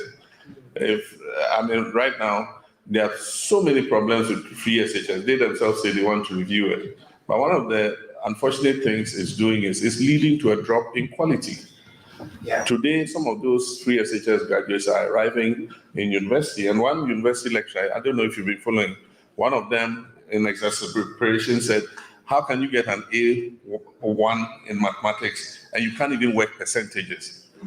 Yeah, he was exasperated, And the problem is that we were trying to strengthen the foundation, because if you get the foundation right, then it makes it easy for the child to continue through the rest of school. And that's why we started to pump a lot of investment into the basic level, providing them with textbooks. It's under my administration that the children got all their 4 core textbooks. Every child in Ghana had his 4 core textbooks. This government has come and changed the curriculum, and yet they cannot give textbooks. They haven't printed textbooks since they changed the curriculum. So the children don't have textbooks to even learn the new curriculum, And what we call the, what do you call it? The one we give to the basic schools. Yes, we give them a certain subsidy. The capitation grant. The capitation grant is an arrears for a whole year. And so it means that no money has gone to the basic level, to the headmasters to even run the schools the way they should be run. And instead, we've spent 7.7 billion cedis on secondary education alone. If you don't get the foundation right, then the material that comes to the secondary level, even though you are spending a lot of money there, is too late. It won't make any change.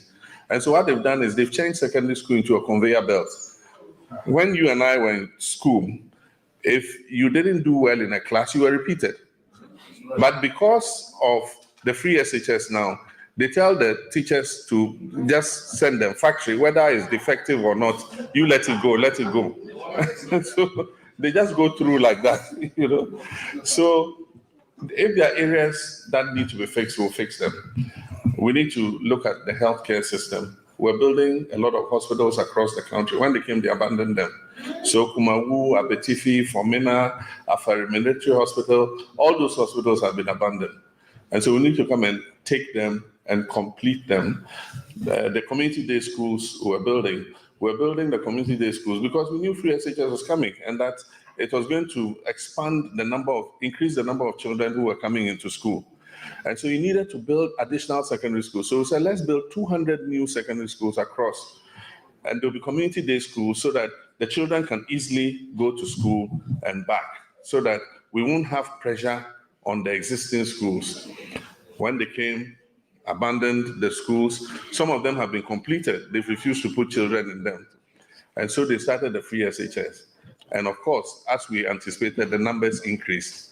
And so the children all come to school and they have nowhere to sleep. They have no dining halls. The lecture rooms are not enough, for the children and all that. And so on hindsight, they themselves saw the problem they had created. And that's why they came with the gold and green track, the double track. And so even though when we were in office, we stopped the shift system so that every child in basic school went to school at the same time. Already secondary school was not doing a shift system. Now they moved the shift system to the secondary schools. And so children go and come. And because of that, they don't get enough contact hours with their teachers. And so naturally, they are not as prepared as they should for the exams that they have to take. Yes, so we'll fix any damage. We will hold people accountable. If you've been corrupt, we'll hold you accountable.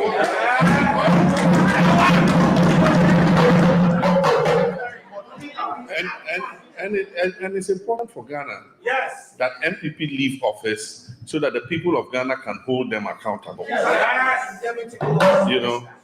So we'll do that. We'll hold them accountable. But at the same time, we'll be focused on our program and the things that we want to do for Ghanaians. And so we'll multitask, and I'm sure that we'll be able to get it. All right. Thank you very much. The last one. Yeah, we are going to have There's the last one. I'm guided by one African proverb and one English proverb. I'll start with the English one, which says, you don't wrestle with a pig. I mean, a pig, it doesn't mind rolling in mud. And so if you decide to wrestle with a pig, you also will go and roll in that mud. And I don't want to go into that mud. So that's the first one. And the second one, I always say, if you're bathing and some person who is not correct comes and takes your towel, and you don't jump out and run after him. And the final one is, if I want to mind those people, I'll spend all my time responding to them. I don't have that time. Yeah, so. Okay, thank you very much. We have time for just 2 questions, and I'm going to use my discretion to be biased. I apologize in advance for that. We will have after, but please be very brief because we are out of time. That's the truth of the matter. So that's one. Who's the second? My name is Ajuma. Oh, okay. The famous Ajuma. My question goes to Mr. Chairman. I mean, for the party. Yeah. 2020, I think the party does something like adopt your constituency. And it was successful. I want to know, 2024, we all know Ghana economy is bad now. Everybody is crying.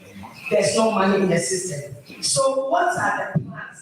What are the things that the party has put forward for to raise funds for 2024 convention? Because 2024 is do or die. Do or die.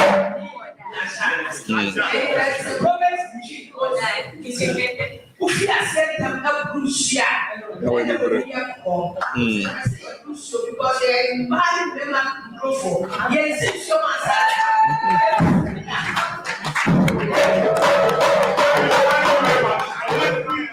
We have someone who joined us all the way from Canada. And it will be a travesty of justice if you don't allow her to ask a question. So she said, Madam, be very brief about it. We have absolutely run out of time. So please, very brief, to the point. No, I think we can hear you. Let's go. One mic.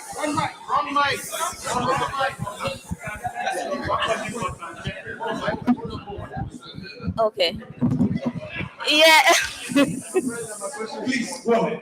Yeah, so mine is a concern and an appeal as well, and it goes to my youth organizer. It's about my teen. That's my problem, because we've been suffering a lot. You know, whilst on campus, we were those raising the funds to organize programs, and then we don't get them back.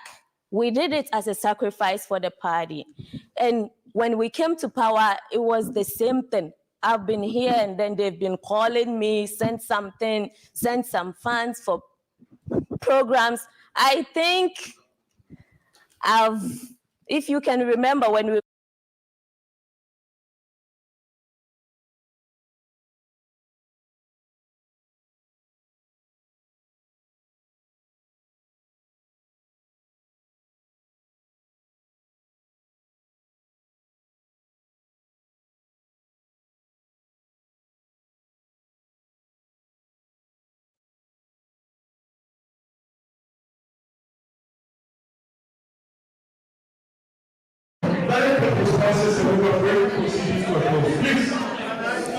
Thank you.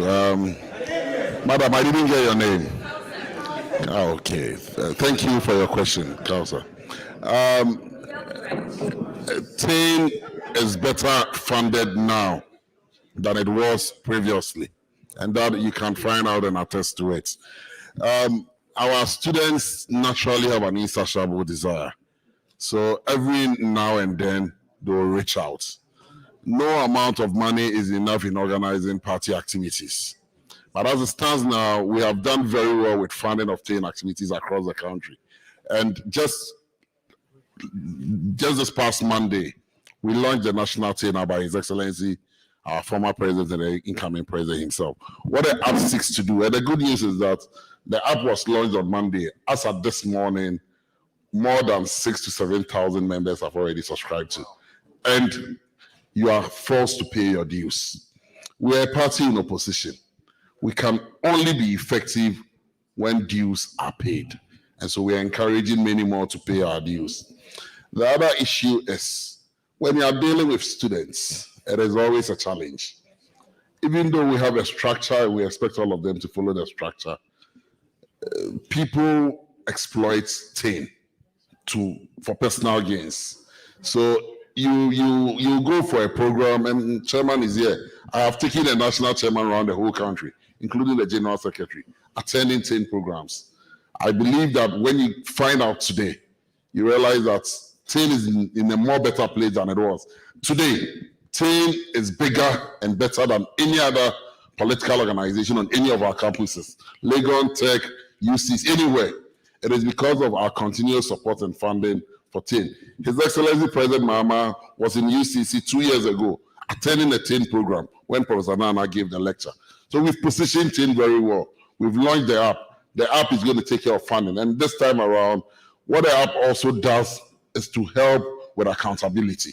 So if we raise 1,000 Ghana cedis for the University of Ghana, the money sits in the account. Everybody can access it. And the app is there. If you have your Apple phones, just check 10.com, 10 app, and it is there. Play stores, it is there.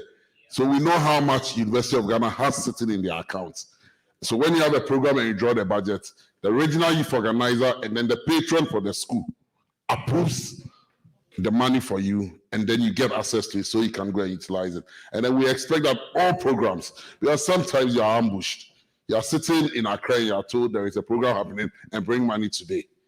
And we are looking for innovative ways of funding it. We believe the app is one. The app also has a platform for advertising. And we believe that if we hit about 50,000 students on the app, bigger organizations like MTN and what have you will want to advertise whatever products they have for students, and then we can make money and use that to promote it. So we are doing well. I was not the youth organizer when we were in government, so I cannot speak to issues of postings. But we've spoken with Your Excellency, and he's made firm assurances to the youth wing that when we win power, some key positions, if you look at our manifesto of 2020, we were setting up a ministry for youth development, and agencies that falls within the youth brackets would have all been put under that ministry, and we'll definitely have an input so that we put in people in places, and then we'll make sure that people of the NDC stock. There is nothing wrong supporting somebody who is the NDC, because the MPP have shown us the way. Boss, when we win, the way we move on, in terms of appointment, we are not going to change anything. Our people will also benefit. Monkey will work, make Babu go chop. Thank you. Thank you very much. I'm saying. And let me say that I'm a apostle for no contribution, no chop. I know the Mr. President, this our office, no, I'm say what we have done, NDC, is that when we are in power, we think about Ghana too much and forget about ourselves. So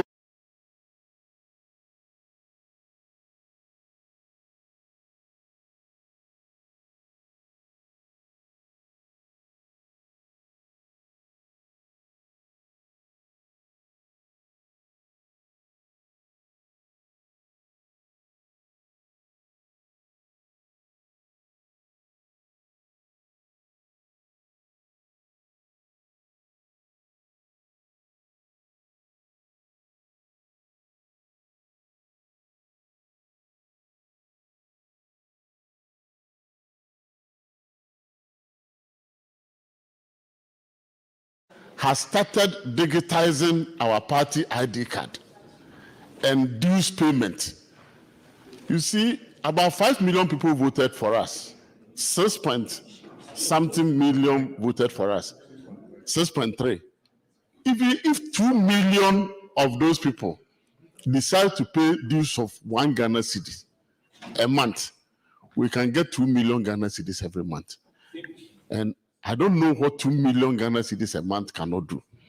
So we have started digitization of our membership, digitization of our ID cards and others.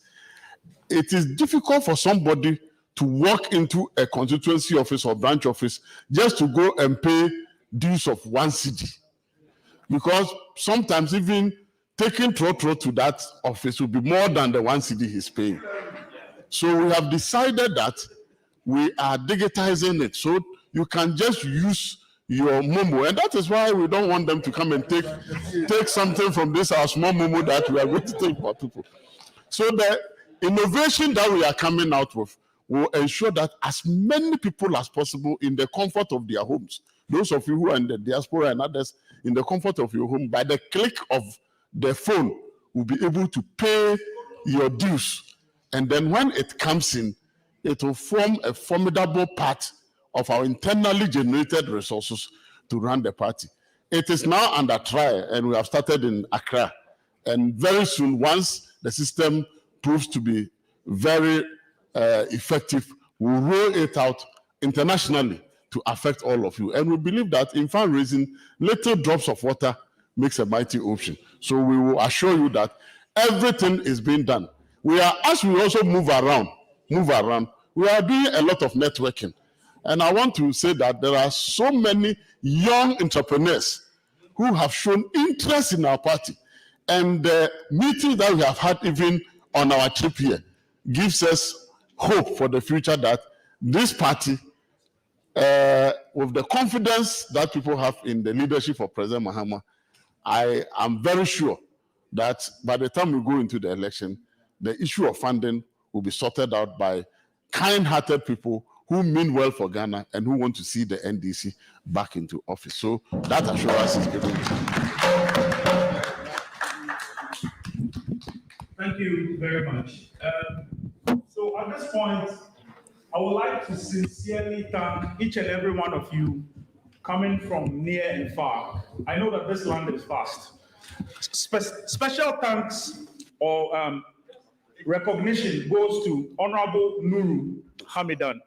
Should send them. So that those who have questions, which they can either write it or we'll give them a number and then through you. Yes, please. If you still have questions, listen, channel it through the secretariat and we will make sure we forward it. So, Honorable Nuruddin Hamidan, if you are here, kindly get up and then wave your hand. Former DC MCA for Sokorema. Yes. We are very, very happy that all of you came. Yes, Comrade Evans. Yes. And then Chief Obwase, yes. Our parliamentary candidate for Obwase. Parliamentary candidate for Obwase as well.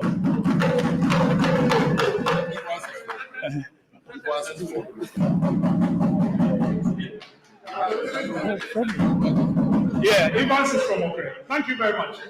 I mean, I know you are doing it out of the abundance of love for the party, and we are grateful for all of you. At this point, I would like to invite Comrade Ato SL. Presentation. No, okay. Both of thanks, Anna. Okay, all right. So Madam Chair has a small ceremony. I'd like to invite her, to come and give us.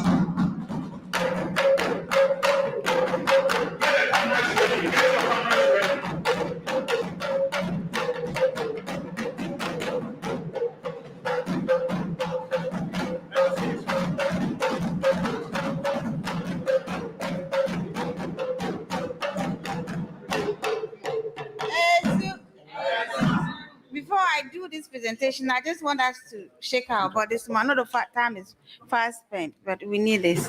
So let's sing this song. Akata, kata, kata, eh.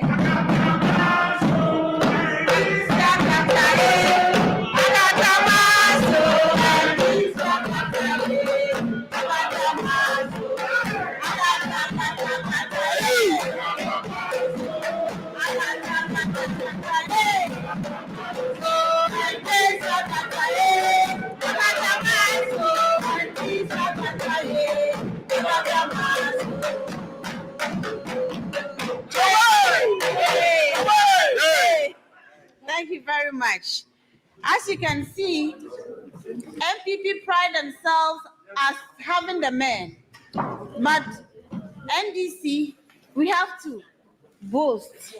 We have both the men, women, resources at our children, at our disposal.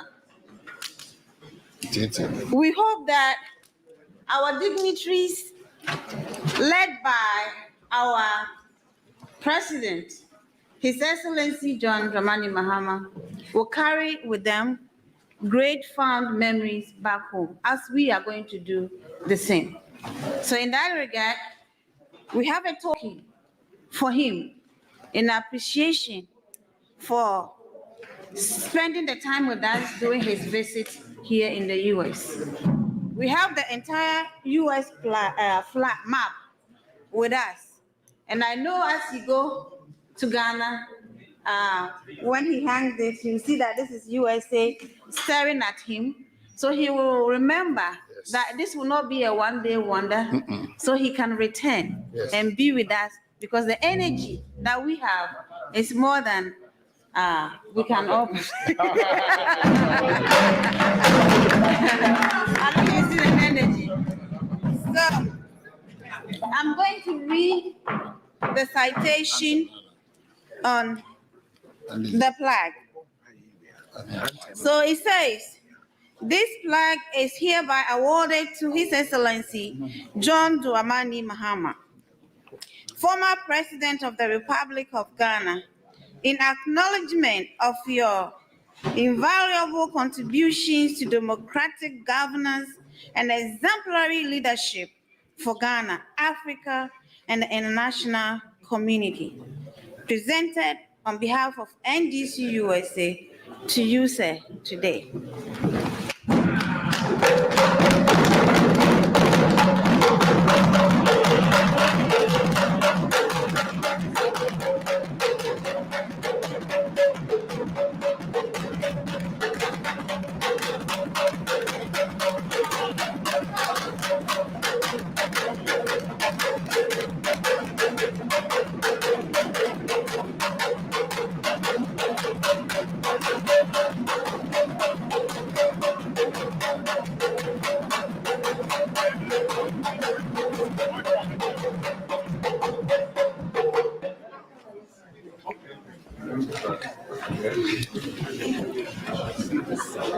Comrades, please resume to your seats.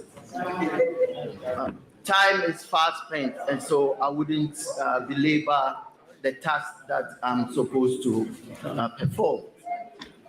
Your Excellency, President John Dramani Mahama, National Chairman of the National Democratic Congress, Honorable Dr. Samuel Ofosu Ampofo, former ministers of state, party leaders here present, comrades, permit me to rely on protocols previously observed.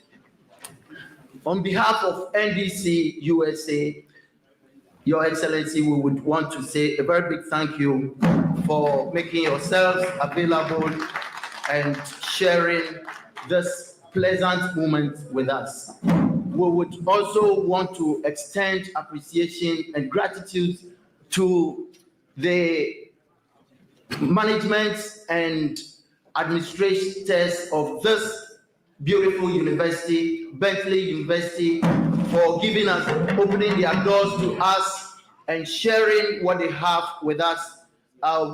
We wouldn't end without mentioning one of our own, Comrade Alex Abeka Anan. We are very grateful to you, even though you are a comrade.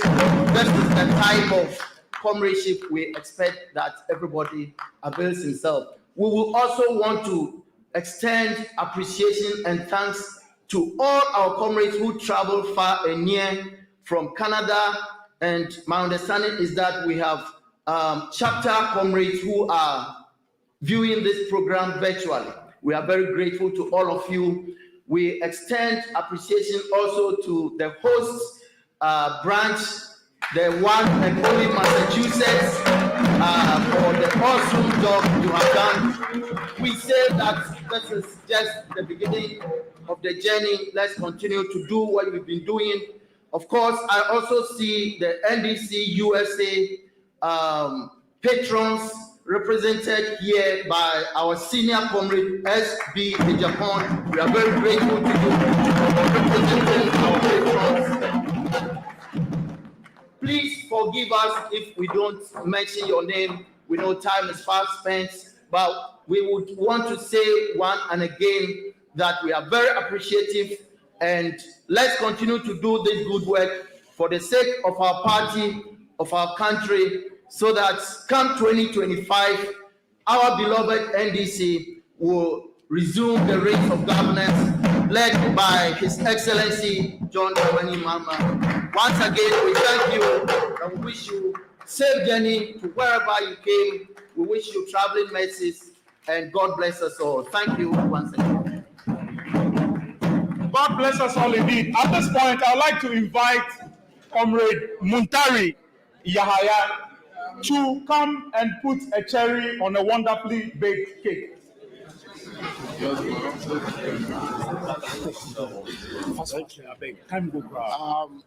You know, we don't have much to say, but we know in our hearts, God, Allah, know that we are the government that we can move Ghana forward. So let's all rise and let's pray. Bismillahir Rahmanir Rahim. Alhamdulillah Rabbil Alameen. Ar-Rahmanir Rahim. Malik Yawmiddin. Iyyaka na'budu wa iyyaka nasta'in. Ihdina siratal mustaqim. Siratal ladzina an'amta alayhim. Ghairil maghdubi alayhim waladdallin. Amen. Thank you. Amen. Amen. Okay, so we will have quick photos and then refreshments will follow outside. So play the national anthem and also that.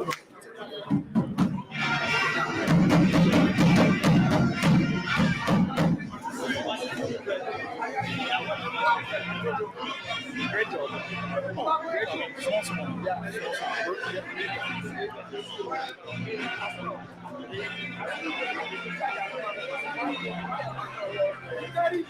Please, let's go about this in an orderly way so that we can exit in a timely manner.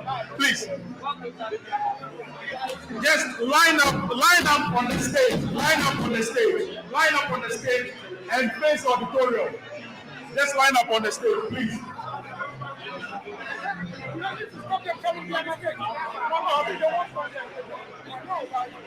Please, guys, please, courage. I know we all want to take photos, but if we don't go about this in an orderly manner, we won't achieve anything. The item 13 is upstairs. So refreshments are outside.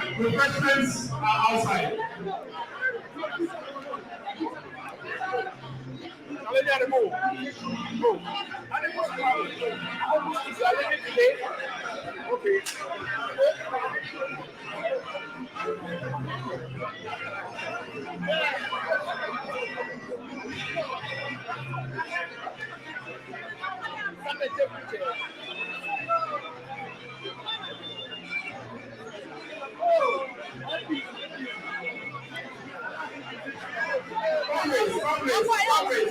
Let us please by order. Please, one after the other for the pictures. After the pictures, we need everybody answer for item 13.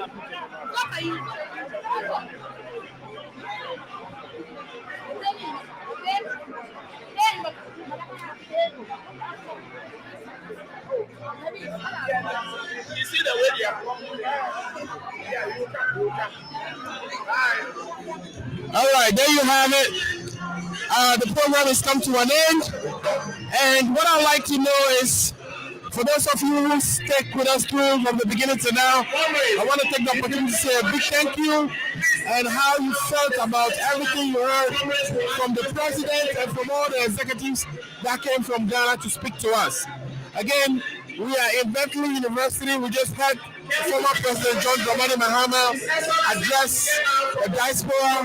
We have so many people in the back now trying to take pictures. If you can go the other way, please.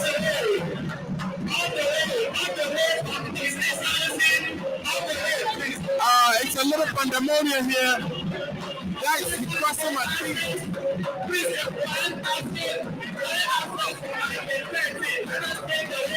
All right, so yeah, okay.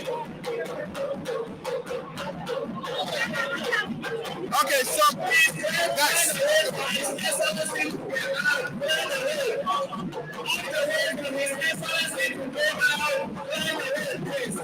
Take a picture. right, so as you can see, the president is right here in front of me, taking a picture. Come and talk, yes, please. And I have a gentleman. Place you still on faith. I have a gentleman here who has been with us from all day. Access. Let us all get access for item therapy. Nice.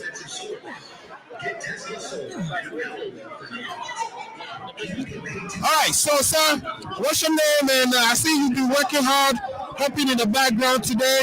How do you feel about everything you heard today so far?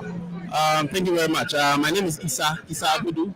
I'm the chapter youth organizer. Okay. And I'm very excited to be here, actually. Okay. We put this together with the help of... that's why you were busy behind the scenes, doing all this. Yeah, we tried our best to put this together so that His Excellency will come and see us. This is the first time, actually, that he's coming to the U.S. So we are very excited that he's here, together with the youth organizer and the other executives, especially the chairman. So we are thankful that the program came to an end successfully. This is the first time that we've had this massive crowd, and then we've gathered at one place to celebrate ourselves as a party. And we are assuring every Ghanaian and everybody else in the NDC that 2024 NDC will come back to power, inshallah. Inshallah. So, about the message you hear, are you encouraged? Oh, very, very, very encouraged. It's been a long time since we've had something this refreshing. You know, this is an assurance by the former president that things will be better and things will be different come 2024. So we look forward to that. And we've also heard so many things about the youth being involved in the government, and that's something very refreshing. Okay. And I think that this is something that everybody should celebrate. Great. Yeah. So, would you what is the last word to everybody who's watching us on Facebook, YouTube? What would be your last word? What I want to say is people should not be scared to join the NDC. Anybody that wants to join the NDC in the US, in Ghana, you can just go to your branches and register. And I want to send a special message to people that are in the diaspora that want to join the NDC. Reach out to your chapters. In the USA, reach out to myself, the youth organizer. If you want the organizer, you can go on Facebook. You are on Facebook. You can follow us, send us a message, we'll respond, direct you to the appropriate branch, and then from there we can bring it to the family. Because 2024, we want everybody to be part of it. So thank you so much. Okay, so if somebody wants to, you said somebody wants to join us, go online and look. If I go to Facebook, what should I look for? So you can go, when you go to Facebook, type NDC USA, you would get us. I also want to put our number out there. We also have an email, actually. What's your email? So the email is Emmanuel, EMMANUEL, then I, the initial I, and the Abudu is abudu@gmail.com. So you can reach out to us through email. We also have a phone number. A phone number that we can put out there is 678-237-1993. So if you want to reach out to us and join the NDC, 678-237-1993. That is my personal number. And then reach out to me, shoot me a text message, and then we'll bring you on board. Awesome. Thank you so much. Thanks for all the wonderful work you did. I think this is a very successful program, and I look to see you up along the way. Sure. I know you are preparing for greater things. Definitely. So good to see you. Thank you. All right. Thanks for talking to me. All right, guys. This I have the chairwoman of NDC USA with me. I don't know if she has the minute to talk to me. Mami? All right, while we're waiting for Mami, we've heard so much today. We heard the president say something that stuck with me. Mami, do you have a minute to talk to me? Okay. All right, here we go. Ladies and gentlemen, I am joined here by the beautiful chairwoman of NDC USA. Chairman of NDC USA. I want to ask her what actually stuck with her from everything she heard today. So, Madam Mami, thanks for joining me. And a quick question for you is, what message did you take from today's presentation? Yeah, today the most important thing that I heard is about supporting the party financially, and then also adapting constituency. Even though we've done it in the past, there's a need for us to continue to do so now, because we go into a critical moment of 2024. Parties organization is done by money, and you can't do party organization without money. So there's the need, all of us to come collectively to raise funds to support the party, and especially those of us in diaspora. It's really incumbent upon us to do so, because we are supposed to be the backbone of the party. So if the party needs help, because we are in opposition, the finances will come from each and every one of us, because it's a do or die affair.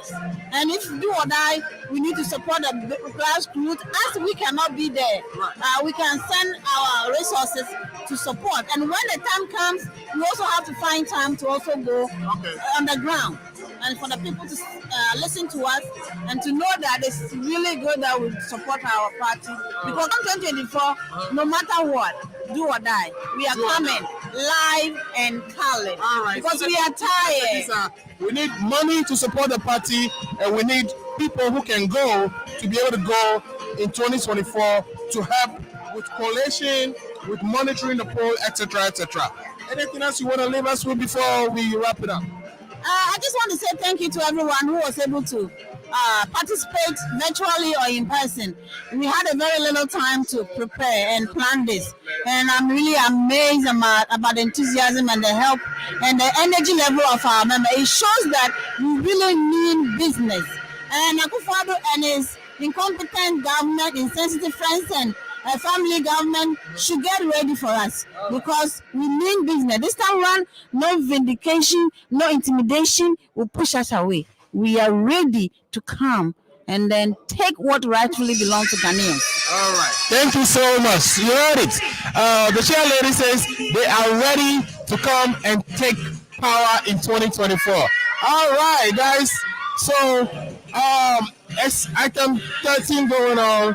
I haven't eaten all day, so I'm gonna leave myself and go join. Oh my God, people are just crossing forth and back in front of my camera. It's so good. We are in Bentley University from Wharton, Massachusetts. It's been a successful program. You have the president, you have the national chairman, you have the youth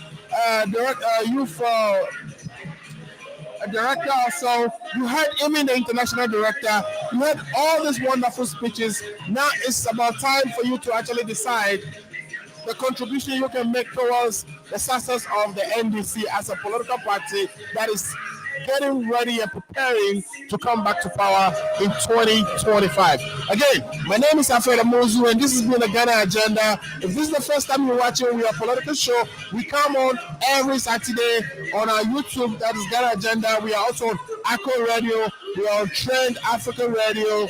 Again, this is the Ghana Agenda, 2 p.m. every Saturday. And that would be, I think, 6 p.m. in Ghana. So please tell a friend to join the show next week so that we can break down what we've heard here today. I'm going to run around to see if I can grab some interviews here and there. Hopefully I can get the president to talk to me as well. Thanks for watching. We'll be back next week. Again, bye. Thanks for sticking around.